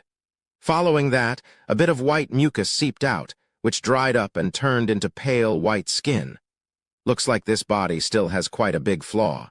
Negary did not feel any regret. It was normal for him to have flaws. What he needed to think about was how to fix these flaws bit by bit. This body was also one of the results of Negary's research. By combining dozens of germs and life force to form a germ body, its physique was extremely powerful. Even the crowmen couldn't compare to it. In addition, he also had various other abilities. For example, his fingernails were formed from a special kind of germs. These germs loved to devour metals, and when combined together, they became as sharp and sturdy as swords. There was also the layer of white mucus-like germs that formed his skin. It formed a kind of interference layer. After Noah's tests, his spiritual sense was unable to sense Negary, who was covered by the interference layer. Furthermore, while Negary's soul was inside this layer, his interference force and field of perception weren't restricted, and his control over the crows wouldn't be affected either. Most importantly, this layer of skin reduced the consumption of life force to an extremely low level. Even being exposed to sunlight wouldn't increase the consumption of life force. This was the layer of protection that Negary had created for his soul. Unfortunately, it wasn't too successful right now. His control over his power wasn't very stable, so he would occasionally accidentally injure himself. Perhaps obtaining the respiratory art would solve this problem. Ainz managed to find out quite a few of Chris's trump cards. Negary slowly commented after absorbing Ainz's black crow germs. In the past, he could only absorb the life force and soul essence of a living being right after they died, and the black crow germs made up for this. After a crowman died, their life essence and soul essence would be absorbed and preserved by the black crow germs that were implanted in their bodies, allowing Negary to slowly absorb their life essence and soul essence. Noah, what do you think Chris will do if he finds out that I'm currently in a so-called dormant state? Negary asked Noah, who was standing next to him. Their mission won't be as simple as saving Isabella and her daughter. He will want to defeat me, and when he finds out that he's lacking, he will ask for help. Negary didn't wait for Noah to answer and answered himself. These help could be the incoming bishops and knights of the Church of Divine Grace, or the Intercam Kingdom's response force, or even the secret agents of the Kingdom of Royas, as well as many other forces.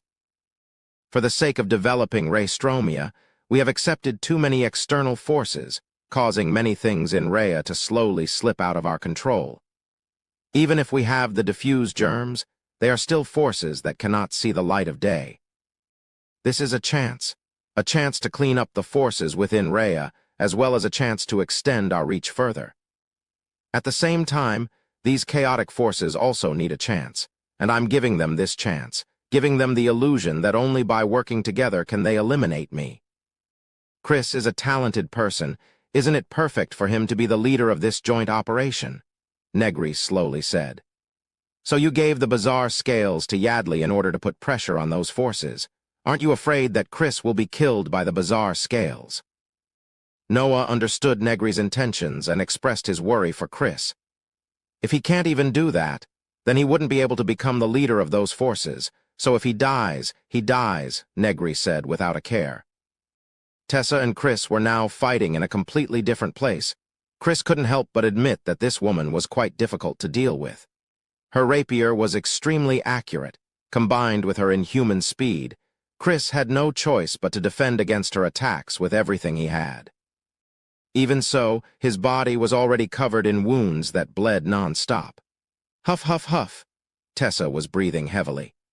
As expected of a legendary adventurer, with respiratory art as his foundation, his strength was extremely well-rounded. She used her advantage in both physical fitness and weapon to continuously attack, but all she managed to do was inflict a few insignificant wounds on her opponent. If this continued, she would most likely lose. That is something that cannot be allowed to happen. Tessa stopped her attacks and bit down on the back of her right hand. Blood and black crow germs flowed out at the same time, staining her rapier. Every single one of them is the same. What a terrifying charm you have, Negary, Chris sighed. Not too long ago, Negary's ominous rhythm had completely disappeared, as if it had gone into hiding. This made Chris understand that he couldn't let this drag on any longer, otherwise he would lose his best chance to defeat Negary. But is it really enough for me alone? As Chris looked at Tessa, he couldn't help but have such a thought. These subordinates who were loyal to Negary were all extremely powerful. It was hard to predict just how strong Negary was. Chapter 36. Daughters are useless, especially when they aren't beautiful. That was what the man called father said. These words left a deep impression in the young Tessa's heart. She was only the product of a one-night stand with the merchant father. Her mother was also a powerless commoner who, after a natural disaster, had no choice but to take the 6-year-old Tessa to seek help from her father, who only wanted to climb up the social ladder. In the end, her mother was forced to work as a lowly servant in the merchant group, forcing the merchant to reluctantly let them stay. Most merchants were like this. They were indifferent to emotions and only cared about profit. Without profit, even if it was a woman they had a one-night stand with, even if it was a daughter of their blood, they wouldn't receive any attention. Only when they could obtain a certain amount of benefits would they show a bit of affection. Tessa grew up in the merchant group. Her mother worked herself to death in the merchant group, but the comments she received were mostly ridicule. Although she was angry, she also understood a certain fact of this world. Most of the time, women were only vassals to men. If they weren't strong enough, they would never be recognized by others. She worked hard to learn all kinds of useful knowledge and gradually became a more important person in the merchant group. Those who originally looked down on her also began to call her young lady. Perhaps it was a trait she inherited from her father, or perhaps it was because of her childhood experiences, but Tessa never stopped. She was either strengthening herself or looking for opportunities to do so. Using money, she asked an old mercenary to teach her swordsmanship. But on the first day, the old mercenary mercilessly pointed out that women were naturally weaker than men, so no matter how hard she tried, she wouldn't be able to achieve much in the field of swordsmanship. The private plane was when the merchant group arrived in Raystromia. She saw the opportunity and left the merchant group without hesitation, choosing to become a crowman. This was how she was, a person who grasped every opportunity. Comoros is dead. No matter what happens, Rhea's forces will change. At this crucial moment, only by making contributions and displaying one's own talents will I have a chance to rise further. Crowman definitely won't be my final destination. Tessa watched as the blood mixed with the black crow germs covered her rapier, and once again assumed a stabbing stance, her gaze locked onto Chris. When she first became a crowman, she chose to implant the black crow germs into her hands, which allowed her hands to be extremely stable and allowed her swordsmanship to reach an extremely high level.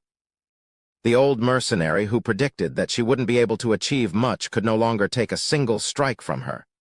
Defeating you is my chance to rise. I must seize it no matter what. Tessa lunged forward with her rapier in hand, her rapier piercing towards Chris's nose and mouth like lightning. Chris, your strength is built on your Kakyuho, and your weakness is also your Kakyuho. That sword is covered with that black substance. It's definitely not a good thing to be stabbed by that sword. Chris sensed the rhythm of the surroundings as he dodged Tessa's crazy thrusts. This is the moment, metal rhythm. Chris took a deep breath and closed the pores on his hands, which even revealed a metallic luster. He accurately caught the rapier that was stabbing towards him, and with a twist of his hands, he broke the rapier in half. He tilted his body and approached Tessa. Without any hesitation, he smashed his rhythm fist towards Tessa. I've seized the chance. Tessa didn't care about Chris's incoming fist. Her mouth bulged and a mouthful of blood mixed with the black crow germs sprayed towards Chris's nose and mouth. Tessa was hit in the face. Her entire body flew to the side. A few bloody teeth fell to the ground, making it very obvious. The black germs were like living creatures, wriggling as they tried to crawl into Chris's nose and mouth, forcing Chris to stop his respiratory art. The feeling of being in sync with the rhythm of all things also gradually disappeared. She purposely covered the rapier with blood, not to make the rapier more powerful, but to attract my attention. Then, she kept stabbing my face with the rapier, making me focus all my attention on her rapier. As a result, I ignored the fact that she was holding the black substance in her mouth at that time.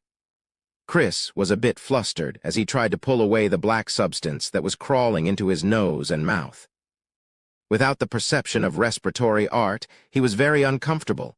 It was like a person who was used to seeing with their eyes suddenly being blindfolded. Tessa struggled to stand up. Her face was already swollen, making her look even more comical than before. But she didn't care. If she wanted to seize the opportunity, she would naturally have to pay the price. Although she had the black crow germs implanted in her hands, her body's constitution was still greatly enhanced. Otherwise, she would have already fainted after taking a punch from Chris. I won. Tessa didn't choose to follow up with another attack. Having her nose and mouth covered by the black crow germs crippling Chris's respiratory art was a kind of victory in itself. She was only an illegitimate daughter in the caravan. If she wasn't cautious enough, she might have already died during that trade trip.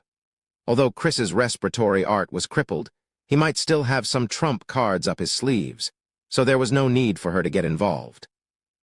Men, kill Chris, whoever kills him. I will ask Lord Negary to grant them the right to become a crowman, Tessa spoke with a broken voice. After a short moment of silence, a few people came out of nowhere and carefully approached Chris with their weapons. The black crow germs that were suitable for implantation didn't multiply very quickly, so the number of crowmen who could become crowmen was very low. The battle between the crowmen and Chris showed these people who were secretly watching from the sidelines how powerful they were. The chances of obtaining respiratory art from Chris were too slim, not to mention that it required both talent and hard work, which couldn't be compared to becoming a crowman. Due to the lack of oxygen in his brain due to his poor breathing, the scene in front of his eyes became blurry. Chris could only see the shadows of people approaching him with ill intentions. 10 years ago in the snowy mountain, those pursuers also approached him with ill intentions. At the time, he was temporarily blind due to his snow blindness, so he could only vaguely see the shadows approaching him. I'm no longer the person who needed saving in my panic. Chris closed his eyes and recalled the words of the person who taught him respiratory art.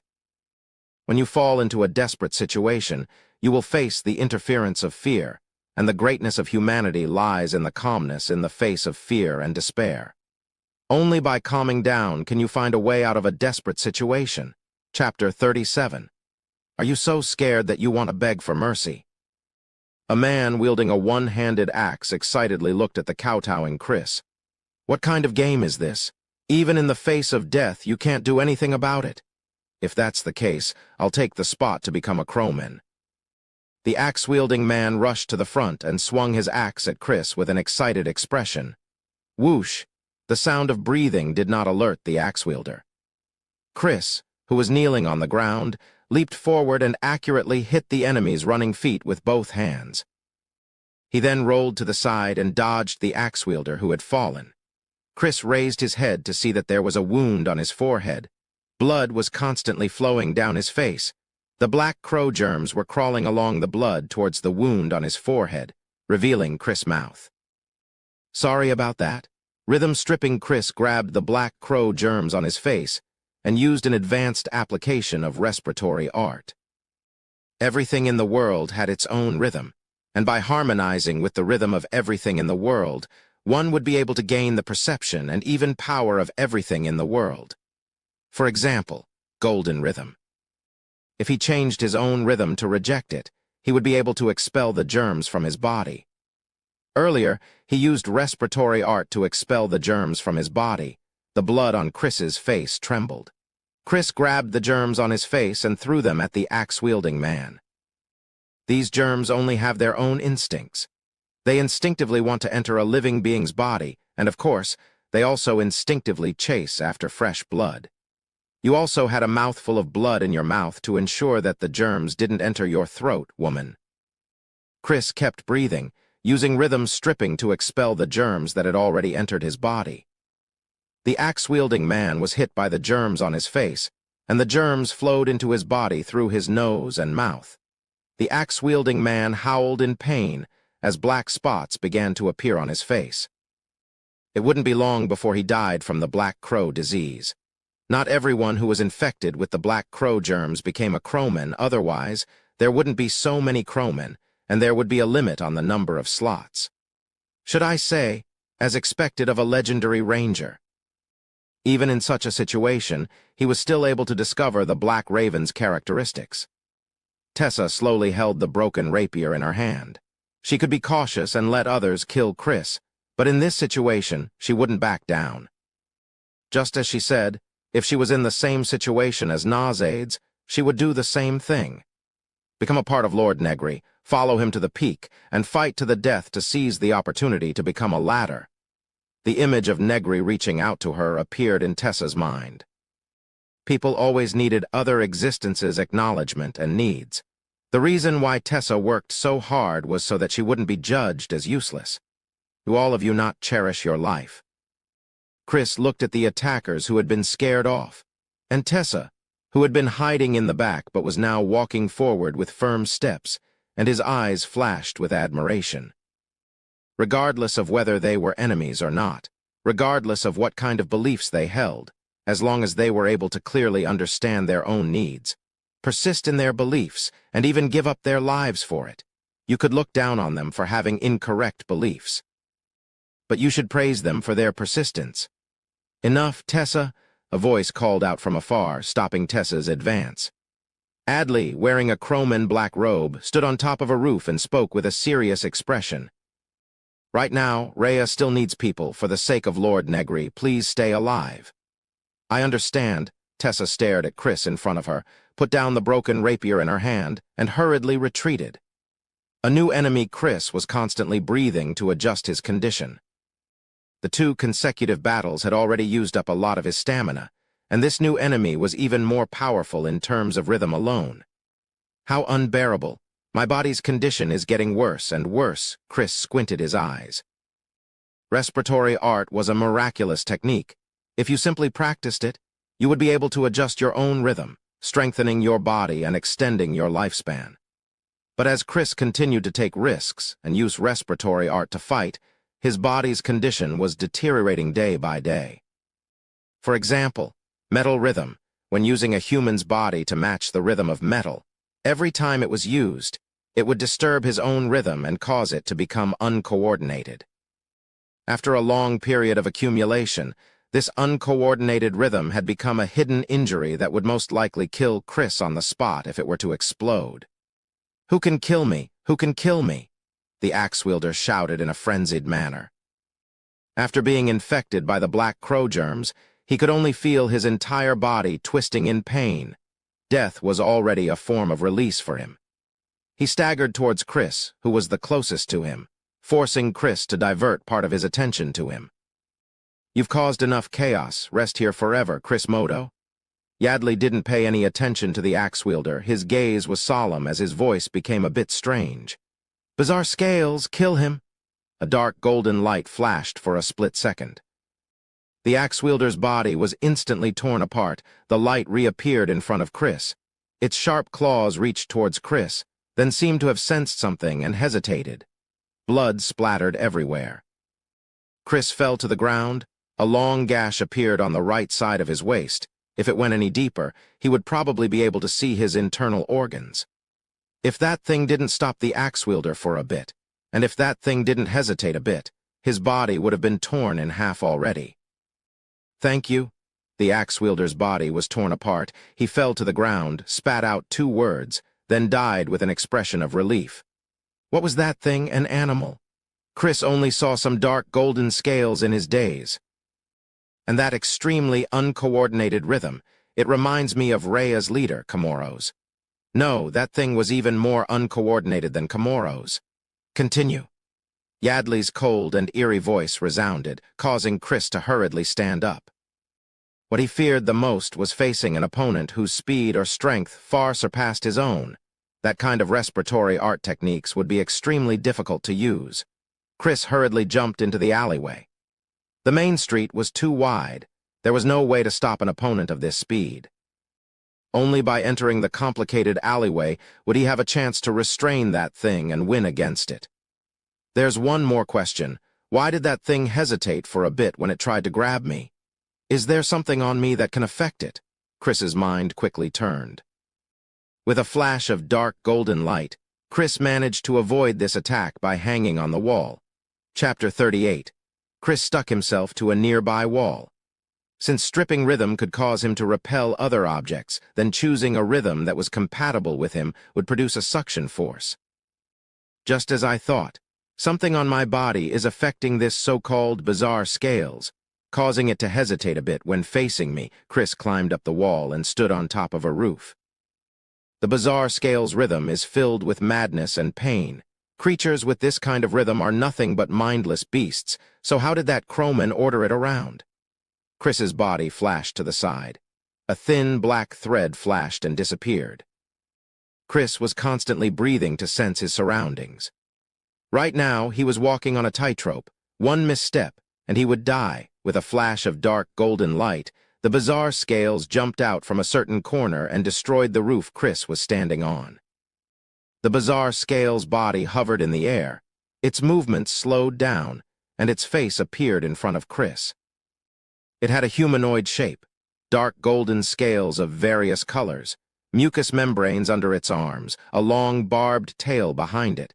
Its face was filled with madness. Its pale white teeth were intertwined, sticky saliva was dripping down from its mouth. As soon as the bizarre scales landed, its body turned into a dark golden light and disappeared into the alleyway. Are these dragon scales? Chris sensed the extremely discordant rhythm in front of him, filled with madness and irritation, and recalled an adventure he once had. The wyvern that he defeated with deep rhythm wasn't exactly the same color, but from the combination of the rhythm, he could tell that the dark golden scales on its body were indeed dragon scales. Dragon, damn it! Is this the reason why Negary wanted Nala to stay? Chris instantly understood a lot of things. Negary had discovered the secret that Nala was the daughter of the dragon a long time ago, so he forced the mother and daughter to stay in Rhea all these years in order to research the secret of the dragon's blood. It seems like Negary's research had achieved some results, and the bizarre scales was one of them. Chris's guess was correct. The bizarre scales were the result of Negary's research on the soul's blood. The Kochi hybrids were implanted with the dragon's blood, but their souls couldn't withstand the dragon's pressure.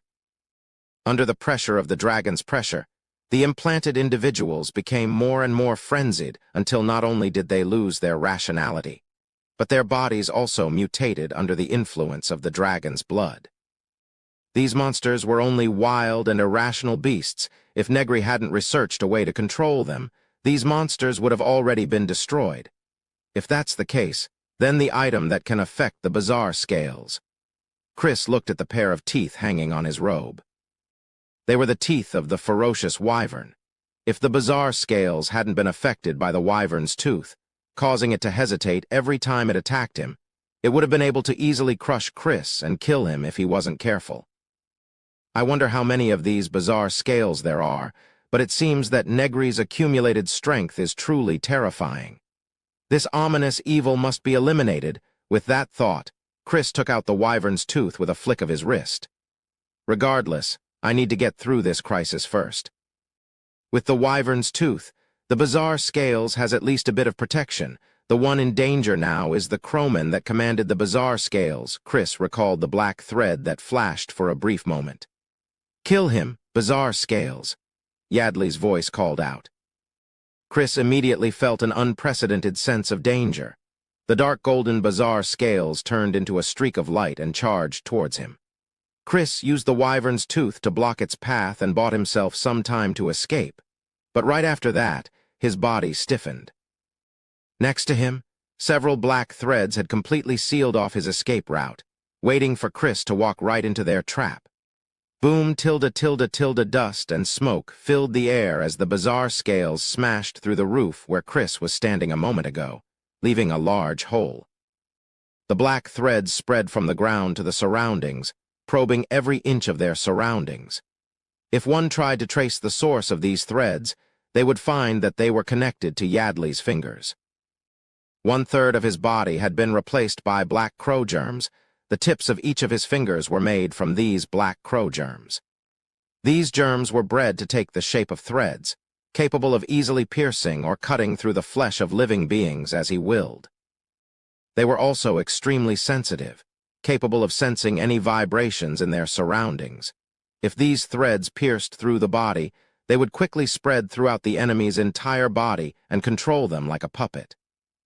Other than that, many other parts of Yadley's body had been implanted with black crow germs. It was because of this that he became the strongest of the crowmen. I can't hear a heartbeat. Has he been killed by the bizarre scales? Yadley used the threads on his fingertips to sense any movements around him, carrying Lord Negary's order to not allow any mistakes to be made. Wait a minute, the bizarre scales isn't in a good state. Yadley could sense that the irritated bizarre scales had stepped on a black thread. The vibrations it was causing were a bit too heavy. Through the slowly settling dust cloud, Yadley could see a person covered in dust lying on top of the bizarre scales.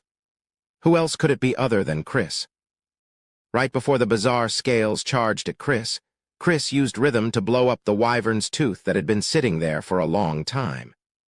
The thick bone dust was blown onto Chris by the wind that the bizarre scales stirred up, which was then absorbed by Chris using rhythm. The thick smell of dragon caused the bizarre scales to give up on its attack, giving Chris the chance to climb onto its body. While running, Chris leapt to a different place and exhaled heavily. The bizarre scale's body twisted for a bit before collapsing to the ground, coughing up golden blood mixed with bits of internal organs. After Chris climbed onto the bizarre scale's body, he had been continuously using deep rhythm on it. Even with the bizarre scale's monstrous physique, it couldn't withstand the power of its own body attacking its own organs. "Chris, I didn't think you would be able to kill a bizarre scales," Yadley's expression was serious. "But this is the end. To not disturb Sir Negary's slumber, I must kill you right here and now." Yadley's expression became serious. "But this is the end of it. So as to not disturb Sir Negary's slumber, I must kill you right here and now." Chris's eyes narrowed, noticing the information in Yadley's words. Sure enough, Negary was wounded and is currently hibernating to recover. "It doesn't matter," Yadley suddenly laughed. 4 dark golden glows of light from the bizarre scales landed next to him. Sitting on top of the bizarre scales were 4 black-robed crowmen. Tesha was among them. She had re-equipped herself with a new rapier and was coldly staring at Chris. Chris looked at the crowmen and bizarre scales surrounding him and smiled bitterly. Against such overwhelming power, there was nothing he could do. After all, he was still human. Chapter 39. The newcomer was wearing a white robe with simple patterns. His slightly androgynous face, coupled with his extremely capable short blonde hair, gave off a good impression at first glance. "Augustin, you're finally here," Chris sighed in relief. The person who came was one of Chris's good friends from the Church of Divine Grace, as well as the person he entrusted him with this mission, the Pope of Divine Grace Augustin. Behind him were 2 priests and 3 armored knights of God's grace. Each of them had received professional knight training, and each of them had been blessed by God, allowing them to unleash power beyond that of mortals. "Church of Divine Grace, are you planning to shelter this sinner who killed the leader of Comoros?" Yadley coldly asked. "The so-called crime was only decided by yourselves. No one knows the specifics of the situation. That's not very convincing, don't you think so, Grosk?" Augustin smiled and spoke in a very natural manner. "That's right, Sir Yadley, I think so too." A slightly plump, middle-aged man stood up from the side and said with a bitter smile and shyness, "If that's the case, it will make us feel very insecure." Grosk, one of the merchants of the Intercam Kingdom that came to Raystromia. Wherever there were people, there would be influence, and this was the same for merchants as well. When it came to border trade, Grosk was the vague leader, or rather, the representative of all Intercam merchants. In the end, these border traders or smugglers were still backed by the nobles of the Intercam Kingdom. After a series of power struggles, the representatives of these smugglers had no choice but to support the Church of Divine Grace and exert pressure on the ruler of Rhea. "We think so too." Another voice called out as a group of people wearing the same uniform walked out from the other side. From their facial features, it was easy to tell that they were people from the Roya's kingdom. Behind them was also a man who looked like a merchant, the representative of the Roya's kingdom's merchants. Did they team up because they exposed a lot of their strength? Yadley frowned. This was the situation he didn't want to see the most. In this region of Raystromia, Negary's forces were naturally the strongest. But if the forces of 2 kingdoms joined forces to deal with Rhea, it would be very troublesome with the support of 2 kingdoms. "The most important thing now is for my master to survive the dormant period, not to mention the situation just now." Yadley recalled the scene of him blurting out those words involuntarily.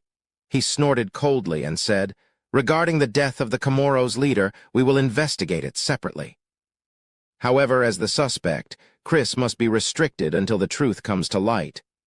"No problem. Let's stop fighting for now." Chris nodded. Negary's strength was unfathomable. Although he really wanted to take advantage of his so-called dormant period to attack, with their current strength, it was difficult to guarantee success. Then please stay in this courtyard. If you go out without permission, it will be taken as you admitting to your guilt. Rhea's enforcers can execute you immediately. Yardley locked Chris up in one of the courtyards. It wasn't that he didn't want to directly capture him, but with the support of the Church of Divine Grace and the Intercam merchants, Yardley couldn't do as he wished. I hope you can catch the real murderer as soon as possible. Augustin stood on one side with a gentle smile on his face. May the Comoros' leader rest in peace. Few moments later, a knight of the Church of Divine Grace brought Isabella and her daughter into this small courtyard. The young knight stared blankly at the streets that had quickly regained their prosperity. Even in the capital of the Intercam Kingdom, quite a few people still died of diseases.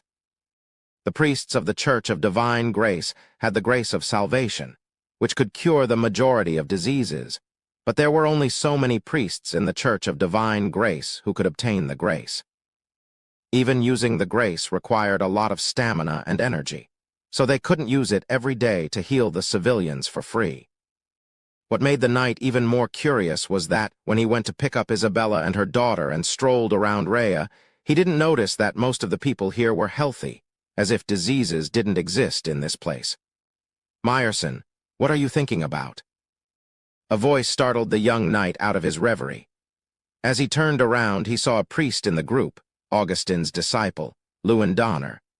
Oh, it's Lewin. Thank you for coming with me to heal those poor people, Meyerson sincerely thanked him. He was born in the slums of the capital, but after being found to have a constitution suitable for the grace, he was able to leave the slums. But even now, he still remembered what happened during that period of time. That year, the capital was ravaged by a plague. The areas most affected by the plague were the slums. People died every day. Rotting corpses were everywhere. At the time, Meyerson was also on the brink of death. To suppress the plague, the priests of the Church of Divine Grace entered the slums to clean up the area. It was during that time that Meyerson was saved and discovered his potential to become a knight of divine grace.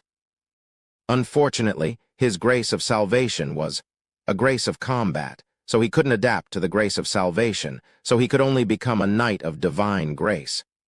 After he finished his studies, Meyerson would return to the slums whenever he had the time to help those who couldn't. He would also invite priests with the grace of salvation to the slums to perform voluntary healing, but most people weren't willing to waste their time.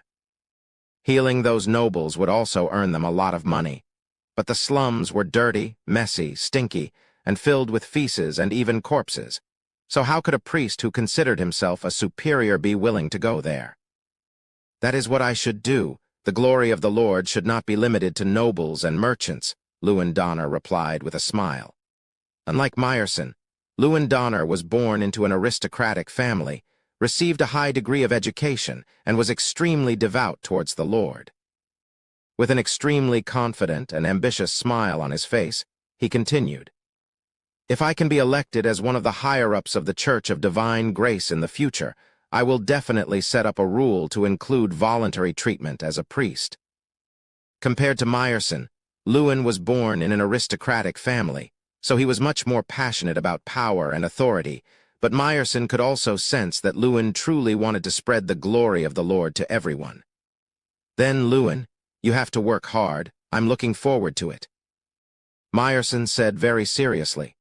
Because he had a good family background, as well as being the disciple of Cardinal Augustin, his own abilities weren't bad. Many people believed that he would become a high-ranking official of the Church of Divine Grace in the future. Chapter 40. My sense of rhythm isn't wrong. Negary has fallen into a weakened state for some unknown reason and is currently hibernating somewhere. On the second floor of the courtyard, Chris spoke with certainty. Now is the best chance to eliminate Negary. I understand. I agree to eliminate Negary right now. Evil spirits are all masterless dead creatures. They are unrighteous creatures. We can't just sit and watch them grow stronger. Augustin stood by the window and looked downstairs. The law enforcers who assisted the crowmen in maintaining order had surrounded this courtyard, openly monitoring this place. His words caused Grosk to feel a bit awkward. It was thanks to the influx of merchants like them that Rhea was able to grow to its current state. So the question now is, should we send Isabella and the others away first, or keep them with us? Augustin paused for a bit before continuing. Hearing Augustin's words, Chris turned his gaze to Isabella and her daughter who were currently eating in the living room downstairs. This was indeed a problem. If they sent people to escort Isabella and her daughter back, not only would they weaken their forces here, their chances of eliminating Negary would also decrease. But Augustin would also have to stay behind to eliminate Negary. Without Cardinal Augustin's group, with Seth the First's jealousy, Isabella and her daughter's journey back to Rhea wouldn't be safe. But if they left Isabella and her daughter behind, they might lose everything. Not only would they not be able to eliminate Negary, they wouldn't even be able to bring Isabella and her daughter back to Intercam. More importantly, Rhea wasn't exactly safe either. The assassins sent by Seth the First and the people of the Kingdom of Royas also harbored ill intentions towards the so-called Saintess of Salvation. Staying in Rhea for now would be safer for Isabella and her daughter. Chris went silent for a long while before continuing. Although there are also enemies here, relatively speaking, Negary's people would also protect Isabella and her daughter for the sake of the dragon's blood, daughter of dragon, the Saintess of Salvation, huh? The mark of insight on Augustin's forehead flickered as he observed Nala downstairs. Can I really eat all this food? Nala looked up with a pair of large, watery eyes and asked the other female priest. Because there weren't many constitutions suitable for divine grace, even women in Intercam were able to become priests and knights of divine grace. Of course not. These are all prepared for you. If it's not enough, I'll go get more later. The female priest looked at the pitiful Nala, and her motherly love exploded instantly. Really? Nala said with her adorable eyes wide open. She didn't know if it was an illusion, but at that moment, the female priestess seemed to see a flash of golden light in Nala's eyes. Of course it's true. Before the female priest could finish her sentence, Nala cheered and ran to the table. Her little hands were waving quickly, stuffing everything she could reach into her mouth. It's really delicious. Mom, you should eat too. Nala's mouth was bulging like a big bun. She mumbled something, which made Isabella cry. She felt that she had been starving her daughter for a long time. She's just a gluttonous little girl. Augustin rubbed his forehead. Augustin rubbed his forehead as he spoke, but he secretly exchanged a glance with Chris and spoke with a heavy tone. So the draconic trait has begun to awaken. The problem now is how to defeat Negary. To defeat Negary, I'm afraid it'll be very difficult with our current strength. Negary's group controls 4 bizarre scales, perhaps even more. These monsters are extremely powerful, combined with the unknown number of crowmen, the young spirit shaman, and Negary himself. We will need even more power to eliminate Negary. Chris then explained the information he had gathered during this period of time. Negary's group controls 4 bizarre scales, or perhaps even more. Grosk, you've been doing business here for a long time. Are there any combatants that we can hire and trust? Augustin turned to the merchant next to him and asked. I know of 2 people, but I'm not sure if you'll be able to convince them to help. Grosk thought for a bit and answered. Both of them have different abilities, but their personalities are a bit strange. I'm not sure if they're currently in Rhea. Then take us to see them. Chris, you should rest here for a bit. If you keep going like this, you'll soon be crippled, Augustin complained. As soon as he came in, he used the grace of salvation on Chris, so he understood just how weak Chris's body was. Got it, Chris didn't mind at all. He knew his own body better than anyone else. He wasn't afraid of death. Perhaps death was more of a form of relief for him. Thinking of something, Chris stood up. Nala, who was still waving her hands at the dining table, suddenly heard someone calling her from upstairs. Her mouth was bulging with a chicken leg in her mouth and a piece of steak in her hand. The golden-haired girl turned around and stared blankly at Chris, who was standing on the stairs, apparently still in a daze. Nala, Mr. Chris is calling you. Isabella, who was at the side, said in a distressed and reproachful tone, Also, you have to pay attention to your etiquette when you eat. You're too rude and not like a lady.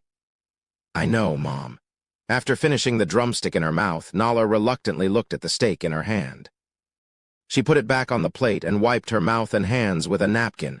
She looked back at the food on the table every few steps and walked to Chris.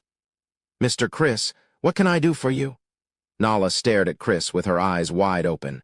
Occasionally, she would sneak a glance back. Obviously, she was still thinking about the food on the table. "Nala, do you want to protect your mother?" Chris pressed one hand on Nala's shoulder, constantly sensing her rhythm. When he felt that there was nothing wrong with her rhythm, he felt relieved and said, "Of course Nala will always protect Mom." Nala nodded and said seriously, "Next, I will teach you some things. Once you learn them, you will be able to better protect Mom and yourself. You have to learn them seriously, okay?" Chris said seriously. Looking at Nala's confused eyes, it was as if he was looking at his past self who didn't know why he was wandering around. Right now, Nala was still too young. There were many things that she didn't understand. Perhaps when she understood those things, she would grow up to be the saintess of salvation. What I'm going to teach you is called breathing technique. Chris pressed his hand on Nala's shoulder and began to breathe at a strange frequency. The rhythm flowed from Chris's hand into Nala's body, causing her to start breathing. Chapter 41. Augustin and Grosk were walking on the streets. Thanks to his grace of insight, he could clearly sense quite a few people staring at him. Many of these people had dirty thoughts because of his excessively exquisite and beautiful appearance, and some of them were spies. "Tell me about those two." Augustin didn't care about the stares around him and asked Grosk. "Oh, okay." Grosk was also a bit surprised, then continued. "One of them is called Jason Todd, a mercenary. He's a brutal man, but a man of his word. He only arrived in Rhea this year. Apparently he's been looking for the murderer of his family. The other one is a strange assassin. I only know his name is Jack. Every once in a while he would come out to look for business. According to him, as long as the price is high enough, he can even kill the king," Grosk said. "As for the others, they might be able to fight a winning battle, but if they were to face Negary, they would probably change sides immediately." Grosk explained. "Of course, there are some who hide too deeply. I only know of these two. It doesn't matter. Those people will probably find someone else." Augustin smiled as he and Grosk arrived at Jason Todd's residence, a tavern. This was not because Jason Todd was a heavy drinker, but because most of the taverns in the area had a part-time job of distributing mercenary missions and trading information. Jason Todd was originally from an ordinary family. According to the original trajectory, he might have chosen to go to the docks to transport goods or become a carpenter or a blacksmith. However, a pirate invasion disrupted everything for him. Although he wasn't rich, his happy family was broken into pieces. He was lucky enough to escape with his life. When he returned home, he found his father beheaded, his mother lying in a pool of blood, and his younger sister and brother who had been raped to death. Unable to accept this fact, Jason could only choose to embark on the path of vengeance. From the mouth of another surviving woman, he found out the appearance and characteristics of the culprit. He then began to search for the traces of the pirates, and crazily trained his body and combat skills. Unfortunately, after another battle at sea, more than half of the pirates were killed or injured. The rest of them decided to go ashore to clear their names and find a small place to become a manor owner. Jason found one of them, forced the name and whereabouts of the culprit, then continued his pursuit. This pursuit lasted for 7 years. During these 7 years, Jason grew from a young man to a robust man. Unable to exact his revenge for so long, his methods became more and more violent, but perhaps because of what happened in the past, he placed a lot of importance on keeping his word. As long as he made a vow, he would definitely keep it. Walking through the messy tavern, Augustin's face attracted a lot of attention, but the priest uniform of the Church of Divine Grace made a lot of people give up on their dirty thoughts. Most of them just stared at him. "That is Jason Todd," Grosk pointed at a man who was seriously eating. The term seriously eating might sound strange, but anyone who saw Jason eating would agree with it. Jason slowly put food into his mouth bit by bit with extreme seriousness, as if it was something he had to do. At the same time, his face was completely expressionless. Even if his food was mixed with insects, he would still eat it without changing his expression. This gave the impression that the food didn't matter to him. He was only eating, not actually eating. Jason was wearing a black tank top with short silver hair. His weapon was placed right next to him. A cruel and boring person like him didn't have any companions. What an impressive person, Augustin commented as he pulled out the chair across from Jason and sat down. Is there something you need? It was simple and direct, as if Jason didn't want to waste a single second. I have a difficult request for you, Augustin smiled and said. Very well, Jason didn't even look up and agreed. You know what I want to request from you? Augustin was a bit confused. In fact, anyone with enough information would already know Jason swallowed the last bit of food and looked up at Augustin. Didn't you see that none of the tavern attendants came to greet you? Then why did you agree? One of my goals might be to become a crowman, so even if you don't come to me, I'll come to you. Also, if you want to go to Jack, there's no need for that. I've already looked for him. He seems to have accepted a mission and left Rhea. Very well, Augustin nodded. At the same time, Chris watched as Nala went downstairs to continue her meal with a complicated look in his eyes. When he first learned respiratory art, he also had a senior to guide him, but it still took him more than a day to barely grasp it. But Nala managed to learn most of it in just a single afternoon. As for the more advanced respiratory art techniques, Chris didn't teach her. Those techniques were up to her own comprehension. As long as she grasped the basic techniques, she would be able to learn the advanced ones as well. The respiratory art was still the same respiratory art, but the respiratory art used by every expert was different. Of course, the respiratory art that was passed down from generation to generation would have other secret techniques that couldn't be learned through comprehension alone. They were the crystallization of the wisdom of several generations. Chris did have one of these secret techniques, but it wasn't suitable for him to teach it to Nala. Perhaps he would have to wait until later. After sending Nala away, Chris sighed in relief. After all, she was the saintess of salvation from the prophecy, so at least she had the ability to protect herself after learning respiratory art. Come out, after listening for so long, what do you think? Chris's expression became serious as he spoke to an empty spot on the other side of the room. So this is the saintess of salvation from the prophecy. The light in the empty spot warped a bit as a person wearing the uniform of the Kingdom of Royas walked out and bowed to Chris. School of Light Smick Lancher greets Your Excellency Chris, School of Firewood. Chris Modo, Chris's expression became serious. The inheritors of respiratory art all used secret techniques to communicate with each other. Negary is too dangerous, so we decided to join forces. Chris asked with a serious tone. His forces are growing larger and larger, which isn't good for the kingdom, Smick nodded. Joining forces, this is without a doubt. Then what do you think of Nala? Chris slowly asked. Chapter 42. The King of Royas, Chris remained silent. The affairs of a country could never be defined as righteous or evil. If Royas and the Intercam Kingdom really went to war, then in the eyes of the Intercam citizens, the people of the Kingdom of Royas would undoubtedly be evil. But were the people of the Kingdom of Royas truly evil? Simply using righteous or evil to define a large group of people would be biased.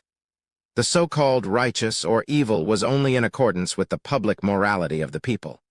If it complied, then it would be righteous. If it didn't, then it would be evil. For this reason, there were some things that were hard to define. Sometimes, there was no need to think too much about it. As long as something complied with one's own morality, it would be fine. As for His Majesty Eldridge, I won't comment, Chris slowly said.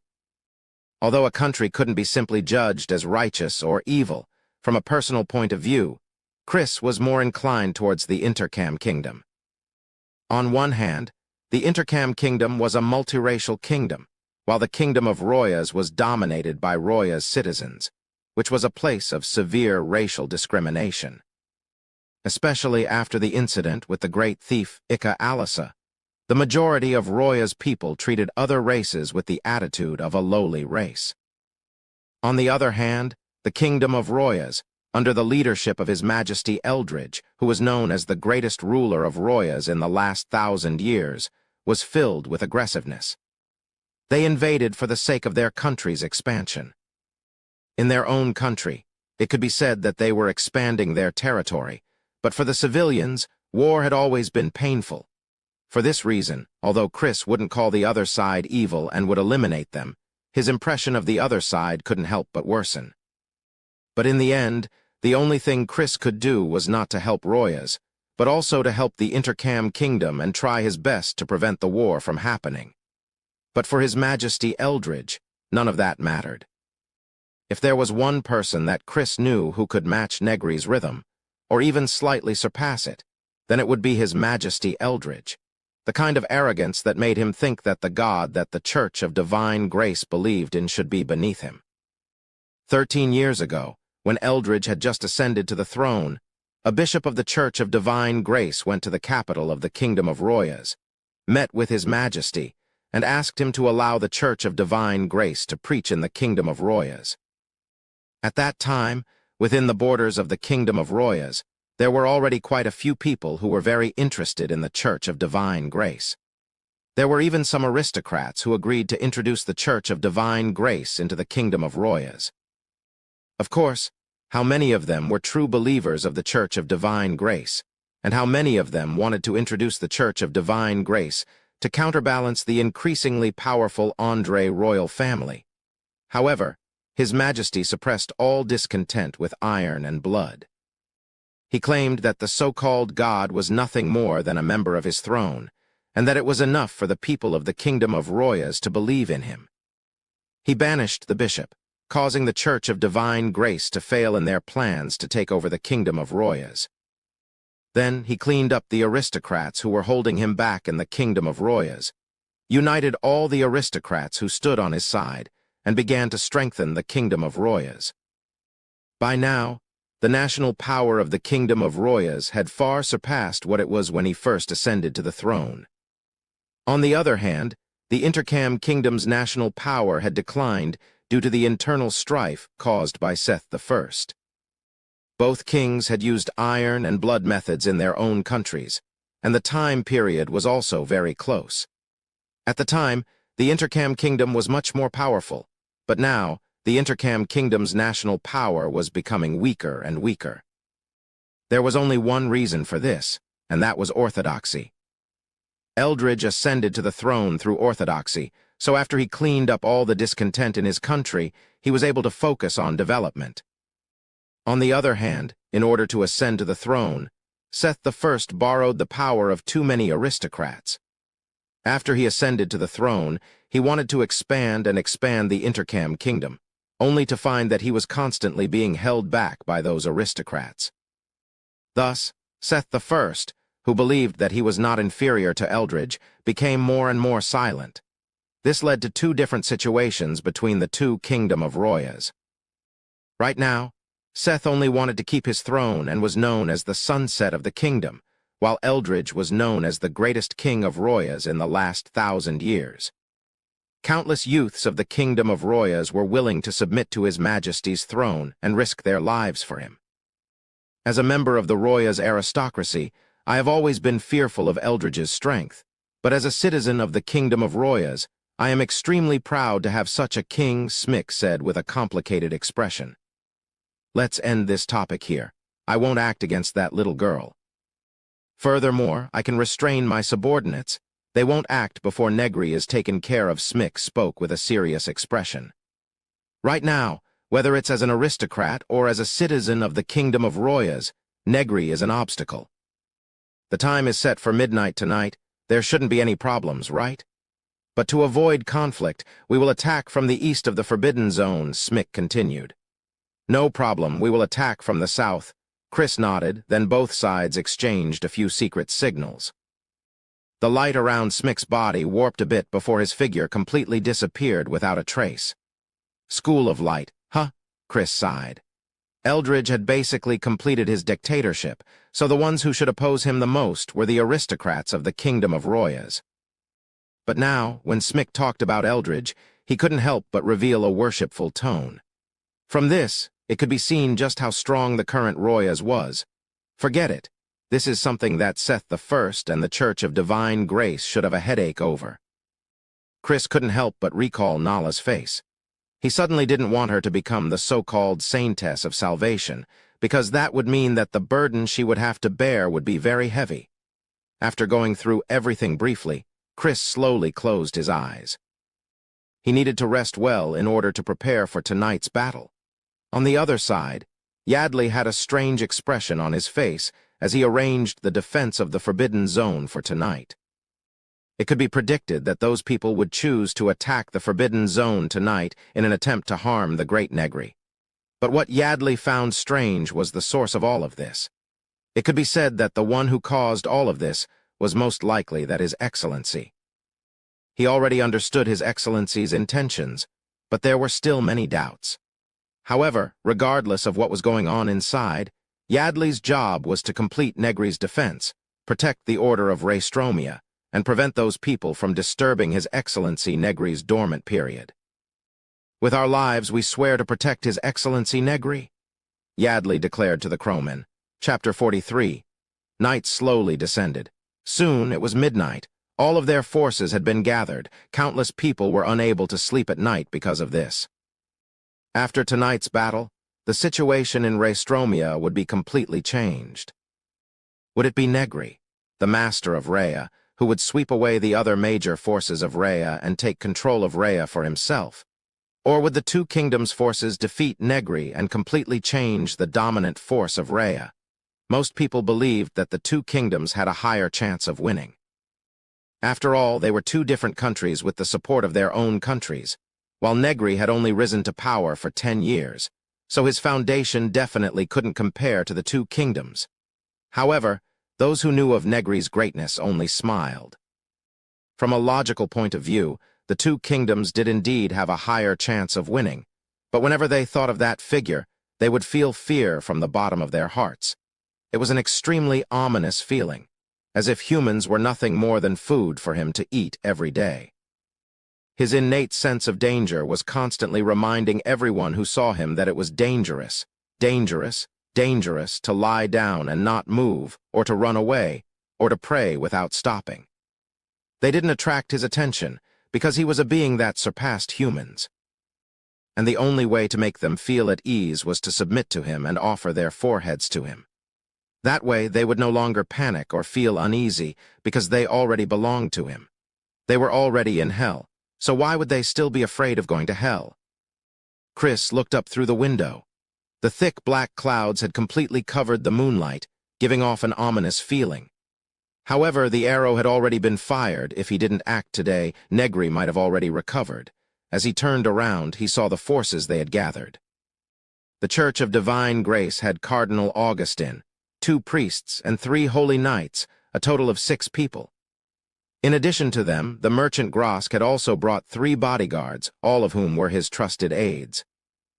There was also Jason Todd, who came to avenge his family, as well as the 4 people they met on the way.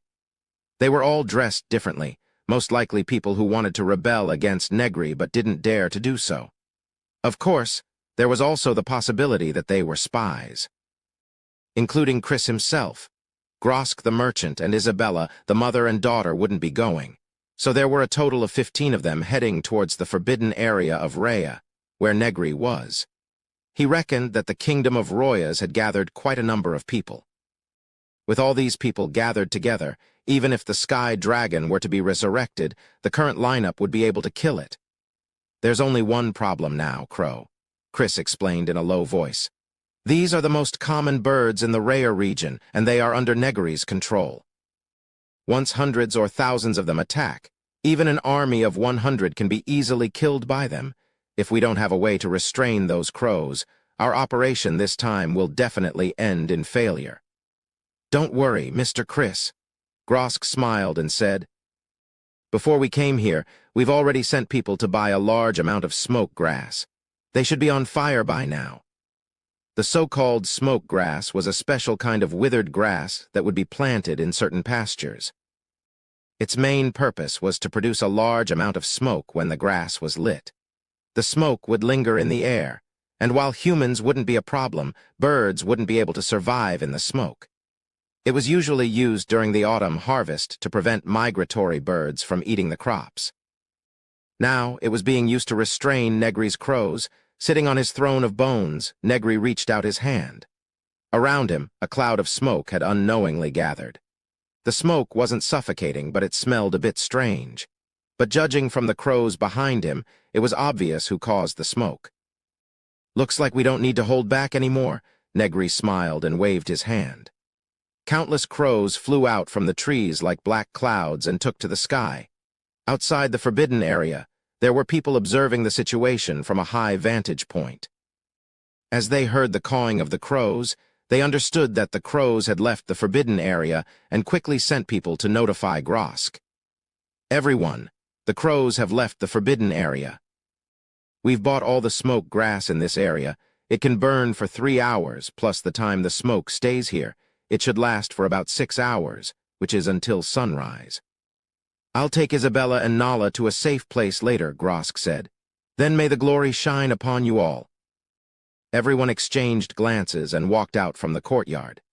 The enforcers outside noticed the commotion and quickly surrounded them, raising their spears, and asked in a stern voice, "Chris Modo, are you trying to break the law and confess to the crime of assassinating Komoro's leader?"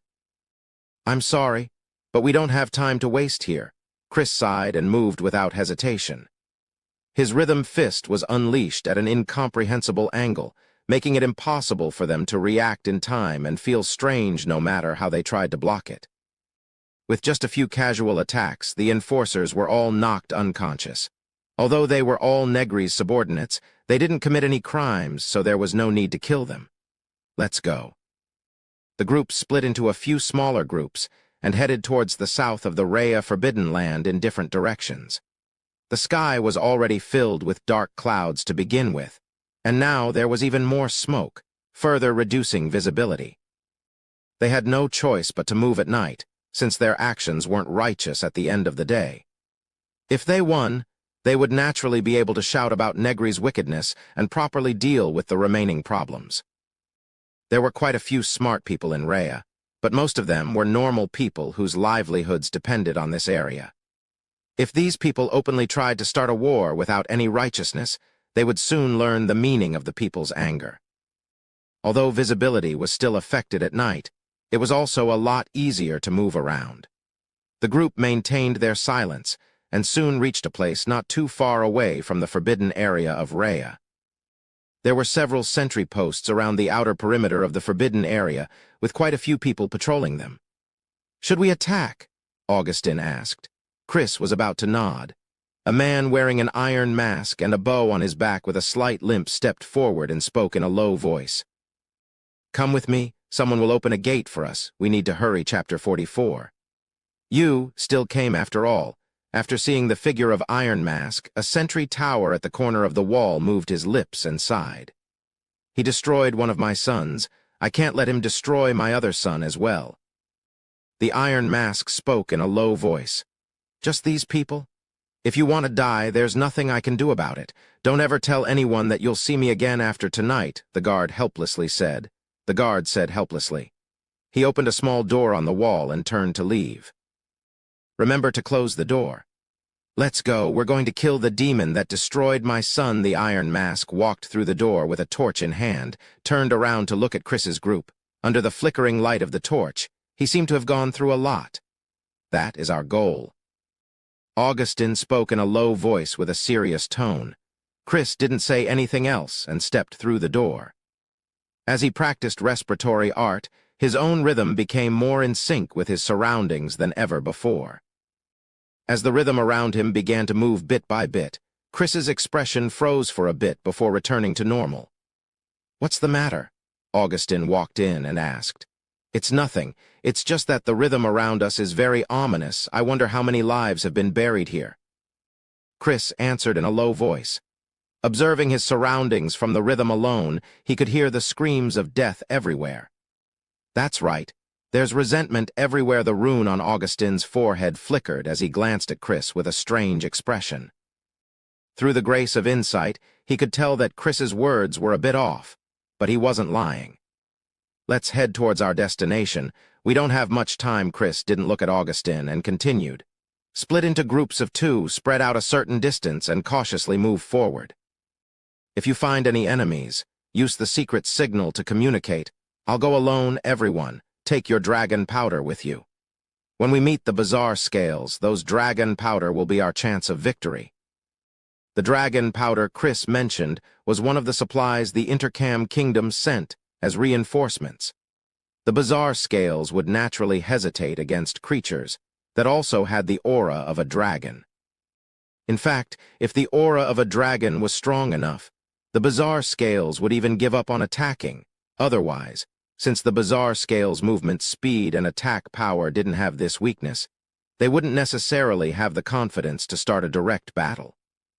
Although there were fewer and fewer items related to dragons, the Intercam royal family had the bloodline of dragons.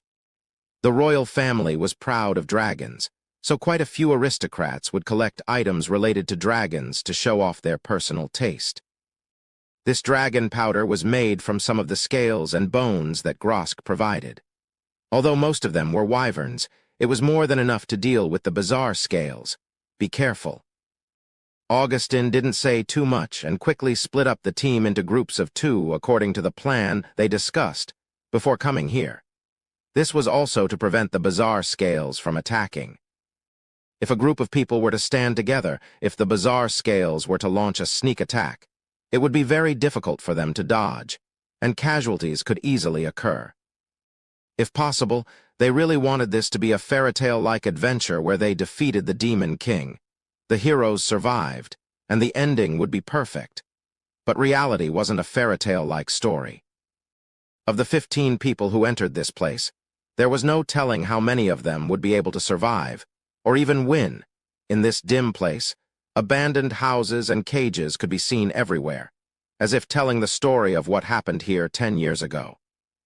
Chris picked up a crow feather from one of the cages and recalled the information he collected. When Negary first descended, Negary only had 2 messengers, which meant 2 crows.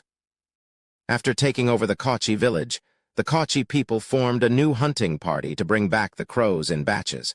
The number of crows under their control gradually increased. When spring arrived, a large number of crows laid eggs and hatched quite a few crows. The hunting party switched to hunting for prey as food for the crows. It was also at this point that Rhea's trade began. At first, a group of merchants came here to trade food for animal pelts, but after that, this place became a hub for the smuggling trade between the 2 countries. About 7 years ago, this place was already classified as a forbidden zone. At that time, the crows had already reached a certain scale. The daily cleaning of the crows' food and remains required at least a few dozen Kochi people to work together. Because of that, this place was classified as a forbidden zone. The skeletons no longer needed to be cleaned and were left where they were, so there were still some unfinished pits here. Normally, other than the crowmen, only the food caravans would come here. Other than the main road that was still a bit populated, the rest of the place was completely deserted. The female priest and a knight of divine grace were walking together. They were assigned to the same group, walking on the desolate path. For the sake of safety, they even put out their torches, only relying on the female priest's grace of understanding to move forward. Be careful, there are signs of living activity here, the female priest whispered. The grace of understanding of the Church of Divine Grace would manifest a rune of understanding on the forehead of the recipient. Through this rune, the recipient would be granted a different kind of vision. In this vision, the world would seem to turn gray. The essence of an object would show color within this gray, granting the recipient the power to see through the darkness and fog, allowing them to see things that the naked eye couldn't. The grace could also be used to develop even more advanced abilities. For example, Augustin, through the grace of understanding, he was able to distinguish between good and evil in people. The thoughts of every person that passed through his eyes would show color in his vision, allowing him to determine if they were friend or foe. That was why, when the iron-masked man led the way, Chris would always look at Augustin questioningly, afraid that the iron-masked man was trying to lead them into a trap. Only after receiving a trustworthy answer would he lead everyone to follow him. Understood. The Knight of Divine Grace's heavy voice came from under his helmet. He half pulled his sword out and cautiously observed his surroundings. The pouch of dragon powder hanging on his body trembled slightly, giving off the smell of dragons to prevent himself from being instantly killed by the bizarre scales. As long as he could stall for a bit longer, the other teams would be able to come and support him. Of course, at some point, he would also need to make a sacrifice of his own life, in order to draw the attention of the enemies and allow the other teams to safely reach Negary's location. "Wait, be careful." The female priest seemed to have noticed something, but before she could say anything, blood had already spilled onto the knight's armor. The knight of divine grace drew his sword without hesitation and cautiously observed his surroundings. He didn't make a single sound, but a small amount of liquid could be seen flowing under his helmet. Chapter 45. This was a disgrace. There was no doubt about it. As a knight of divine grace, it was his duty to protect the priest behind him at all times, and now that the priest's blood had splattered all over him, this was a disgrace. Rivers held his knight's sword in one hand and lightly stroked his armor with the other. The slightly damaged armor combined with the still warm blood, Rivers slowed down his breathing. The female priest died in the blink of an eye. She had been using the grace of knowledge this entire time. Even with the stealth ability, it was still very difficult to escape her sight, so the enemy's position was worth considering. The problem right now was that he didn't have the grace of knowledge in this pitch-black night, let alone moving forward. He couldn't even find the enemy's position. So how was he going to win? Tears flowed down his cheeks. Rivers thought for a bit, then lightly tapped his armor with his finger. The sound was especially clear in this silent night. PFFT hearing the sound, Rivers hurriedly dodged to the side. Something flew past him and nailed itself into an abandoned house not too far away. I was right. He used sound to sense my position. Rivers tried to suppress his sorrow and kept thinking.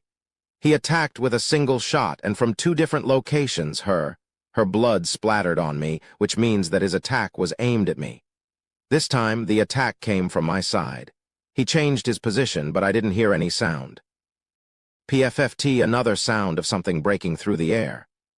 Rivers immediately raised his guard, only to find that the attack wasn't aimed at him, because after the sound of something breaking through the air, he heard the sound of something piercing through flesh. The knight's body froze. He wasn't attacked, and the enemy wasn't stupid enough to harm themselves, so the attack just now was very obvious. That bastard, that damned bastard, he didn't even spare a dead person's body and tried to attack the female priest's body to make the knight reveal an opening. From a logical point of view, the only way to win was to endure, not make any noise, then find the enemy's position. But how was that possible? They were companions, they had fought together, they trusted each other. She was his eyes, he was her sword and shield. That bastard attacked her body like that. How could he endure? Rivers gripped the hilt of his sword so tightly that his knuckles turned white. With another sound of air being cut, the knight moved without hesitation. The grace of my lord has granted me the power to protect others. A white barrier of light appeared around Rivers, providing him with a bit of vision. He saw a white bone spear wrapped in black threads flying close to the ground towards the female priest's body. Rivers stepped forward, wielded his sword with both hands, and slashed the bone spear in half. He then heard the sound of something being cut through, as another bone spear flew towards him from another direction. The knight hurriedly raised his sword and used the grace of protection to block the bone spear.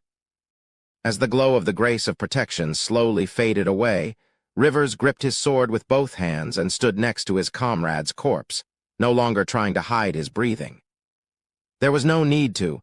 His position had been completely exposed in order to protect his comrade's corpse. The attack was close to the ground, so was the attacker lying on the ground, Rivers thought. And the direction of the attack is different as well. Could there be more than one enemy? The other party's attacks have time intervals. Otherwise, my position would have been exposed. However, after that attack, I haven't attacked for quite some time. The enemy's attacks had a gap. Otherwise, my position would have been exposed, but it's been a while since I last attacked. On the other side, Grosk's two trusted guards were standing closest to Rivers and the female priest. They had heard Rivers shout when he activated the Grace of Protection, but they couldn't help him even if they wanted to, because they were currently facing an even more dangerous enemy, the Bizarre Scales. These people who were infected by the dragon's blood were constantly being suppressed by the dragon's pressure, causing their minds to go berserk, turning them into mindless beasts. Other than the method Negary had developed to control them, the only thing that could make them hesitate was anything that carried the aura of a dragon. The two trusted guards of the merchant were both powerful warriors, as well as famous mercenaries with abundant combat experience. Grosk had always kept them by his side to ensure his safety, and now that he had sent them out, he also promised that they would be greatly rewarded regardless of whether they could return or not. Among the rewards, the one that tempted them the most was the recommendation for them to study at the Intercam Royal Knight Academy, where they might be able to learn respiratory art. And if they couldn't return, their families would be compensated, and the quota to study at the Royal Knight Academy would be given to their children. For this reason, they agreed to participate in this operation. With their rich experience, they were able to locate the Bizarre Scales through the sounds of their attacks, then relied on the dragon powder to successfully avoid the Bizarre Scales' ambush. One of them held a long sword in his hand and followed the movements in his surroundings. The other took out two small balls with rough surfaces and rubbed them hard. The two balls emitted smoke and sparks, and he threw one of the balls to one side. The small round balls emitted a sizzling sound and then started to burn. The two small round balls took one direction from each side, providing them with light. The Bizarre Scales' dark golden figure flashed under the light. Both of them were holding their weapons, standing back to back while cautiously observing their surroundings, chewing something in their mouths. "Over there," one of them reminded. Both of them moved extremely quickly and rolled to the side. With a wave of their hands, they threw the rope around their waists to the other person. Both of them squatted down and spread their legs apart, pulling the rope with all their might. The Bizarre Scales flashed past them and caught the rope with its scale-covered leg. The two of them swayed and fell to the side, the rough rope rubbing against their hands, causing the bandages and skin on their hands to be torn apart. But the result was obvious. The Bizarre Scales was tripped by the rope and fell forward. Both of its hands were propped up on the ground. The leg that was caught was a bit twisted. Its ferocious face turned around to glare at the two people. Ignoring the wounds on their hands, the two of them raised their weapons and charged straight at the Bizarre Scales. Without its terrifying speed, the so-called Bizarre Scales was nothing more than a beast with a slightly more terrifying appearance. However, as they charged forward, their bodies suddenly stopped, as if something was blocking their way. As they swung their swords to cut the thing in half, they felt a sharp pain in their hands as if something was pulling on them, causing their sword-wielding hand to lose its balance and cut open a large gash on their companion's neck. He could feel the thing crawling into his body from his hand, forcing his hand to hold his sword against his own neck. Blood splattered everywhere. Yadley jumped down from a nearby tree, pulled the black thread out from the corpse and returned it to his finger. Chapter 46. HM. As if noticing something, Yadley hurriedly moved away from where he stood and disappeared into the shadows. "Am I still too late?" Chris arrived at the battlefield from the other side, but the only thing that greeted him were two cold corpses. The smell of blood mixed with a strange smell of gunpowder in the air. Chris took a deep breath, turned his gaze to the two burning spheres, then looked behind the shadows. The dark golden Bizarre Scales leapt out from the shadows. Because of the wound on its leg, its speed was a lot slower, so Chris easily dodged to the side, appeared next to the corpse, picked up the fallen sword and swung it without hesitation. Several of the black threads were cut in half.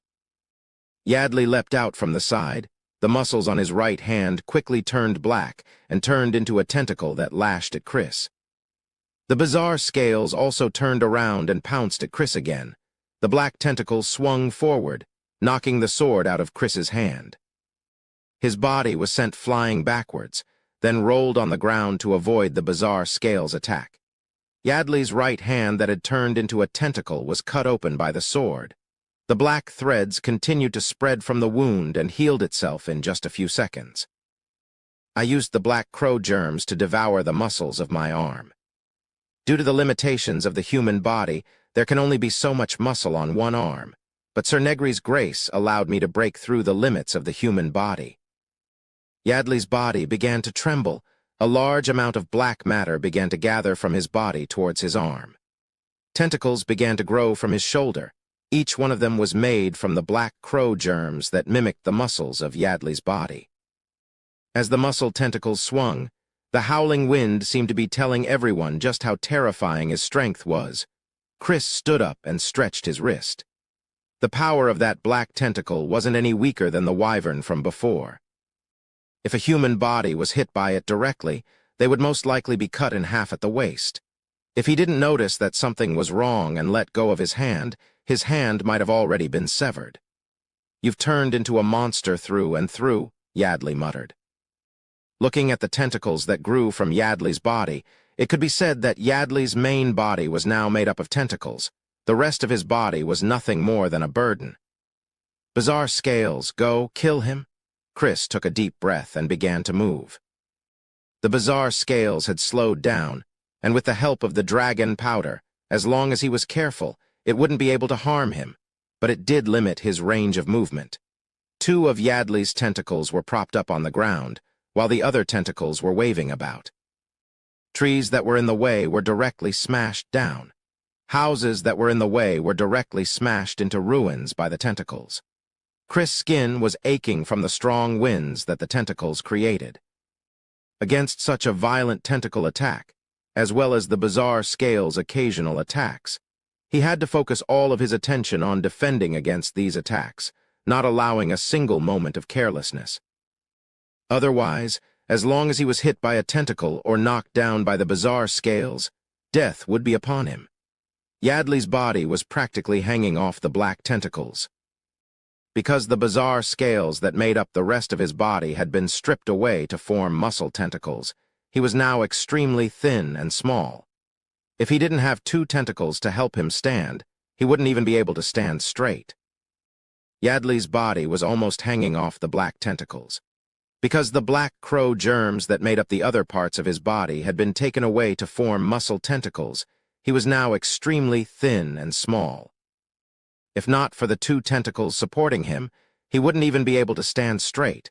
Because the bizarre scales germs that made up the rest of his body had been taken away to form muscle tentacles, he was now extremely thin and small. If he didn't have two tentacles to help him stand, he wouldn't even be able to stand straight. "Give up, Chris. You can't win against me, not to mention Sir Negary." Yardley slowly spoke. "Look at your feet, Chris. You've already lost." Chris was surprised to see that the two tentacles propping him up on the ground had become a lot thinner without him noticing.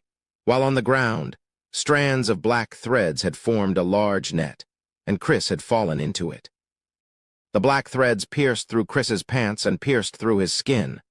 The thin threads continued to penetrate deeper and deeper into Chris's legs, controlling Chris's movements.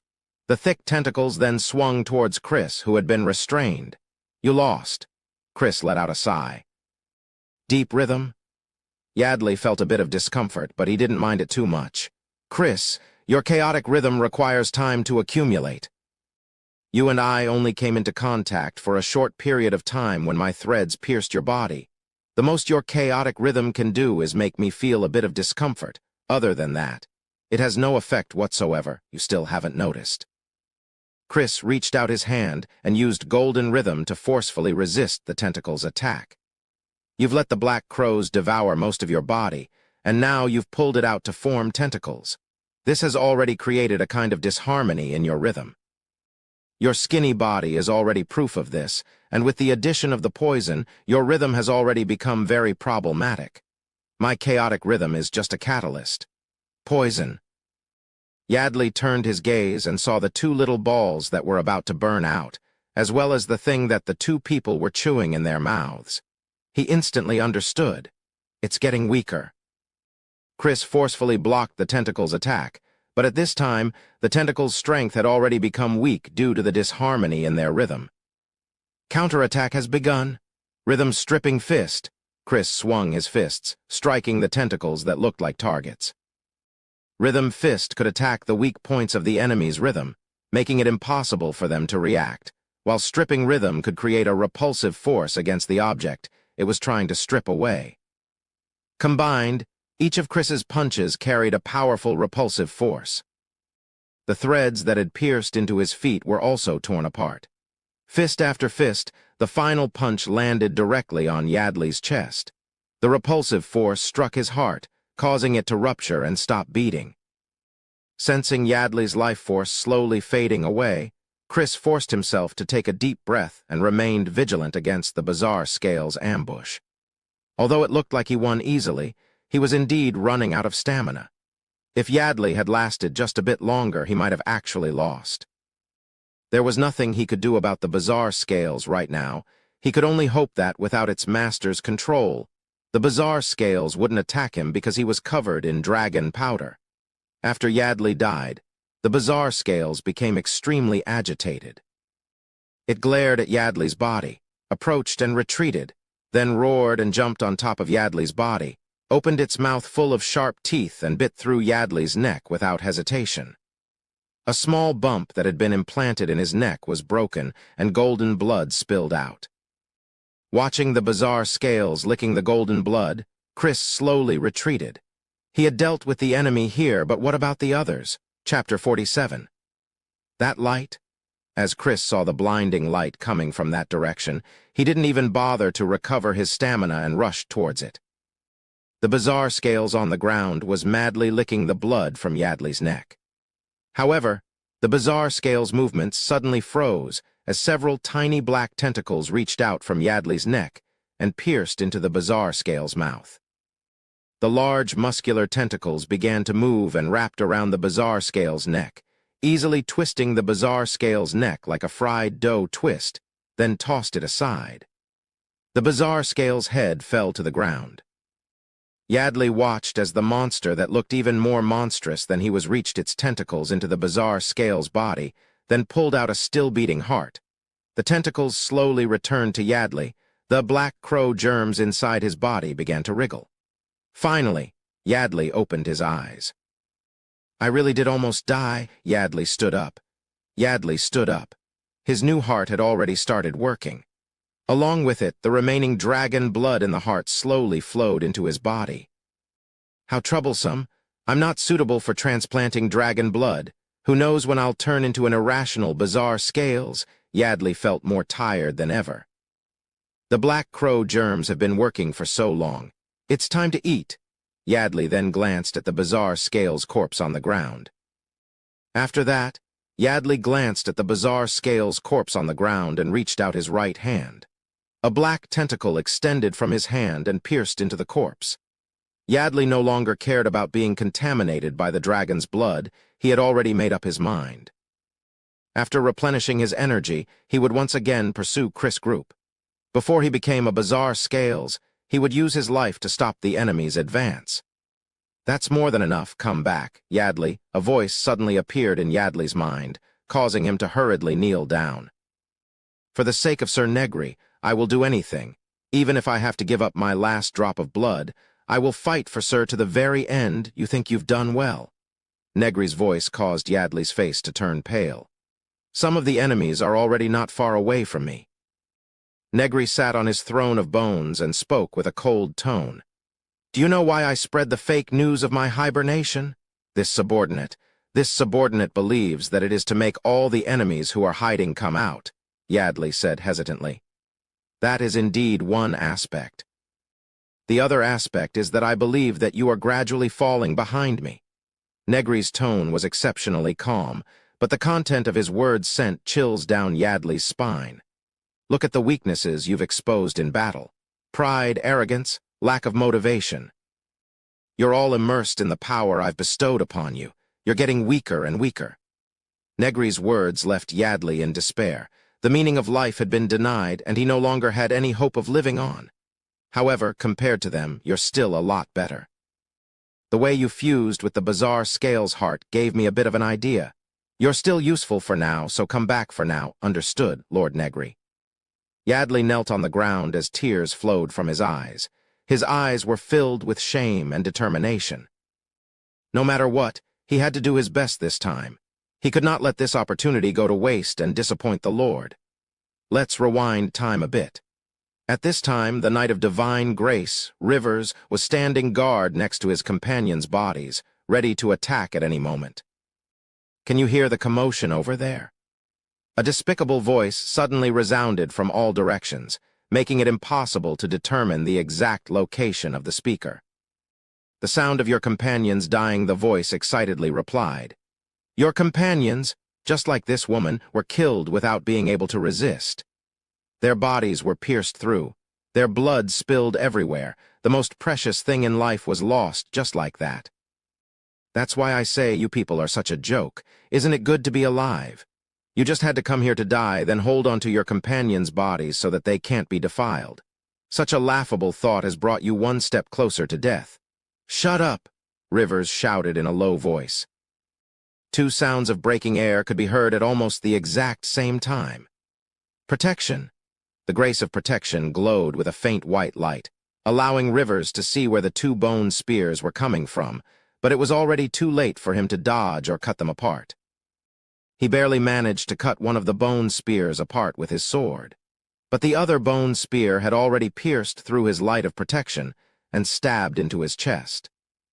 How strong you are, Sir Knight, the voice continued to mock him, but your stubbornness will only bring more suffering to yourself. You can't even find my position. The next attack will only bring you death. Who says I can't find your position? You filthy, stupid burrowing rat. I've already found you after so many attacks. Rivers angrily shouted. My lord has granted me the right to sacrifice for the sake of the ideals in my heart.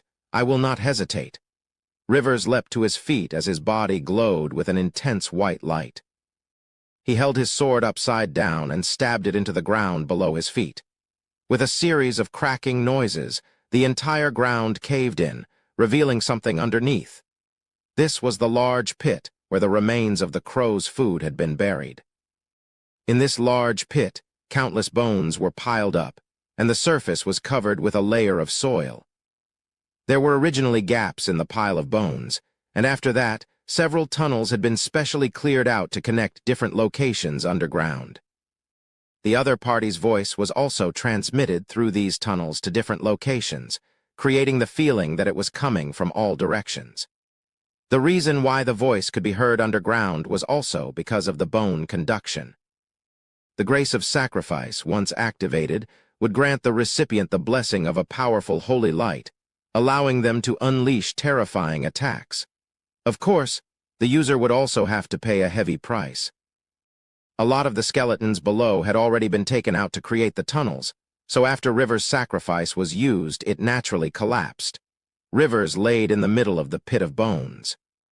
After using the grace of sacrifice, he felt that his life had come to an end.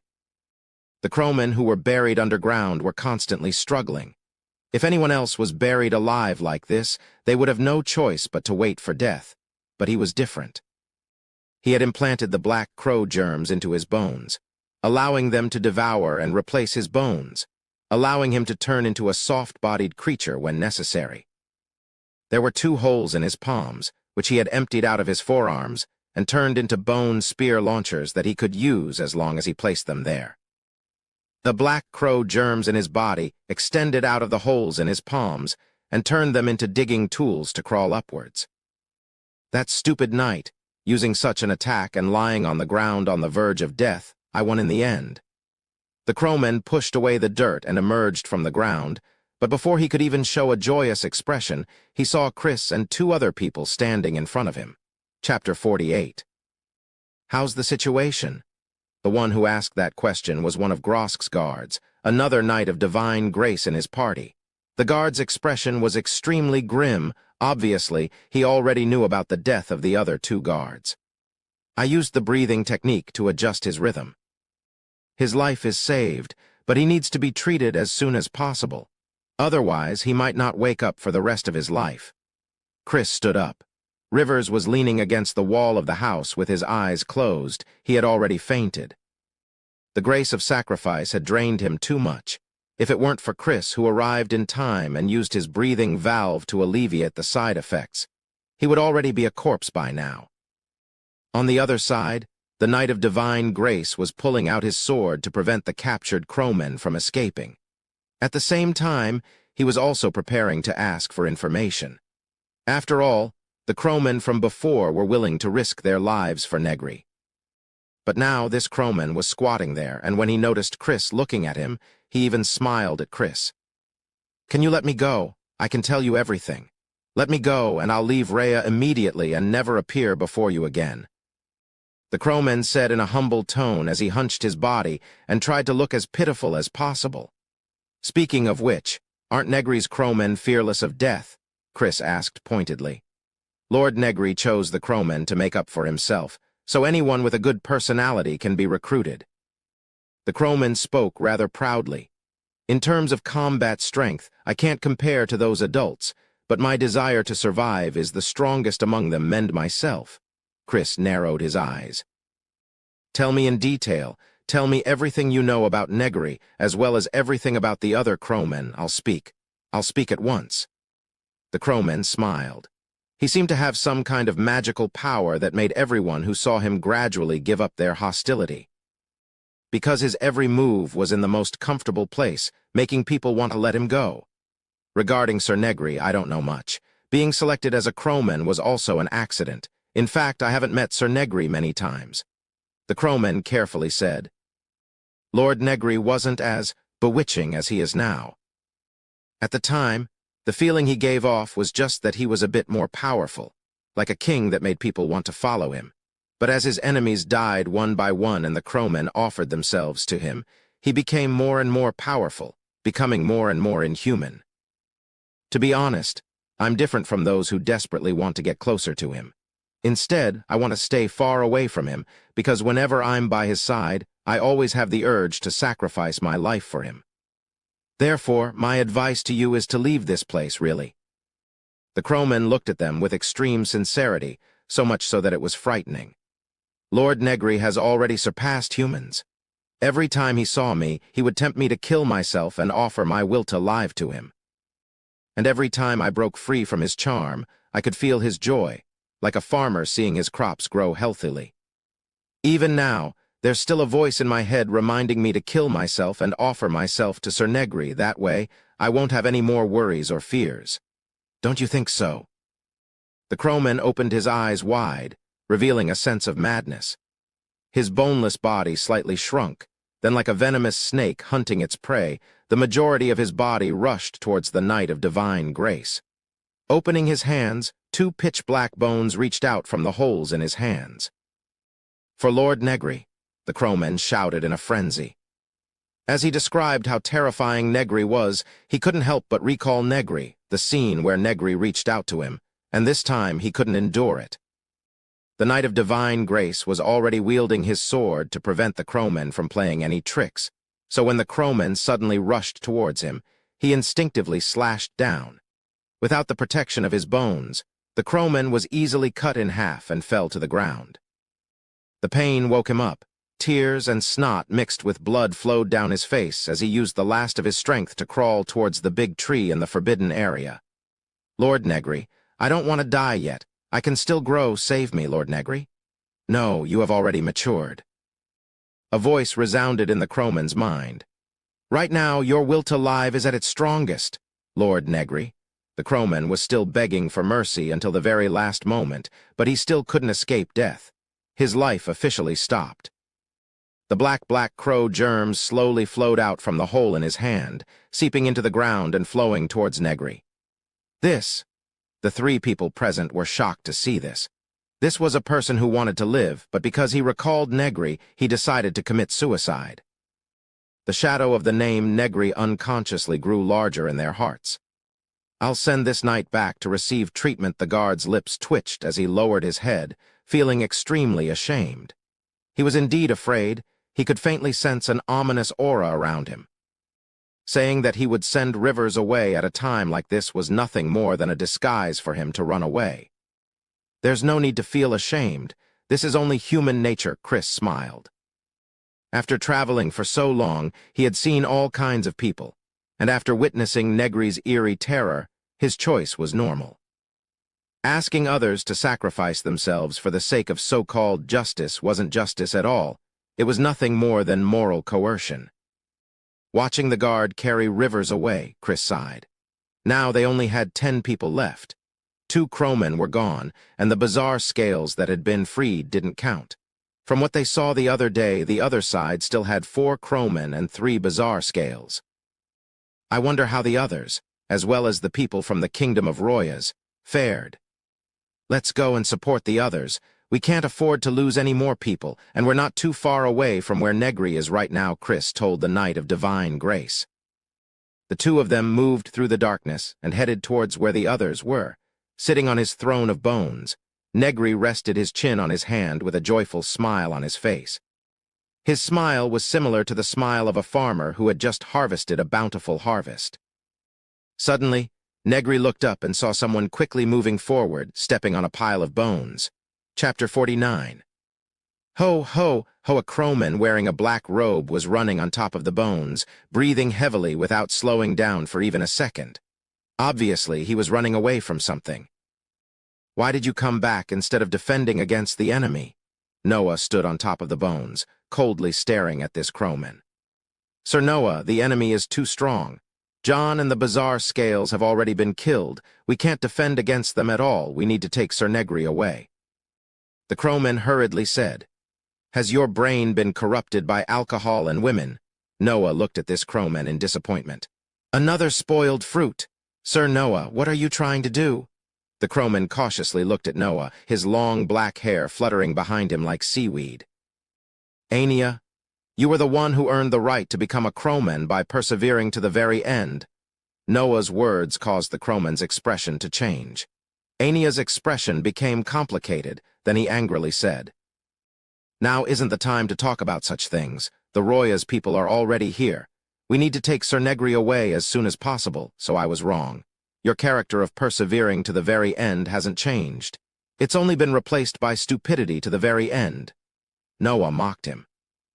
What was it that gave you the illusion that we needed to run away? You've truly grown crooked. You need to be cut off. I'll cut you off first if you want to die. Don't stand in my way. Hearing Noah's words, Ainz abruptly exploded. The hair behind him moved like a living creature towards Noah. This brat might be Sir Negary's righteous and has a high status, but he's still too young. His strength hasn't fully matured yet. If I kill him and take Sir Negary away, the next righteous might be me? Ainz silently thought. He implanted the black crow germs into his scalp and replaced all of his hair with black crow germs. This black crow hair was extremely tough. Once it wrapped around an enemy, it would tighten the tighter the more it wrapped around them. In the end, when the hair twisted, the enemy would be sliced into thousands of pieces by the hair, leaving countless wounds on their body and dying a painful death. Go to hell, brat, blocking the way! Ainz shouted excitedly in his heart as he looked at Noah, who was wrapped up in his hair. Macamissy?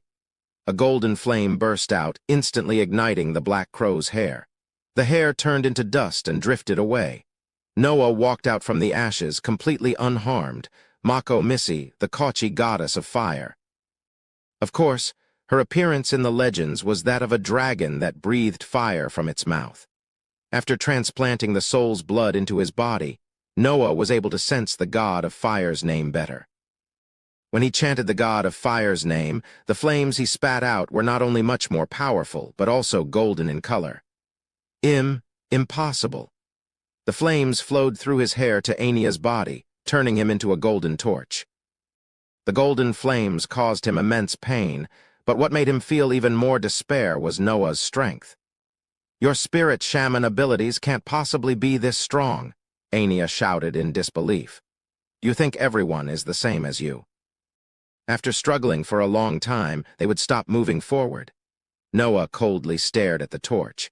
You who have stopped moving forward don't even have the qualifications to become the Lord's stepping stone.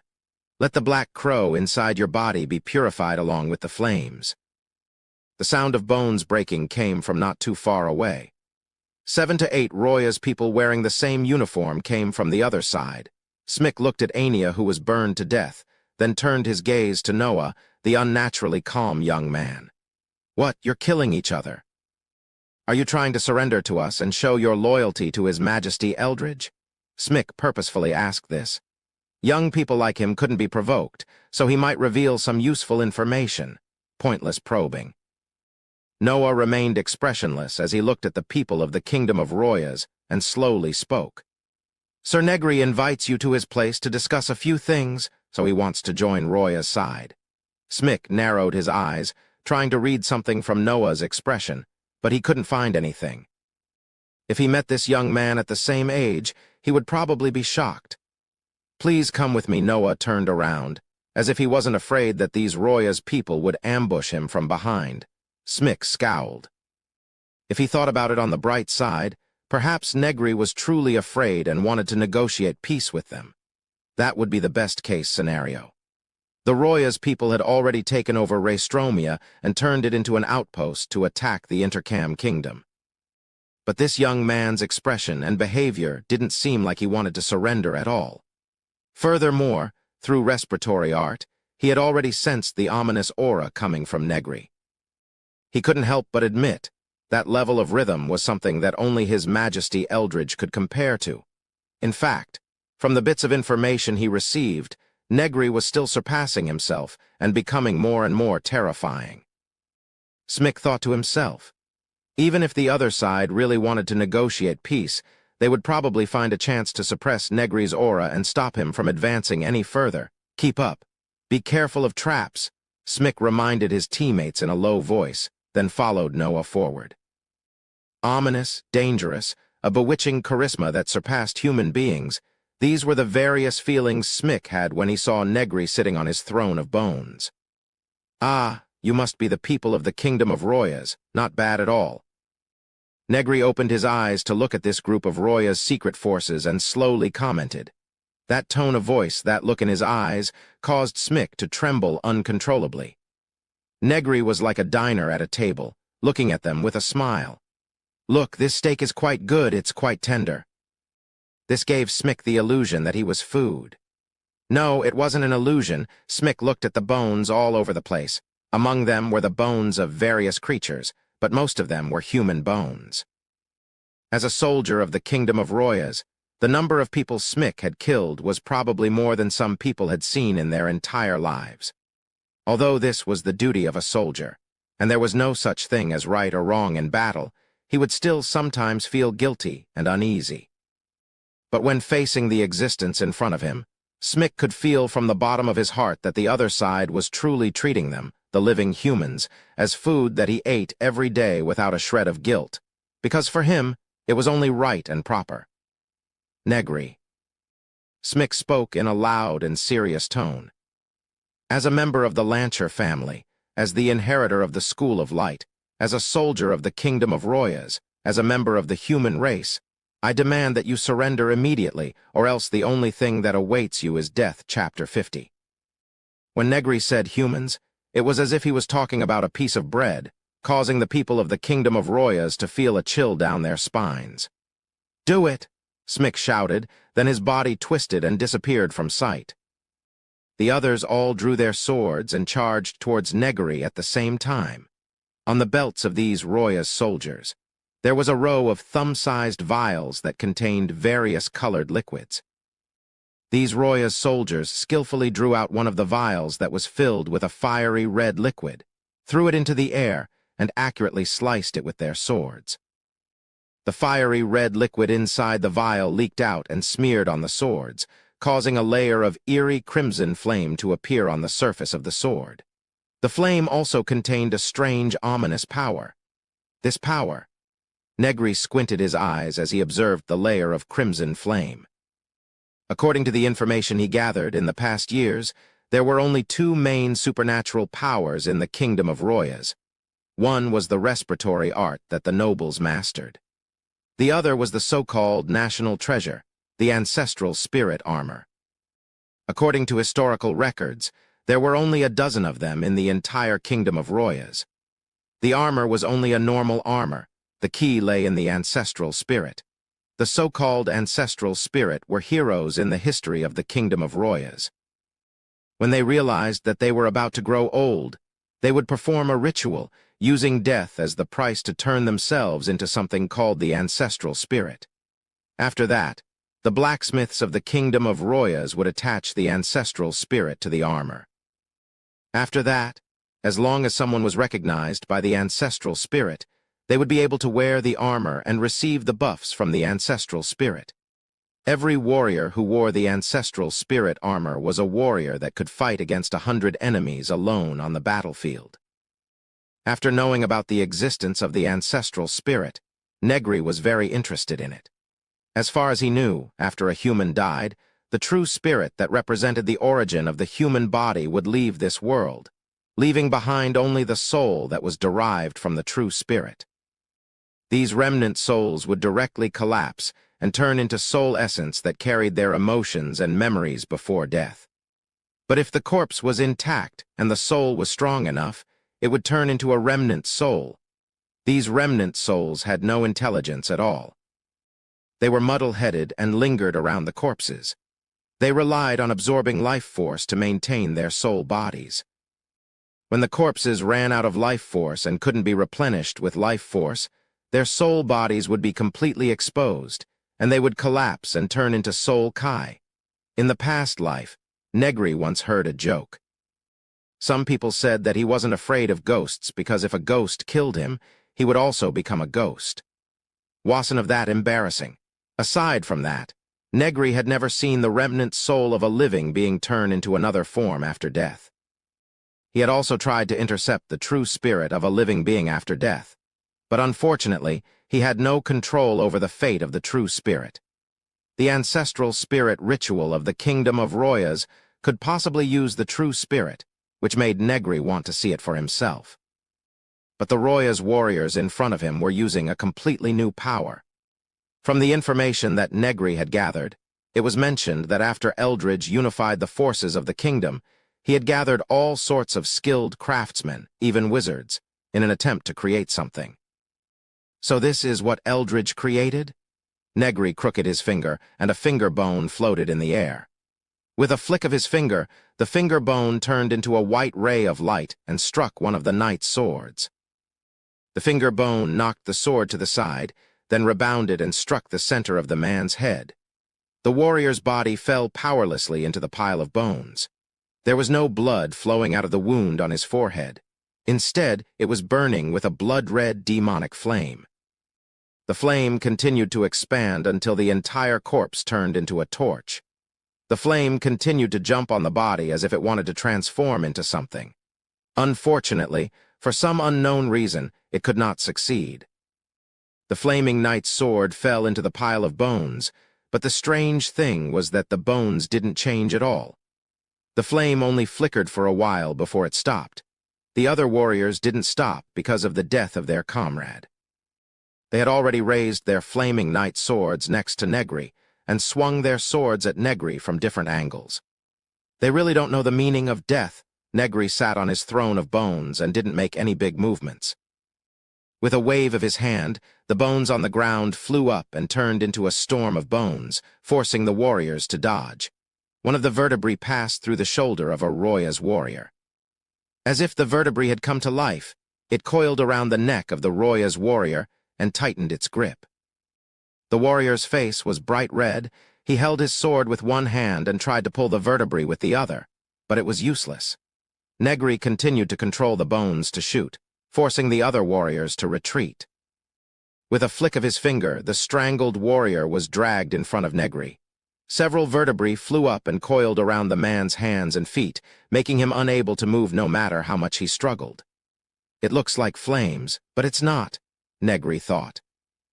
With a wave of his hand, he used the vertebrae to control the sword-wielding hand of the warrior and pointed the sword at himself.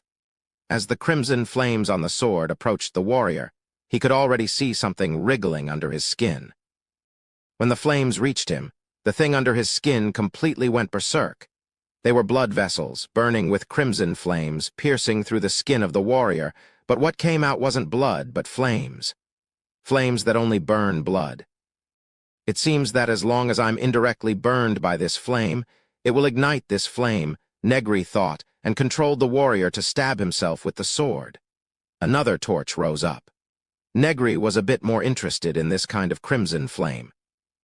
From the performance of these warriors, it seems like the technology for this kind of power within the kingdom of Royas has already matured quite a bit. Eldridge, this is going to be a very delicious fruit, Negary thought, then suddenly raised his hand. A curved sword appeared out of thin air and was stopped in mid-air. "Do you think I can't find you, human?" With a flick of his finger, Smick's body was forced to reveal itself and was sent flying.